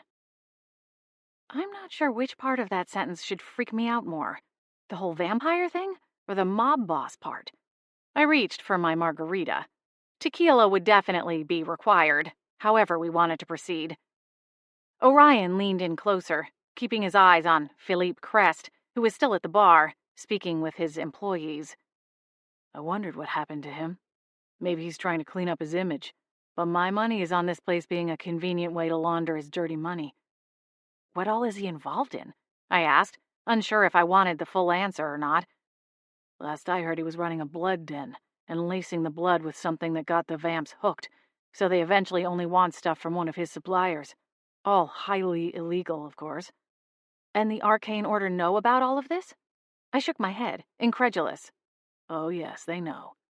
Then why do they just let him walk around? The same reason mobsters get away with their crime rings in the non-magical world. The ones at the top, like Philippe, learn to keep their hands clean. He takes care of his own, so even when the Order takes down some of the underlings, they won't flip on him, either out of fear or loyalty. I scoffed. I hate it when the bad guys are smart. Orion saluted me with his beer. I'll drink to that. Any chance Crest had friends on the inside at the Order? If he had something to do with Ginny's curse, maybe he had some help making sure no one looked into it too hard. Orion frowned, still glancing at Crest every few moments. I want to say no, but it's not entirely out of the realm of possibility. Crest is a powerful man. It fits what Sonola the mermaid said about vampires being involved. The door on the opposite wall opened, and a woman in a tailored wool coat stepped inside, quickly followed by a man in a suit. My heart jolted, and I whipped back around to face Orion. Look out, I hissed, grabbing for one of the full-size menus Tisha had left for us. Hide. Orion's brow furrowed. What do you... He stopped short, his eyes wide. He swiped the menu from me and held it up to shield his face. Across the room, Charles Lexington followed the woman to the bar, where they met an enthused-looking Philippe Crest. The trio exchanged a round of greetings before Crest escorted them down the hallway. "We should get out of here before Charles spots us," I said. Orion was one step ahead of me. He'd already pulled out his wallet and was flipping through a stack of bills. He dropped enough to cover the drinks, zucchini we never received, and a tip for Tisha before we scrambled out the side door. "Do you think Charles is Philippe's lawyer?" I asked, once we were outside, seeking shelter from the wind chill around the corner from the restaurant under the overhang of a shuttered coffee house. Orion nodded. "It would explain why he has such a big house but has tried so few cases. He's a legal shark on a leash," Orion said. "Makes me wonder if Lexington is also a drudge." "A what?" "A vampire servant. Like Renfield. They stick around and kiss vampire butt for a few decades in the hopes that they'll get to be undead someday too." I wasn't sure why anyone would want such a thing, but there wasn't time to delve too deeply into that philosophical quest at present. Instead, I turned to Orion. "And didn't Charles say that Ginny was a gift from a client? He had to mean Crest, right?" "That tracks," Orion agreed. "It also explains why he doesn't want people asking about Ginny." I frowned. "I'm guessing it also makes our odds of getting the Order's help a lot smaller, right?" Orion didn't say yes or no, but the flicker of a wince on his chiseled face gave him away. He considered the street for a long moment, silently watching headlights fly by. "We're going to have to play this one straight," he finally said. "A big fish like Crest might get the Order's wheels turning a little faster, but we have to wait for the warden." It wasn't what I wanted to hear, but there was no point in railing against it to Orion. I knew he was just as frustrated as I was. "Listen, let's cross all of our T's," he said. "We'll hit up the rental company and see if we can get an ID from the mermaids, now that we have a photo of Ginny. I can pull one of Crest from the Order's files." We drove across town to the office building we'd visited before. It was well past business hours, but the doors were still unlocked. We made our way back to the third floor and walked right into the lobby. Kevin wasn't on duty tonight. Instead, a petite woman with a ruddy complexion and a too-tight bun jolted from her place at the desk and informed us the office was not open to visitors. Orion flashed his handy-dandy warrant, and the receptionist made a quick phone call. Her boss, Ms. Jade Ripple, finally made her appearance.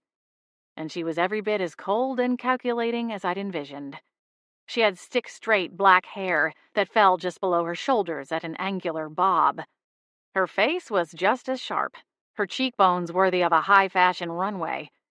She followed us around like a lamprey eel, slithering in our wake as we made our way to the elevator. "I don't know what you think you're going to find. This business operates fully under the letter of arcane law," she huffed, her stilettos clacking on the floor. "Then you've got nothing to worry about from us, Ms. Ripple," Orion said with a polite smile. That really seemed to stick in her craw. She rolled her eyes and grunted in disgust. "Kevin told me you were here the other day, poking around, asking too many questions." "Just doing my job," Orion told her. The elevator arrived, and we all stepped inside, swallowed up in the frosty blast blaring from Ms. Ripple. We went to the fourth floor, and Orion headed straight for the mermaid room. "We'll start here. Ms. Midnight would like to have a word with your mermaids." Ms. Ripple's dark eyes about popped out of her head. "No," she shook her head. "No, I'm afraid that's not possible." Orion held up the warrant, as if reminding her who was at the helm in this situation. "With all due respect, you don't have much choice in the matter." The woman crossed her arms and planted one little sample-sized foot. "I won't allow it." Orion chuckled, and his voice took on an aura of menace. "Look, Ms. Ripple, I'm going to walk through that door, and she's going to talk to the mermaids. The only question is whether I'm going to have to arrest you for interfering with an official order investigation, or if you're going to shut your mouth and stand aside." Ms. Ripple recoiled as though she'd been slapped. "Arrested?" she shrieked. "That's right. So what'll it be?" Orion asked, altogether too amused by the situation, although I couldn't help but smile a little as the woman fumed. Finally, she scoffed and tossed her hands into the air. "Fine, do what you want. I don't have anything to hide anyway." With another huff, she flashed a badge at the door and it opened. Orion slid the woman a smile. Wise choice, Ms. Ripple. We headed into the main tank room. The mermaids gathered around when I approached the glass, and Zenola pushed her way to the front. I took Orion's phone and showed her the two photos. First Ginny, then Crest. The mermaid quickly confirmed that Crest was indeed the one she'd seen commit murder at the private event. She also recognized Ginny. I thanked her for her help and briefly considered the other eager faces, looking for the mermaid I'd first spoken to in the back of the rental truck on New Year's Eve. My promise to help find her daughter still weighed heavily on me, and while I didn't have an update for her, I wanted to see her and assure her I hadn't forgotten. Orion placed his hand on my shoulder. Anything? Ripple is off calling her lawyer, so I'm not sure how much time we have left before they get here. I glanced over my shoulder and realized the woman was gone. It was Crest. He was the killer. She didn't see Ginny get turned, but she recognized her as the one she saw that night, before and after. Orion nodded. It might not be enough, but it's something. So what happens now? Will you be able to shut down that awful rental company? We were on the road back to Winterspell. It was nearly 10 o'clock, which was going to make for a very late night, but Orion seemed anything but tired. Ms. Ripple's lawyer showed up, but they couldn't refute the warrant, so Orion and I had taken our time going to every holding tank and pen in the office to speak with all of the creatures. Orion made notes of everything I translated, while the sour-faced Ms. Ripple shot us dirty looks from across the room. From what I learned, none of the creatures was being outright abused, but there were more stories like that of the first mermaid I'd encountered, and it painted a clear picture of just what was going on behind the scenes at magical moments. Chiefly, that they weren't following the law when it came to the procurement of several of their creatures. I think we have a good chance, Orion told me, keeping his eyes on the road. I'll file the official report tomorrow. Then it's mostly out of my hands, especially since I've received my next assignment. I blinked. You did? They emailed it to me earlier when we were driving into Seattle. I happened to see it when you were speaking with the mermaids. Oh, well, where are you going? And for how long? Orion smiled. Miss me already, huh? Desperately, I replied with more than a little sarcasm. He chuckled. It looks like I'm heading to Alaska, to a place that's about as far off the beaten path as one can get. What's the job? Looking for rogue Bigfoots? I teased. I can't really get into the details, Orion said, his tone dead serious, which surprised me. Oh, right. I bobbed my head and tried to shove down the sting of rejection. I knew it wasn't his choice. It was just the way the job worked. But even still, it felt like a rejection. Ella, you know this is what my life is like. I don't mean to be all brooding and mysterious. Well, okay, maybe a little. The chicks dig it. He cracked a smile and tried to draw me into his joke. No, you're right. This is what I was trying to tell you on New Year's. Orion sighed. Come on, that's not fair. Just because I can't tell you everything about my work doesn't mean a relationship between us is doomed. I didn't say doomed, but it would make it harder. Now see, I view that as a positive, he replied. Because when you have to work for something, you tend to appreciate it more. It's the same thing with relationships. We wouldn't get to see each other all the time, but that would make the time we do get even better. I stared out the windshield at the long stretch of dark highway. There wouldn't be anything stopping me from calling you at night, and you'd tell me about your day, and then you'd ask me what I was doing, and I'd tell you that I was sitting outside next to a fire, looking up at the stars, and thinking about the most beautiful girl I know. With a soft scoff, I shifted a pointed glance across the cab of the truck. Okay, Romeo, you've laid it on thick enough. Orion smiled at me. Come on, I thought that was pretty good. Can we talk about something else? I'm too tired for this conversation right now.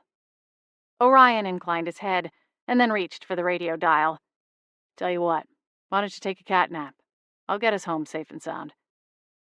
He didn't sound annoyed, but there was something heavy in his tone that belied the casual smile on his lips.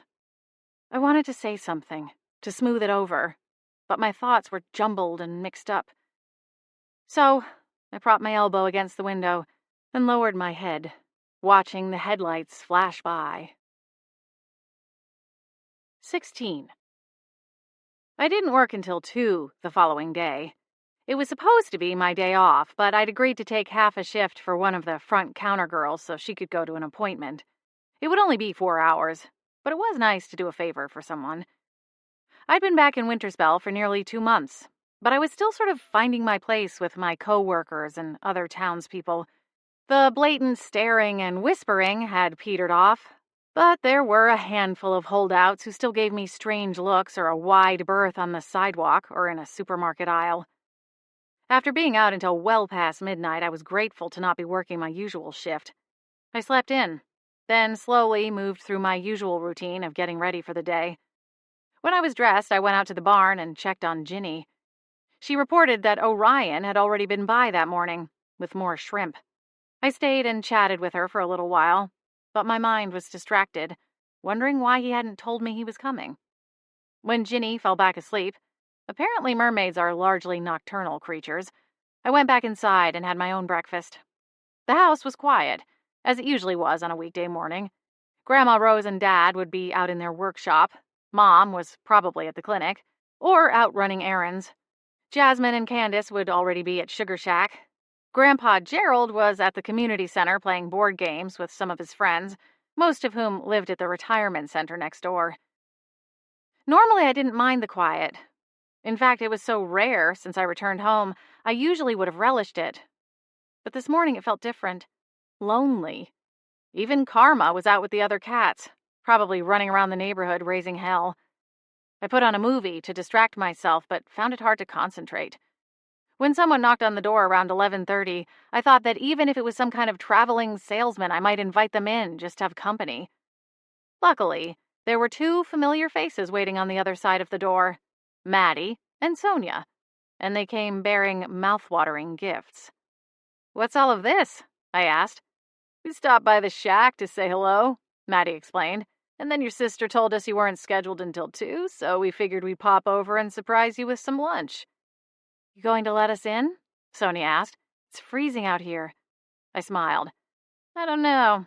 I trust you, but this redhead looks pretty sus to me." "Don't get me Irish ire up, lassie," he replied in an exaggerated brogue. We all laughed, and I stepped aside to let them in the door. Both Maddie and Sonia had spent enough time in the midnight home to basically be honorary members of the family. So Maddie didn't hesitate to head straight into the kitchen and start pulling down plates and glasses from the cupboards. He knew right where everything was stored. "There was a line at Whimsy's, so we grabbed Chinese instead," he called over his shoulder as he grabbed a pitcher of iced tea from the fridge. "All the vegetarian stuff is in boxes marked with a V." "Thanks." I smiled at Sonia as we sat at the table and started unpacking the bag. "So how have you been? Was everything all right with Lucy's car?" Sonia gave me a quizzical look, then quickly blinked it away and smiled. "Oh yeah, she's all good." "Glad to hear it." Maddie came over to join us and placed the iced tea in the center of the table. "All right, you two. I have a confession." "You're in love with your car?" Sonia teased. "We already know." I giggled into my container of lo mein. Maddie frowned at Sonia. "No, that's not it. No more deflecting. I wanted to get you two together at one table so we could clear the air." I paused, my chopsticks hovering in midair between the carton and my mouth. Across from me, Sonia looked equally surprised. Maddie held up one hand and barreled on. "Sonia, don't try and wriggle out of this. There's been a tension since Elle got back to town. And Elle, you know your part in this too. It's a new year, and at least for the time being, it seems like you're here for a while." He looked at me, then Sonia. "It's past time to mend fences, don't you think?" Sonia shifted uncomfortably in her seat. Maddie turned pointedly toward Sonia. "Come on, Sonia. Just tell us what you're thinking. I don't want to go full Dr. Phil, but my mom watched him religiously when we were growing up, so I can definitely do it if needed." I suppressed a smile. Sonia looked away. "I don't know what to say." "Just say what you're feeling right now, in this moment," Maddie prompted. Sonia sighed and stared out the window. She idly toyed with her chopsticks, rubbing them together slowly. Finally, she turned to face me and drew in a breath. I feel hurt. That's what I feel. You dumped us, like last week's leftovers, and went off to live this whole new life on your own. I tried to stay in touch, Sonia. Yeah, and while you did, you never missed a chance to badmouth Winterspell like it was a freaking cesspit. You made it sound like there was nothing good here. I figured you meant me and Maddie, too. I felt my defensive walls building up, but I took a deep breath. She wasn't entirely wrong. I'm sorry, Sonia, I said, from the bottom of my heart. The times we spent together growing up, all three of us, those are memories I will always treasure. I never meant to make either of you feel like I was rejecting you, or that I wanted to run away from you. It's the opposite, actually. All the times I came home to visit, I was tempted to stay for you guys. Or, I don't know, throw you in my car and take you away with me. Maddie chuckled softly. Road trip. Sonia's expression remained masked. It seemed like you only wanted to talk to us when things got hard out on your own. Other than holidays and birthdays, there were long stretches where you were checked out, Elle. I nodded, keeping my eyes downcast. You're right, I was. But it had nothing to do with either of you. It was all me and my own issues. I can respect that, Sonia agreed with a nod. But then I need you to respect that it might take me some more time to come around, especially since it doesn't seem like you're planning on staying long term. Maddie frowned, ready to interject on my behalf, but I gently placed a hand on his arm. I understand, Sonia. I really do. And I'm sorry for making you feel like this town is somehow unfit or less than. I'm happy for both of you that you've been able to grow your roots even deeper and find your passion here in Winterspell. If anything, I'm envious. I wish I knew what the heck I was doing or where I'm supposed to go from here. A door closed at the other end of the house and 2 pairs of footsteps sounded. Dad and Grandma Rose appeared, pink-cheeked from the short walk from the workshop to the house. Well, now I hope there is enough of that to go around, Grandma Rose exclaimed, locking in on the Chinese food immediately. Everyone laughed, and the last, lingering bits of tension melted away. Sonia even smiled as Grandma Rose came to sit beside her at the table. Maddie got Grandma Rose a spare plate and offered her a little bit of everything. Dad turned down our offer to share, opting instead for the leftover meatloaf sandwich Mom left for him in the fridge.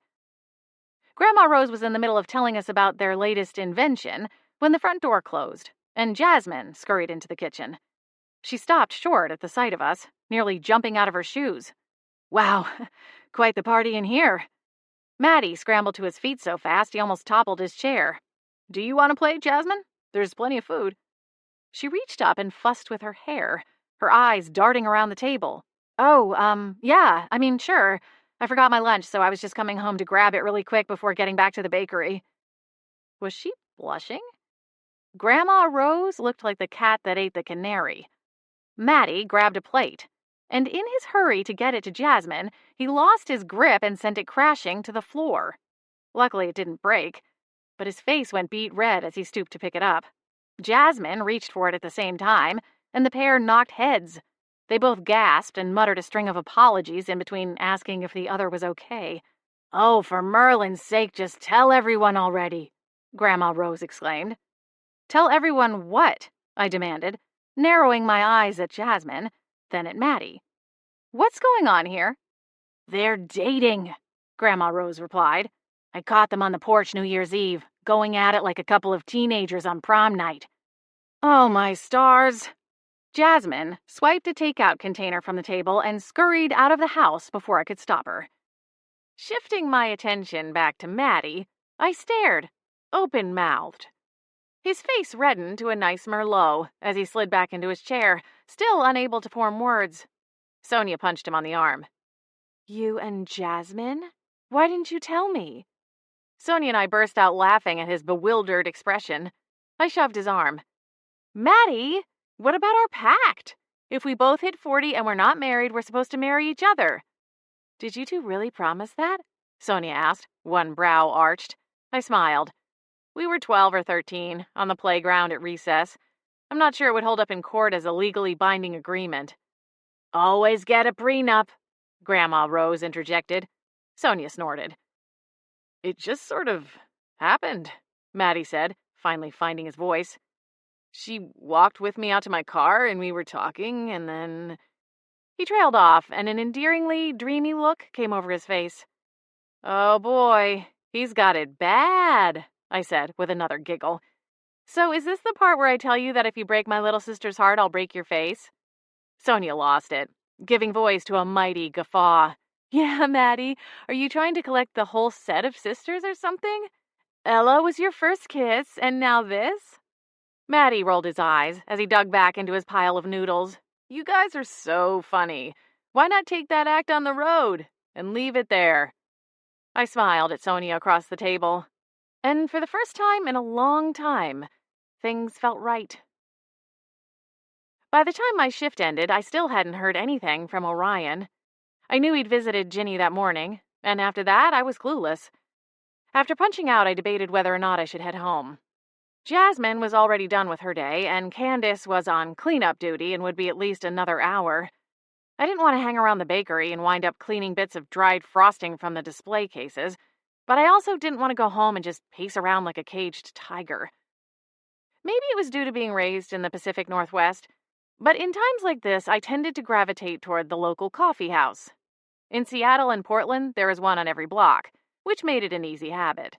However, this was not the case in Winterspell. There were only 2 coffee shops in town, Dragon's Gold Coffee Co.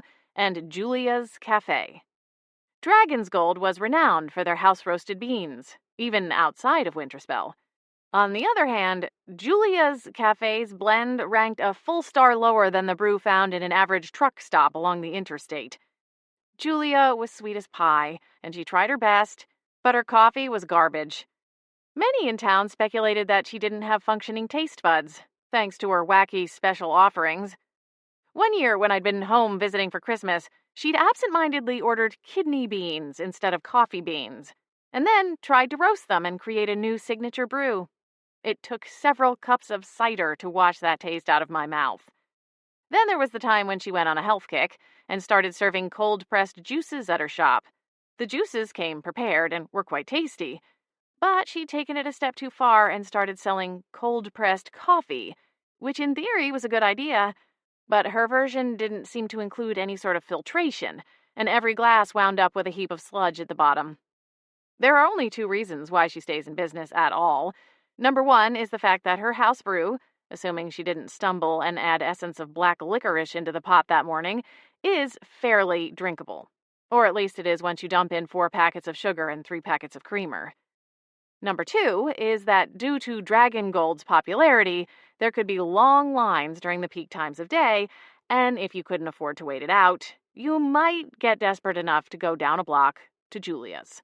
Or, number 3, one might go to Julia's because they don't want to cross paths with their evil cousin who happens to manage Dragon's Gold.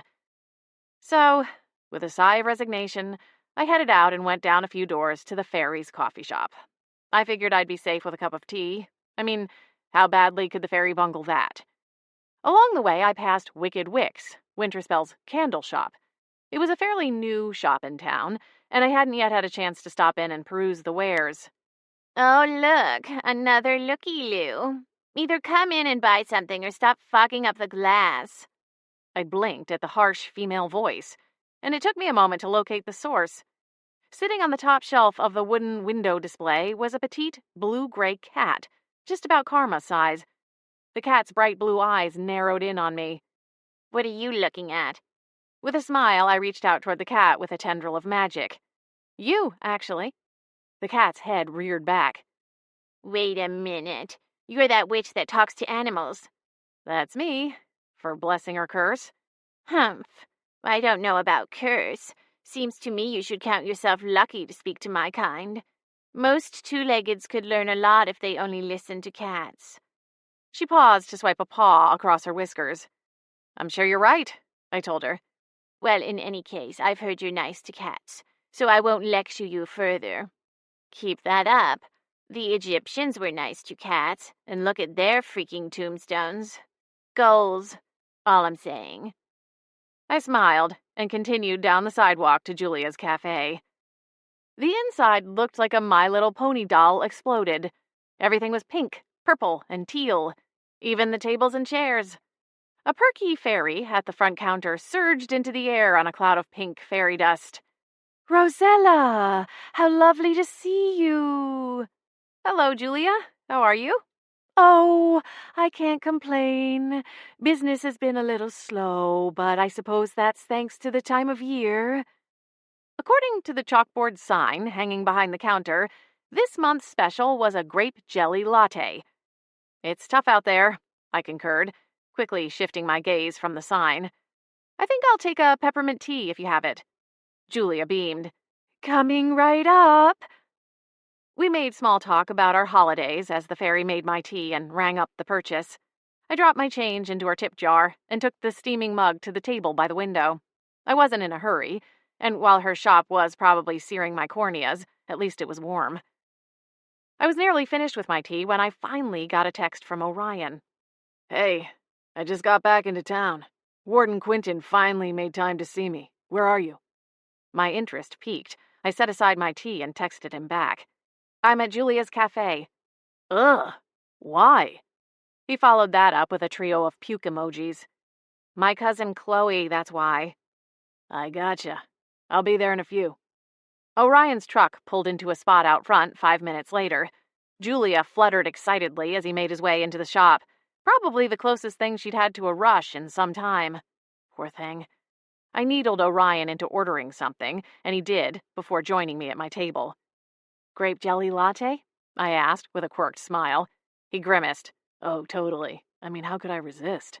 "You're a good sport." I giggled. "So what did Warden Quinton say?"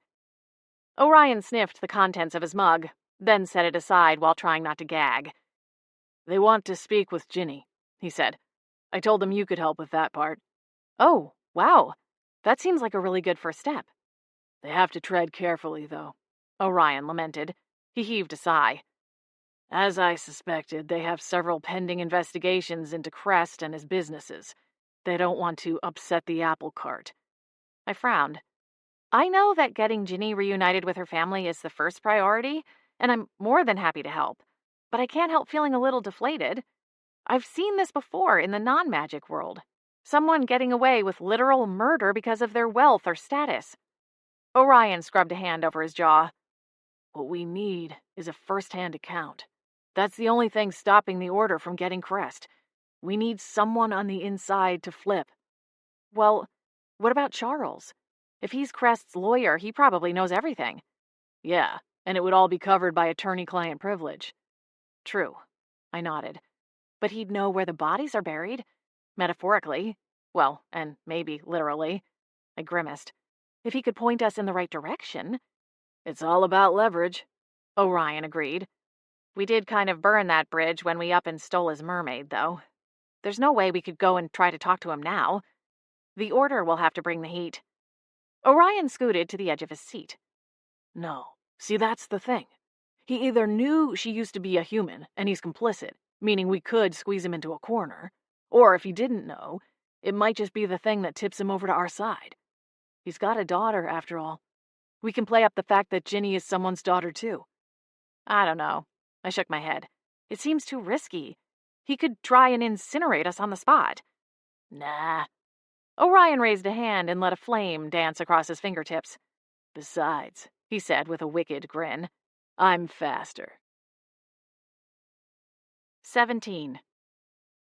The whole drive to Charles Lexington's home felt like watching that raptors in the kitchen scene from Jurassic Park. Tension in my stomach wound itself into a ball, squeezed, and grew.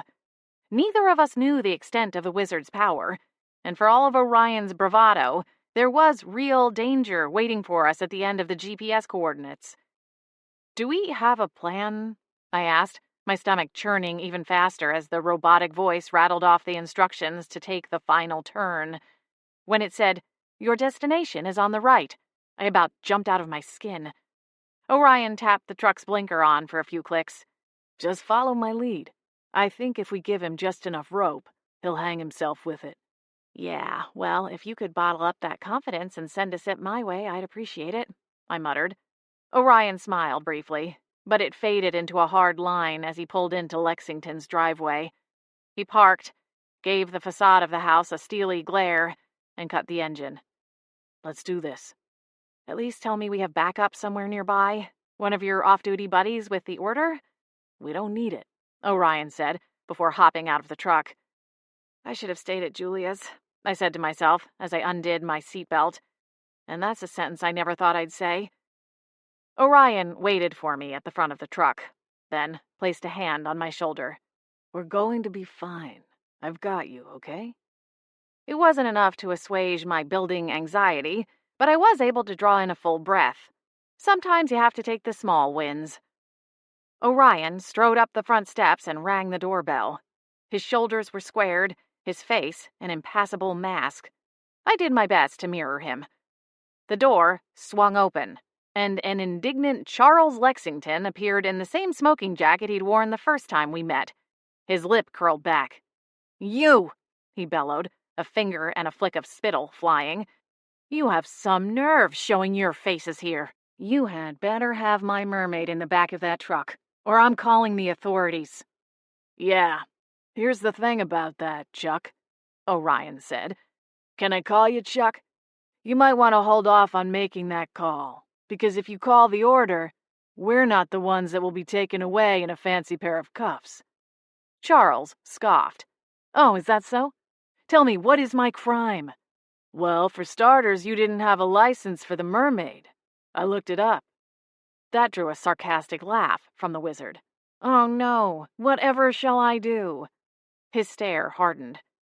"Does it look like I'd have trouble coming up with the money for some slap-on-the-wrist fine?" Orion was undeterred. "Well, then perhaps we should talk about some of the things the mermaid had to say." Charles's eyes narrowed. "Say? Ridiculous. Mermaids don't speak." "They do for her," Orion said, sliding me a quick glance. "She has a rare form of magic, and she can talk to any living creature." "You're lying," Charles snapped. Silently, I probed around with my magic and connected with a creature in the bushes. "I can prove it to you," I said, shifting my gaze to Charles. "You have a cat, right over there in the shrubs." Charles's mouth opened, then closed. He took a step out onto the porch and bent over to peer into the boxwoods along the front window. "There you are. What have I said about sneaking outside?" Charles scoffed. There was something almost endearing about the moment. Despite my personal opinion of the man, I couldn't help but be a little charmed when someone was a cat person. Charles straightened and leveled me with a haughty stare. "So what? You saw I have a cat. That doesn't prove anything." With a tendril of magic, I engaged with the cat, carrying on a silent conversation for a few moments. When I finished, the cat stalked out of the flower bed and joined us on the porch, looking curiously between me and his guardian. "Your cat's name is Butterscotch. He is 7 years old. You gave him tuna tartare on his last birthday. He says his favorite place to lie in the house is in the office, under the window, on a feather cushion you put there because you know he likes it." Charles's eyes widened, and he took a stumbling step backward, nearly tripping over the doorway, which was a slight step up from the porch. You could have guessed all of that. Maybe you've been spying on me." With a sigh, I reached out to the cat once more. I was going to need something juicier. I scrunched my nose as the cat revealed a few more stories. These ones were about Charles's more disgusting habits, and less about the cat's own preferences. I asked another round of questions, all while Charles and Orion looked on. Finally, I thanked the cat and shifted my focus once more to the portly wizard.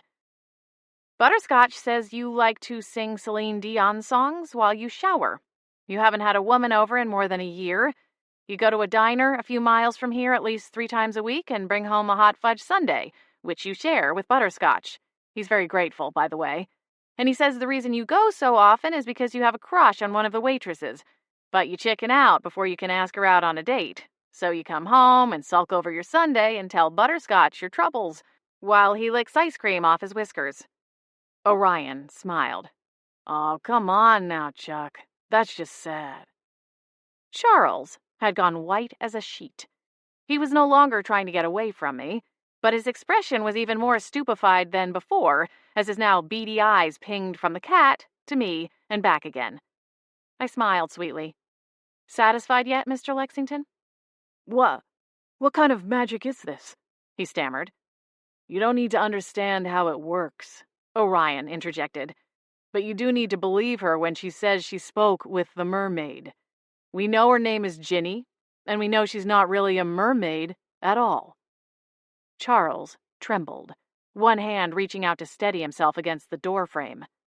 I don't know what you mean. Of course she's a mermaid. Give up the game, Chuck. Ginny Rogers was a human girl. A witch, actually. And somewhere along the way she was cursed and turned into a mermaid. She's willing to testify about her experience. So unless you want to go down for this, you'd better start talking. Who are you? Charles asked. You're not with the Order. Orion produced his badge. I'm a fully licensed monster hunter, he said. And guess what? I'm totally willing to hunt an evil wizard, too. Charles threw his hands up. If you talk to her, then you know I had no choice. I was saving her. It was the only way. Saving her? I blinked. He wanted me to kill her. Said she'd seen too much. She could ruin us all. I held my breath. She's someone's little girl, just like my own, and I couldn't. I wouldn't. Charles paused, his expression twisting with bitter rage. I've cleaned up all his messes, done all his dirty work, but this was too far. Charles shook his head, his jaw defiant, even as his hands trembled. I saved that girl by turning her into a mermaid. I brought her here, gave her a home, kept her safe. Kept her safe? Or kept yourself safe? Orion asked. Seems to me you could have let her go. But you knew it would come back and bite you if she could speak out, if she could tell someone what happened to her. Charles didn't try to refute his statement. Here's the deal, Chuck. You can either come with us and break the curse, returning Ginny to her true form, or we'll leave you be, and instead we will go and have a little talk with your boss. I'm sure Philippe would be quite interested in what we have to say. You can't do that. He'll kill me. Charles swallowed, his eyes agog. Slowly, too. He's probably forgotten more ways to torture a man to death than most people ever learn. The Order will grant you protection in exchange for your help, Orion said. Help? You mean for breaking the girl's curse? No. We're going to need you to do a bit more than that. Charles wrung his hands together. Butterscotch wound around Charles's ankles, and the wizard jolted so hard his soul must have temporarily left his body. You can still make this right, Charles, I said, seizing my opportunity. You just said it yourself. What Crest asked you to do, what he expected you to do, it crossed a line. And if he tried to cross it once, he will do it again, if he hasn't already. I never said it was Crest, Charles insisted. You didn't have to. We did our homework. Is that so? Well, then you should know that there is no way you can protect me, Charles scoffed. You'd have better luck protecting me from a tsunami or a volcano. Please, Mr. Lexington, I said. I know you're scared, but this girl needs your help. Her parents have been searching for her all this time. You have a daughter. You have to be able to imagine their fear and despair. Butterscotch rubbed against Charles's ankle once more, and the wizard crumbled. With his eyes downcast, looking at his beloved feline, he gave a small nod. I will help you. I will restore the girl and suffer the consequences of my own folly. Orion had me drive the truck, so he could keep an eye on Charles and ensure the wizard didn't try anything along the way. For his part, Charles seemed dejected and somewhat detached. He mainly stared out his window, occasionally muttering something to himself. I knew he'd likely done unspeakable things in his service to Philippe Crest, but it was hard not to feel some sympathy. He clearly had some measure of a moral compass and had spared Ginny's life. He couldn't be evil to the core like his boss. We arrived back in Winterspell after dusk and went straight to my parents' house. Ginny perked up when I stepped inside, but immediately recoiled at the sight of Charles. It's okay, Ginny, I said, keeping my tone calm as I approached the trough. He's here to help. The spell will take some time, Charles said. I should have everything I need here in my bag. He hoisted the medium-sized nylon bag he'd packed before departing his home. If I need anything else, I will let you know. We're not leaving you alone with her, Orion said, almost with a laugh, like he couldn't believe the wizard thought we'd be that stupid. Fine, do as you wish, but I need absolute silence. Merryweather chose that moment to start clucking, demanding worms. Cringing, I scurried across the barn toward the coop. I'll get them to settle down. Charles went to work on his spell. He laid out an assortment of implements, most of which were foreign to me. Granted, spell work had never been an option for me, so I'd never done more than just the most basic of classes on the subject. Orion gave the wizard space, but he kept a watchful eye, seeming to take a mental note of everything as it was laid out and arranged. Charles didn't seem to appreciate Orion's presence, occasionally shooting him a scowl, but he didn't utter a word of protest as he worked. When he finished, he took a step back and considered the straw-strewn floor between him and Ginny's makeshift tank. Orion interrupted and rattled off a list of questions, confirming my suspicion that he'd been making a mental list of notes along the way. Charles answered each one, though his jaw clenched a little tighter with every answer. Orion looked to me when he finished his portion of the interrogation. A quiver of nerves rattled me, but I put on a brave face and went to speak to Ginny. She'd been watching from her trough, her wide eyes peeking over the metal rim. Ginny, Charles is the one who turned you into a mermaid, I started. Charles bristled. Wait, but you said she's the one who told you that part. No, actually, if you play it back, you offered all of that information up once you realized we'd been able to talk to her, Orion said. He shot me a self-satisfied grin. We set out some of the dots, and you drew all the lines. For a moment, I thought the wizard might undo all of his work and storm out of the barn. But he must have realized he had no place to go, at least no place that was safe. If he went home and we followed through with our threat, Crest would be after him. He could try running, but something told me Charles wasn't made for life on the road, living in subpar motels and eating greasy fast food every night of the week. I ought to hex the pair of you, Charles spat.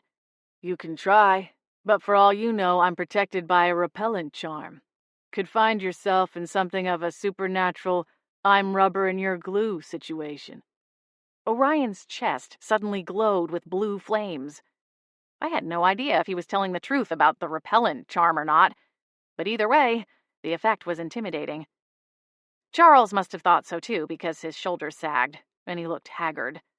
The lines of his face sank in all the more, his head hanging in defeat. When he looked up, he turned his attention to Ginny. I'm sorry, young lady. I really didn't mean to cause you harm. Ginny stared, unblinking, for a long moment. Then she rose up so her entire head was above the water. She gave a simple nod of understanding. Charles looked to Orion. He waved a hand, indicating the wizard was cleared to proceed with his spell work. I wasn't sure how long it took. Charles conjured a swell of magic so powerful it made the interior of the barn feel small somehow, like we were trapped in a box, the air running out. He shouted above the squawking chickens and Ginny's panicked splashing and the dull roar of pure force. The spell was long and intricate, and in some language I had no hope of understanding. Somewhere in the middle, Ginny let out an ear-piercing scream, and my heart nearly gave out. She sank below the water, and the magic reached its peak, burst like an enormous balloon. And then the barn went eerily silent. Even the chickens hushed. I surged forward, just as Ginny emerged from the trough and took a gasping breath. Her scales were gone, melted back into pale flesh, her tail and fins traded in for a pair of legs. Ginny! I exclaimed, in a half-laugh, half-sob. Orion took off his coat and tossed it to me so I could wrap the poor girl up. We'll give you some time. We need to talk anyway, Orion said, directing his attention to Charles. The wizard nodded and started to follow him out of the barn. He paused at the door and turned back. I really am sorry, he said. And then he was gone. I squeezed Ginny tightly, hoping to transfer some of my body heat to her. Are you all right? We need to get you inside, into something warmer. She took her first stumbling steps out of the trough, failing on her first 2 attempts. I think I'm okay. This feels so weird. She blinked, then smiled, realizing she'd spoken aloud, using her own voice for the first time since this all started. This is really happening? She said, her words thick with emotion. A tear slipped down my cheek as I embraced her once more. It's really happening. You're back. Ginny's grip on me loosened and I let her go, only to find her smile had vanished. Worry clouded her eyes. What is it? What's wrong? I still can't remember anything. My stomach sank, but I forced a smile. We'll worry about that tomorrow. You might just need some time and a good night's rest. For now, let's get you a hot shower and a hot meal. Ginny nodded, and a tiny hint of a smile returned. Anything but seafood. I laughed and held her around the waist as we exited the barn. You got it. 18. Ginny stayed with us for several days following her transformation. Her memories were still foggy, but every day it seemed like a little more came back to her. Usually mundane details like a favorite meal or a vacation she took in high school. It still pained her that she couldn't fully remember her parents' faces or recall the sound of their voices. Now that the curse was broken, she could talk about the gaps in her memory and even her own name without having a reaction like she had in the barn. I still wasn't sure how the curse had scrambled her memory, and either Charles didn't know or he wasn't willing to share. So Mom worked with Ginny and took her to various healers in town, hoping someone would be able to help. As for Charles, he was in protective custody under the order, with agents assigned to watch him around the clock. The last thing we needed was him squeezing in time to call his boss and tip him off. Orion assured me we were safe, but I found it hard to sleep in the days following our encounter with Charles, and wished we had thought to bring Ginny to him rather than leading him back to my family home. Granted, it wouldn't have been too hard for the wizard and his slimy boss to figure out our location anyway. Winterspell wasn't a huge town, and I had a reputation. Over the course of a week, life slipped into something of a holding pattern. The Order thought it best that Ginny not be reunited with her parents just yet. They wanted to ensure their plan to snare Philippe Crest was solid, and didn't want to risk losing their only witness, so they thought it best to keep her concealed from everyone, her parents included. The Order went about their planning and strategizing, while Ginny's parents languished in misery, worried that their child was gone forever, and Ginny herself was trapped in an amnesiac state, alone and isolated from her family. I didn't agree with their decision, but whenever I railed against it, I was basically told my opinion did not matter and that the Order had their reasons. Orion was sympathetic and listened to my fury, but there wasn't anything he could do either. He wasn't officially a part of the case against Crest and was forced into shifting his focus to his next assignment. When the time came for Orion to leave, things were still up in the air, which only made it harder to say goodbye to him. He was my only real tether to the investigation. Agents came by to speak with Ginny every other day or so, but they didn't have much to say to me, and they certainly didn't answer my questions or address my demands that they reconsider keeping Ginny from her family. I have half a mind to just put her in my car and drive her to Tacoma myself, I told Orion. He'd come over to say goodbye. His truck was packed, his hotel room cleared out. We sat on a pair of hay bales in the barn, the only real guaranteed private spot in my crowded house. Everyone else, Ginny included, was inside, having a large Saturday morning breakfast. I know this is hard, but it shouldn't be much longer, Orion told me. His tone was gentle but firm. There were places he was willing to cross the line and test the limits of the Order's authority, but in a case like this, he was set on playing by their rules. I don't know how you can be patient with them, I scoffed. They seem to think a week isn't a big deal, and since Ginny's been gone for over 2 years, what could a week or two hurt? But they don't see the pain that girl is dealing with. Orion placed an arm around my shoulders. We each held a cup of coffee. He'd made the trip to Dragon's Gold on my behalf, and he took a pensive sip before replying. They want to put her and her family into witness protection. Give them a fresh start, new names. Somewhere far from Crest and any of his cronies. I blinked. What? It's pretty standard procedure in a case like this. But ultimately, Ginny and her parents will have to agree to it. Hopefully they nail Crest with the sting and they decide they don't need her testimony to put him away. But if it doesn't go well, their whole case will hinge on her. Charles can only be used so much, seeing as he was Crest's lawyer. I guess in some ways it's not the worst idea. This whole thing is a fresh start for Ginny anyway, seeing as how her memories aren't fully restored. But her parents? I paused, recalling my conversation with Ginny's mother. They built a new life in Tacoma, making friends with people who want to help bring Ginny home. I'd hate for them to have to give that up. My point is, the Order is doing their best to keep everyone safe. And while we may not agree with their tactics 100%, they do have their motives in the right place. I frowned, then took a sip of coffee to keep myself from grumbling any further. I didn't want to spend our last hour together arguing about the Order. This vacation went by too fast, Orion said, sliding me a small smile.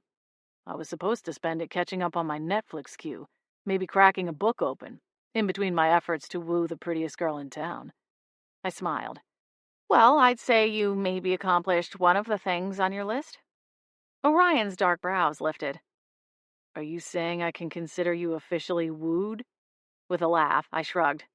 Maybe halfway. Orion's grin widened. I'll take it. What do I have to do to get the rest of the way? I could level up my flour and chocolates game. That could be a start, I teased.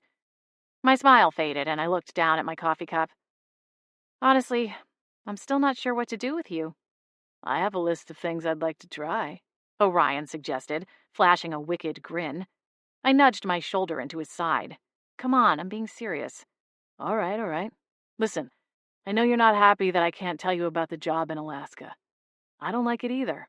And to be honest, this is the first time I've felt that way. In the past, I've used the whole dark and mysterious thing to my advantage.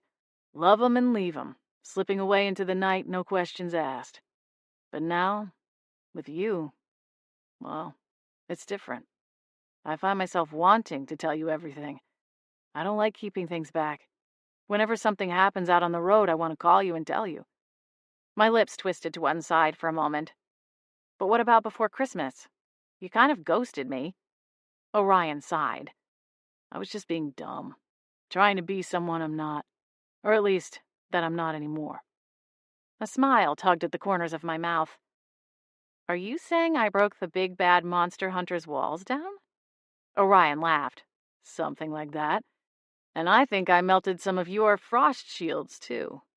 I shrugged, but couldn't help smiling a little wider. Maybe. Orion set his cup on the straw-covered floor and turned to me, his hand sliding down to rest on my waist.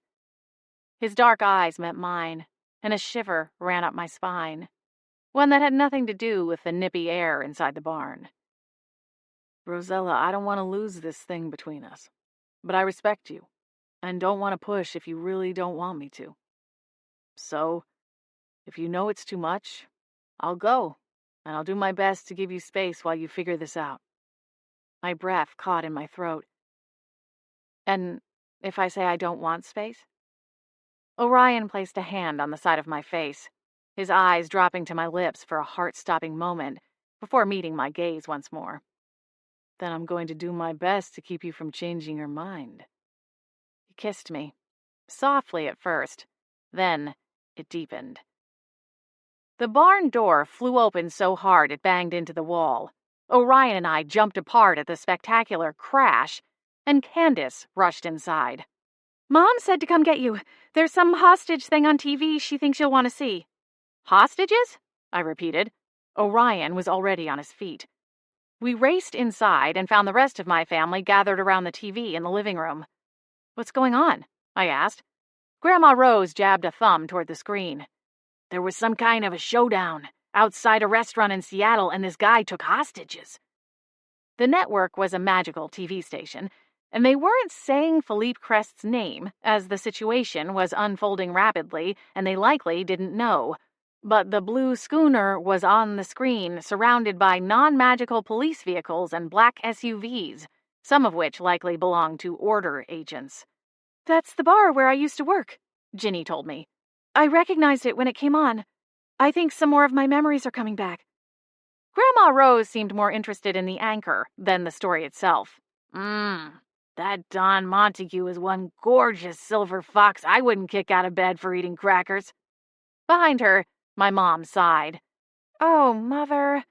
I just hope no one gets hurt, I said. This Crest guy is not to be taken lightly. And those are non-magic officers on the scene. They have no idea what he really is. The Order can handle these things, Mom insisted. They work with non-magic police all the time. They'll keep them safe. Besides, Crest would have to get pretty close to really be dangerous, Jasmine added. I mean, he's got fangs in his mouth, not a machine gun. For all we know, he's got one of those too, I muttered. Orion's phone rang, and he excused himself from the living room. I wanted to follow him, but figured he'd come back and share what he could. If we were really going to give this thing a shot, I had to learn to accept that there were things he couldn't always tell me right off the bat. We stayed glued to the TV, but the reporting started going in circles as there was a lack of new information. I was about to give up on it and go find Orion, when suddenly there was a flurry of activity. The police came over and told the media to get back. Moments later, the doors of the bar opened, and two men in head-to-toe black escorted a seething Philippe Crest from the building. They got him, I exclaimed, tossing aside the throw pillow in my lap as I jumped to my feet. A wave of celebration roared through the living room, as though we'd personally been on scene, taking out the trash. Orion came back in and caught the tail end of our cheering. He caught my eye and gestured with his head to come with him. There's someone here to see you, he told me. Frowning, I excused myself and followed him through the living room, down the hall, and out onto the porch. There was an unfamiliar vehicle in the drive behind Orion's truck. Who is that? I asked. He didn't get a chance to answer before the passenger emerged, and I realized Warden Quinton was the mystery visitor. I nearly curtsied at her presence. Warden Quinton, I stammered. What are you doing here? Quinton's age is hard to pin down. She gives the impression of being in her 40s, but moves with the spryness of someone half that age. Yet when you look into her gray eyes, it seems like she surely must be thousands of years old. Hello, Rosella. I just arrived in Winterspell today, in hopes of meeting personally with Ginny Rogers. Oh, right, of course. I'll go and get her. The warden held up a hand and offered a polite smile. Orion has told me you were instrumental in solving this cold case, and I want you to know that you have the Order's gratitude. I appreciate that, Warden. She nodded. My agents have kept me apprised of the situation in Seattle.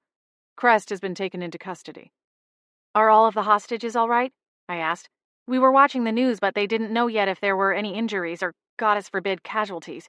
Warden Quinton inclined her head. Everyone is unharmed. We caught him red-handed.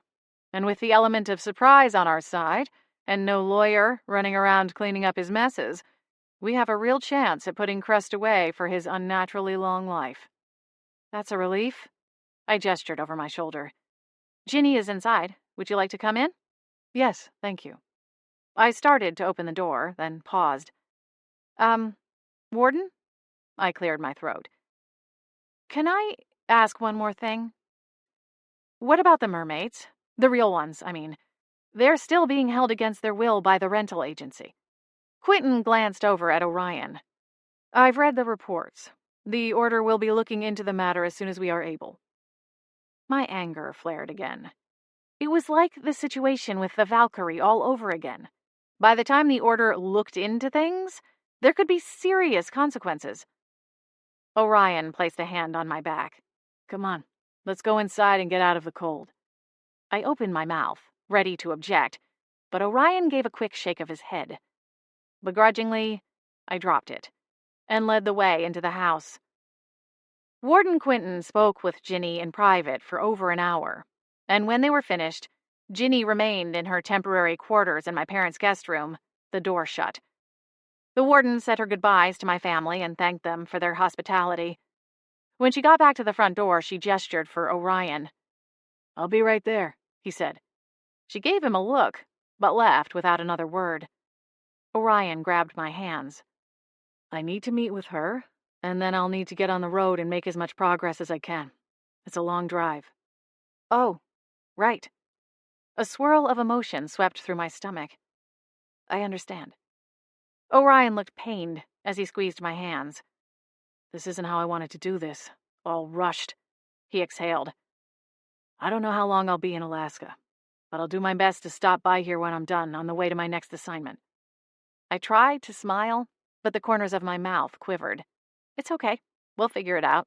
Just call me this time? Orion chuckled. I will, I promise. You'll get sick of me for sure. I laughed softly. Probably. But hey, that's what the flowers and chocolates are for, right? Orion pulled me into an embrace, and we kissed all too briefly before he said goodbye. I stayed on the porch for a while, after watching him and the warden drive away in their separate vehicles. I still wasn't sure how it had happened, but somewhere along the way, I'd started to fall for the man, and now that he was gone, it felt like my world was once more thrown into an upside-down loop. 19.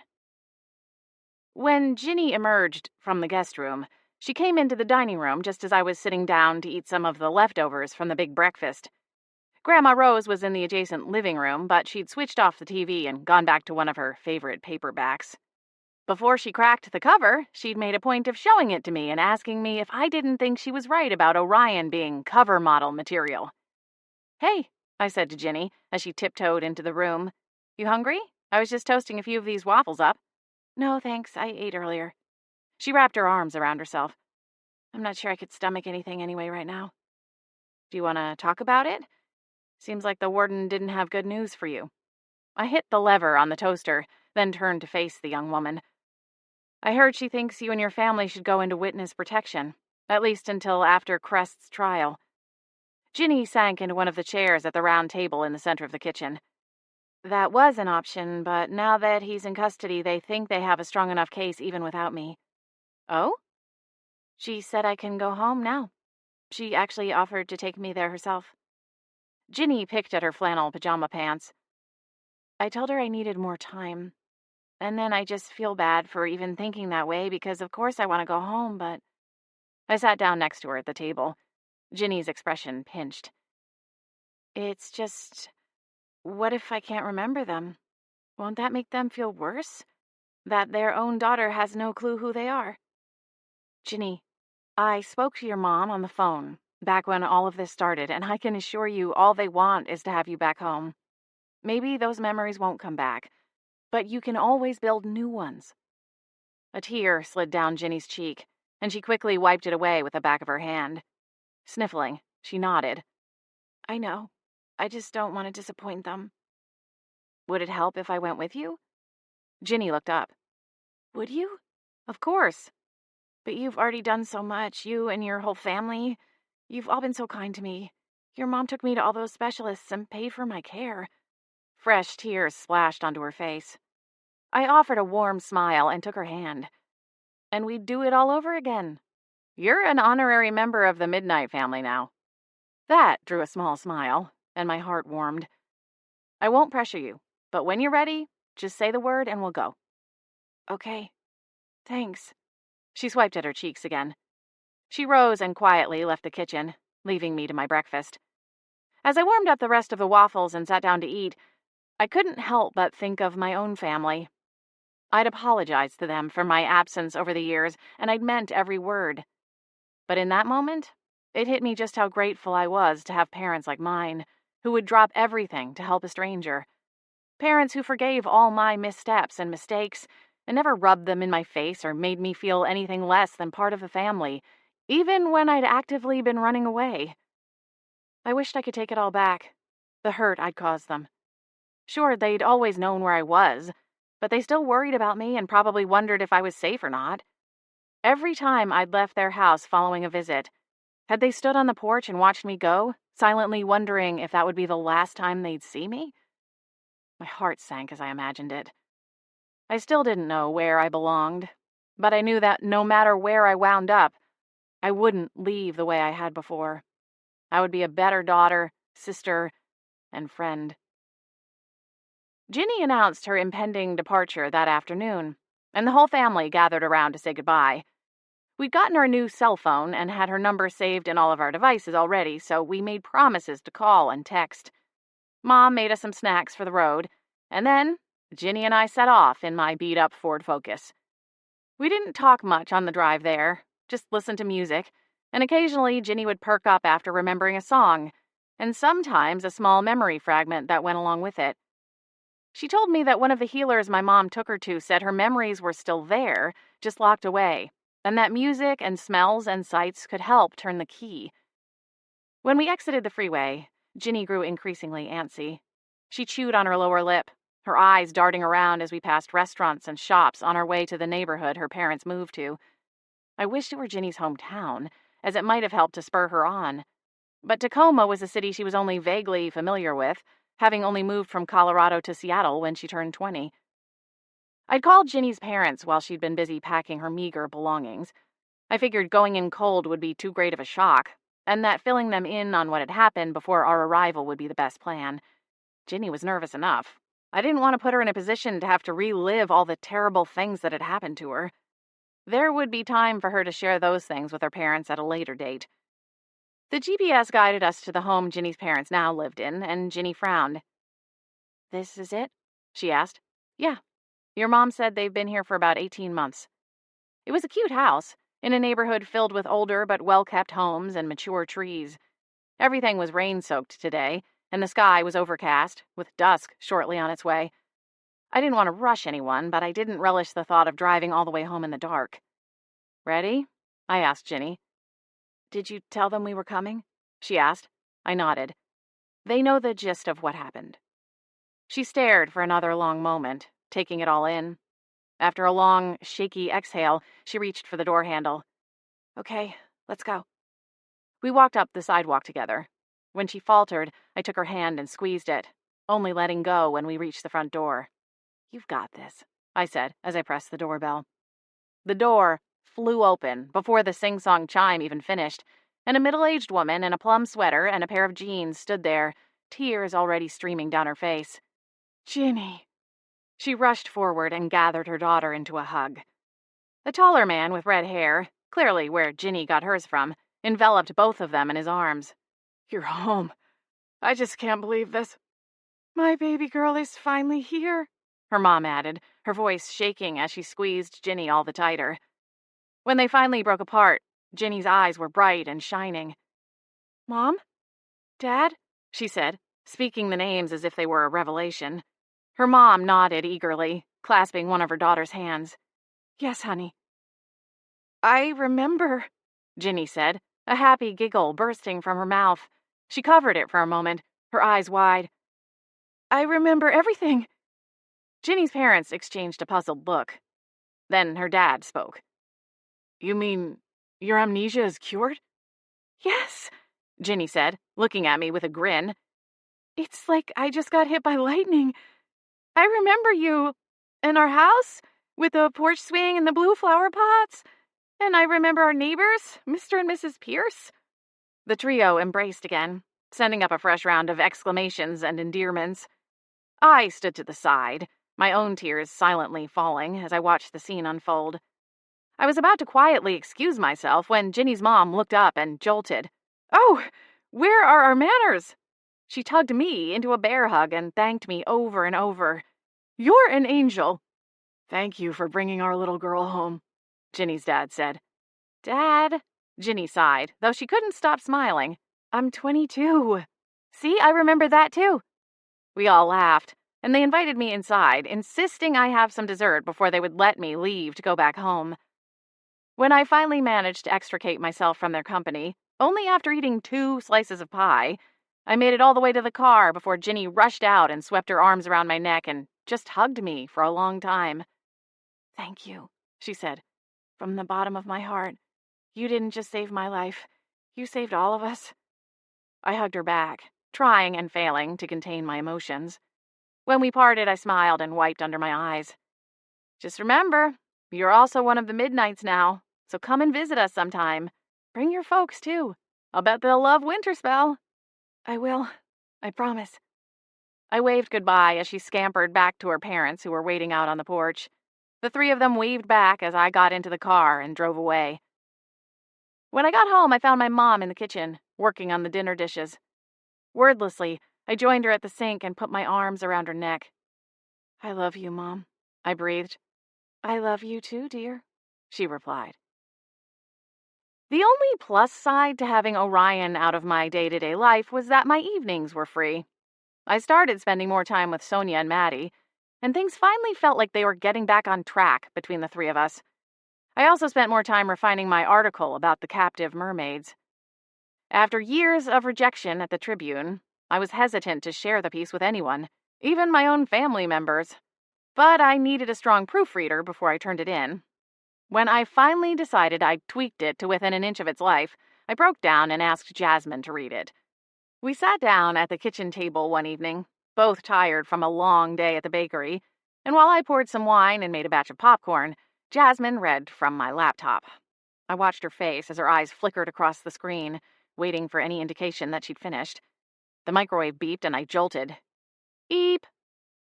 By the time I dumped the popcorn into a bowl, Jasmine was done reading. She sat back in her chair and smiled. "It's really good, Elle. It's been so long since your days at the Academy paper, I'd almost forgotten how talented you are. So you think I should submit it?" Jasmine grabbed a handful of popcorn. "Definitely. You never know, you might even be able to get a petition going." I wasn't sure if that would be enough, but it was better than nothing. So, the following day, I went to the Gazette's office and handed in my article to the editor, Theodore Johnson.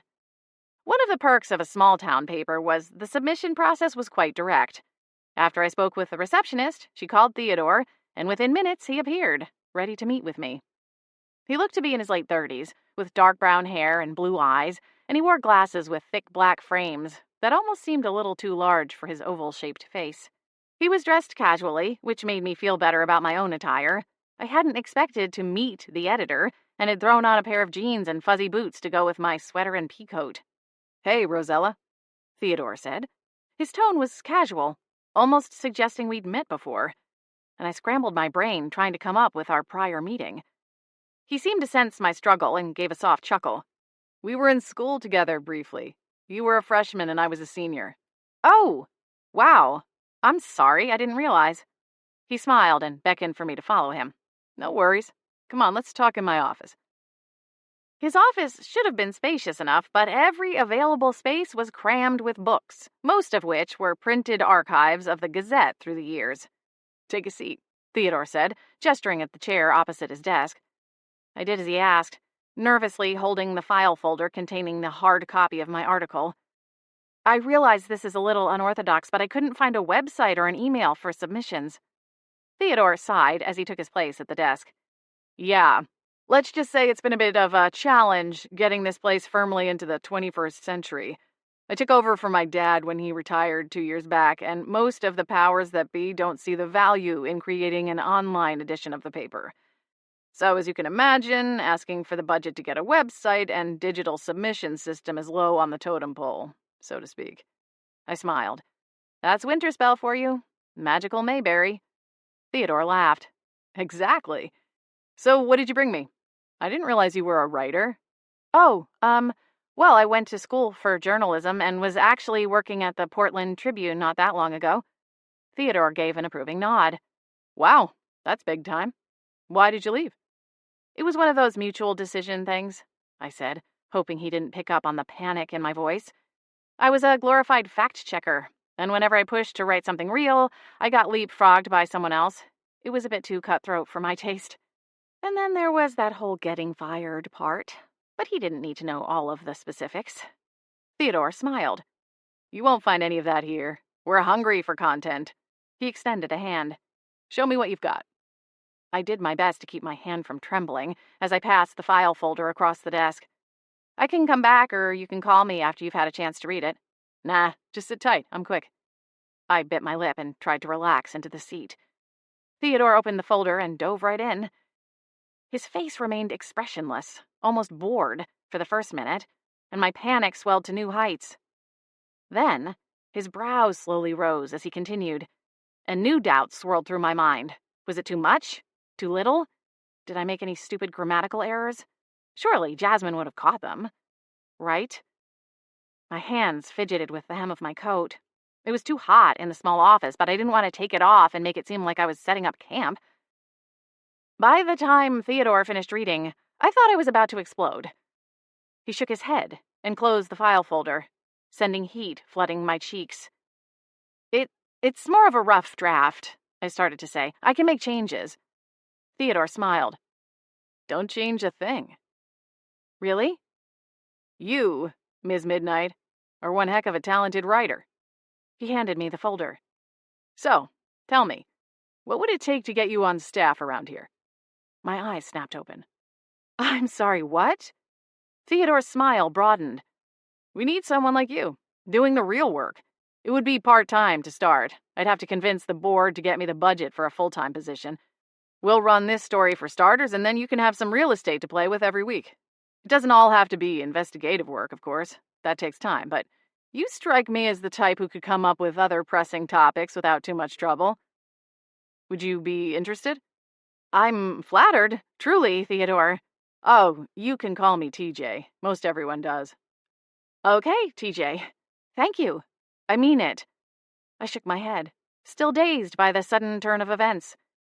Can I think about it for a day or two? Yeah, sure, of course. When you've had a chance to think about it, get back to me. He held up the folder. In the meantime, send me a digital copy and we'll get it in the hopper. Should be able to run it next week in the Sunday edition. He handed me his business card with his personal email printed on the front, and we said goodbye. It was funny how quickly life could change. I left the newspaper office and headed to Sugar Shack, wondering if maybe I was close to the end of my cookie dough scooping days after all. 20.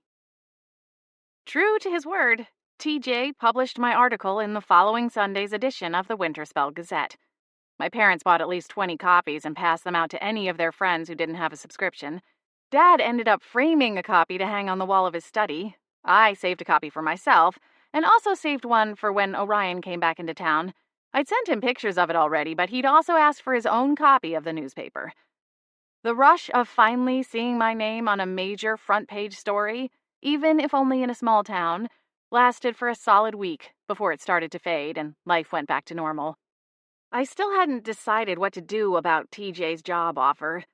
The idea of writing more articles was thrilling, of course, especially after seeing the first one in print. But it would mean putting down roots, at least to some degree. Would I get my own place and move out of the farmhouse? Did I want to commit to staying in Winterspell indefinitely? Or could it possibly grow to be something more? Maybe there was still room for my dreams of traveling. The indecision tied me up in knots, and even 2 weeks after the offer, I still didn't know what to do, and I knew I needed to make up my mind soon. Orion and I talked as often as we could. He was in a remote location and the Wi-Fi was less than ideal, but we made the most of it. I made sure my phone and laptop had their notification volume cranked up as high as possible so I never missed a call. One night, while I was cozy in my bed enjoying a hot cocoa, my laptop buzzed. In my hurry to set aside the cocoa, I spilled some on the comforter and was in the middle of chiding myself when the call connected. "Hey there," Orion said through the speakers. I straightened and quickly ran a hand over my side ponytail. "Hi." Since leaving Winterspell, he'd grown the beginning of a beard, giving him a more rugged appearance. "I wasn't sure I'd catch you tonight," he said, his voice warm. "Why's that?" "I figured you'd be on the phone with the press," he replied. I frowned. "Wait, you haven't seen it? Ella, turn on the magic news now and again," he teased. "There's a protest happening outside the warden's headquarters. Warden Quinton called me about it. She's none too happy." A protest? I scrambled to find my TV app. "People read your article. It must have been picked up by a larger media outlet. I'd say there are a good 200 people outside the headquarters demanding that the wardens shut down Magic Moments rentals. There's another protest out in front of the rental office, too." I managed to get the TV app working and navigated to one of the magical news stations. Sure enough, there was a split frame showing the protests. This is... I couldn't find the right words. "You did this, Ella." Orion was beaming with pride. Stunned, I listened to the reporter for another moment before I could speak again. "What did Warden Quinton say? I hope you're not in trouble over this." "Nah, she's not happy to get the heat on her office, of course, but I don't expect any blowback on me."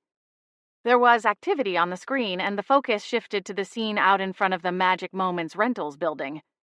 Their signs say "Free the Mermaids." I gasped. What are the non-magic people going to think? Orion laughed. Hey, it's Seattle. Their slogan is "Keep Seattle Weird." I think the locals will just roll with it. I ran a hand over my face. I hope you're right. Oh, it looks like they're setting up for some kind of press conference. Really? Sync it up. Maybe we can watch it together, Orion suggested. At least until this last bar of service gives up. I managed to get the tech working, and both Orion and I could see and hear the press conference. The petite Ms. Ripple appeared at the podium, her face done up like the most shameless of televangelists' wives, and she had the waterworks on standby, each word punctuated with feigned emotion. I wanted to come out here and assure the general public that their concerns have been heard. I am deeply ashamed to say that despite my best efforts, it seems that corners were cut by members of my staff, and that has led to some grave mistakes. As the head of the company, I take these mistakes on my shoulders. She paused to draw in a shaky inhale. Ugh, I said with a roll of my eyes. Those tears are so fake. Orion shook his head in disgust. I beg to differ. Those tears are quite real, but she's not crying over the mistreated mermaids. She's crying because she got caught and lost her livelihood. Yeah, you might be right about that. Ms. Ripple continued speaking. The mermaids under our care will be rehabilitated and returned to the ocean, and we will be investigating the origins of our other creatures. We also want the public to rest assured that the mother and daughter, referenced in the report going around, have been reunited. New protocols and safety systems will be put into place at once to ensure the health and happiness of every creature from this day forward. It was only ever our goal to put smiles on people's faces, and I am deeply sorry to have failed in that mission. Oh, brother, I groaned as I clicked out of the video. That's enough of that. I'm going to be sick. Sure, it's a PR stunt. She's trying to save face, Orion agreed. But the point is that the mermaids will be put back where they belong. I'm glad the mother and daughter were reunited, I said. It sounds like that promise was fulfilled. I can't wait to celebrate with you as soon as I'm back in town, Orion said. Any idea when that will be? He smiled. I'm hoping to wrap things up and make it there by mid-February. My heart tumbled through my chest. Oh yeah? Any particular reason for that date? He chuckled. I've spent too many Valentine's days alone. Figured I'd like to see what it's like having a proper date instead. You might want to call around for reservations now, I teased. Even in a podunk town like Winterspell, those things fill up fast. Noted. We chatted a little while longer before saying goodnight. When the call ended, I closed my laptop and sighed. I finished off the last of my cocoa and went to the kitchen to wash out the mug. Grandma Rose was sitting at the table, found sneaking a helping of peach cobbler while she read her latest Captain Riker paperback. Hey, Gram, I said. How's our favorite hard-hitting journalist? I'm all right, I said. There's actually something I want to ask you. Grandma Rose set aside her paperback. She might love Riker bones, but she loved her granddaughters more. Pull up a seat, she told me. What's on your mind? A couple of weeks ago, back when I turned in my article, I was offered a job at the Winterspell Gazette. It would be part-time to start, but it could grow into something more over time. That's wonderful news. It is. I mean, it feels like I finally did something that made a real difference. Grandma Rose's eyes twinkled. She placed a weathered but soft hand atop mine. Dear, you know that I'll never tell you what to do, but if you ask me, you'd be half crazy to turn down an opportunity like that. It's what you've always wanted to do. I know. I bit my lower lip. Sometimes you have to let bygones be bygones, Ella. Grandma Rose squeezed my hand. You can't let the fear of what other people might think keep you from doing what you're meant to do in this life. I nodded. You're right. I don't know why that's so hard. Grandma Rose laughed softly. Well, you know me. My filter broke several decades ago, and I can tell you, it's much better living life on the other side of all that angst. Do what makes you happy, dear. As Taylor Swift would say, haters gonna hate. I laughed. Since when do you listen to Taylor Swift? Oh, Candace turned me on to her not so long ago. The girl has some bops. Smiling, I kissed Grandma Rose on the cheek and said goodnight before heading back upstairs to my room. I settled down in the middle of my bed and opened my laptop. My email program pinged, alerting me to a handful of messages. Then a few more poured in as I watched. Suddenly there were over 20 messages, all from various magical media outlets, asking if they could interview me. Some were even TV spots. The idea of putting myself out there made me want to shrink and hide. I thought about my cousin Chloe and the years of being tormented by rumors and lies. But then, if not for my power, none of this would have happened. All those poor mermaids would be stuck in tanks forever. Ginny's family would still be in mourning, and a corrupt company would skate on by doing whatever they wanted without repercussions. I opened the first interview request and typed out a reply, agreeing to do the interview, then copied and pasted that reply into half a dozen other requests. When that was done, I picked up the phone and dialed TJ's number. He answered on the second ring. "Hello?" "Hi, TJ?" I said. "It's Rosella Midnight. I'm sorry to be calling after hours, but I wanted to see if that job offer is still available." Absolutely. It's yours if you want it. Well, then my answer is yes. That's great news, Rosella. Can you start on Monday? This concludes